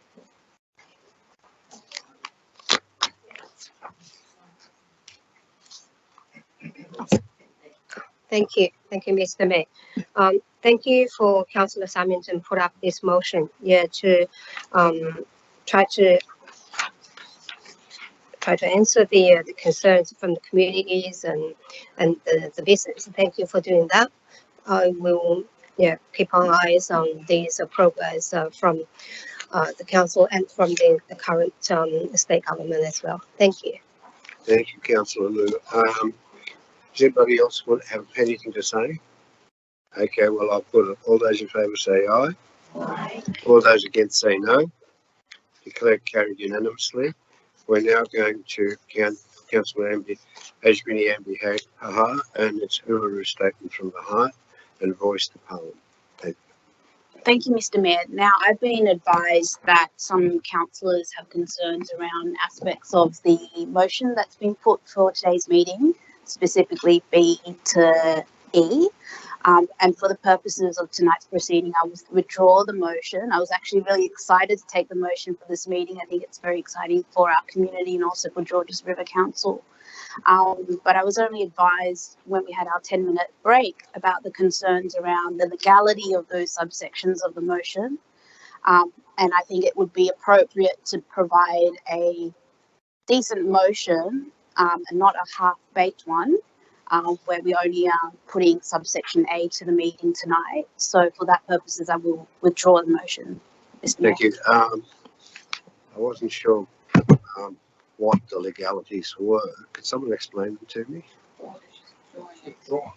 I'm not sure that I can comment on a matter that's now been withdrawn, but in broad sense, the motion as originally proposed to council included some provisions about promoting one side of the debate, which would therefore require the approval of the Electoral Commission before it could be a political statement, because it's a referendum under the Referendum Act. But I'm not an expert of the Referendum Act, and my lawyer friend and I was the first time we've actually had to review that act this evening. But that is our best of our understanding of what we've read this evening, and it'd be worthwhile just having some time to look at that. Thank you very much, and I appreciate what you've done, Councillor Ashwini Ambi Haha, because obviously there's some issue with it. So, yeah. Now we'll have to go to the, I think it's the notices, questions on notice. I will take extra questions over and above those that have been posed, not the same questions. None? Okay, well that's finished. Now we need to go into closed session. So we need to move into closed session at this point in time, which is 11:34. There we go. 11:34. The meeting will move into the committee of the whole to allow consideration of matters in closed sessions in accordance with Section 10A of the Local Government Act 1993. Then in accordance with Section 10A Clause 2 of the Local Government Act 1993, Council entered into closed session to discuss 128 Carlton Crescent, Cogra Bay, and I think we've also, and the other one is, what was it? Yeah, Olds Park. Thank you. Yep. It's intended for Olds Park. Then, in accordance with the provisions of Part 1 of Chapter 4 of the Local Government Act 1993, the matters dealt with in this report be considered in closed council meeting at which the press and public are excluded in accordance with Section 10A Part 2E. It is considered the matter contains information that would, if disclosed, prejudice the maintenance of the law and I suppose commit commercial advantage because of Olds Park. That in accordance with the Section 10D, it is considered that if the matter were discussed in an open council meeting, it would on balance be contrary to the public interest, as it contains information that would, if disclosed, prejudice the maintenance of the law and provide commercial advantage to others. Accordingly, members of the press and public are excluded from the closed session, and access to the correspondence and reports related to the items considered during the course of the closed session will be withheld. I will ask the General Manager if there have been any written representation or objection from the public. No, Mr. Mayor, there hasn't. A procedural motion is required to move into closed session. I call for a mover and seconder. Yes. Councillor Smith, seconded by. I'll second that, Mr. Mayor. Councillor Konjowski. All those in favour say aye. For the members of the public and the press, live stream will cease and resume following the confidential session of council. Once the items are addressed, the live streaming will commence and the resolutions which occurred in closed session will be confirmed. We will then deal with the remaining items on the agenda, which I think there are none. If there are, we wait for confirmation. I wait for confirmation from the staff advising live streaming has ceased. Thank you.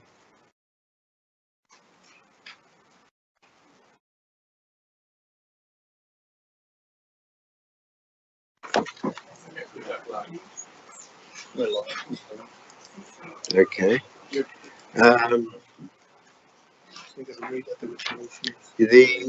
The first one was moved by council. The recommendation closed session regarding CCL 04. Well, where are we? Okay. The construction of Old Park, skate park and netball court. The recommendation by it was moved by Councillor Symington and seconded by Councillor Amir. That under sections 178(1)(a) of the Local Government Act Regulation 2005, Council accepts the tender that is recommended in T2003, construction of Old Park Skate Park and netball court hardscape as outlined in the confidential attachments. B, that the General Manager be authorised to execute the contract with successful contractor on behalf of Council, that Olds Park Recreational Sporting Hardscape Precinct construction budget be updated as identified in the confidential attachment. The Council informed the unsuccessful transfers of the resolution. That was moved by Councillor Symington. I presume to moving it again, and Councillor Amir. I'll put that. All those in favour say aye. Aye. All those against say no. I declare it carried unanimously. The next item on it was Carlton, 28 Carlton Crescent, Cogra Bay, moved by Councillor Lansbury, seconded by Councillor Paul. That Council acknowledges that the potential heritage listing of over number 28 Carlton Crescent, Cogra Bay is necessary for the protection of the heritage integrity of number 28A Carlton Crescent, and as both numbers 28 and 28A create a historic narrative through retaining the original design intent and the physical and visual relationship of both sites. B, that Council make an interim heritage order over number 28 Carlton Crescent, Cogra Bay, Lot 22, Section 15, DP 1963, as the potential heritage item. A is likely to be of heritage significance. B is under threat of demolition and unsympathetic alteration through any consent given to development application number 2023-0025. C does not have statutory heritage protection under the Environment Planning and Assessment Act 1979 or the Heritage Act 1977. That council authorised the preparation of a detailed assessment of the heritage significance of number 28 Carlton Crescent, Cogra, in accordance with the Heritage Council guidelines, that if the heritage assessment prepared in C above determines that number 28 Carlton Crescent is of heritage significance, and council resolves to prepare a planning proposal to amend the listing of the item I208 to include both 28 Lot 22 and 28A Lot 21, Carlton Crescent, Cogra Bay, as a local heritage item in Schedule 5 to the Georges River local LEP. It was moved by Councillor Lansbury and seconded by Councillor Borg, and we'll put that in the same manner. All those in favour say aye. All those against say no. Declare it carried. And councillors, there's nothing else. The meeting closed at 11:43. Or is it 53? Yeah, 53. Sorry, 11:53. Thank you, Councillor Ridley. Good night, good luck, and God bless.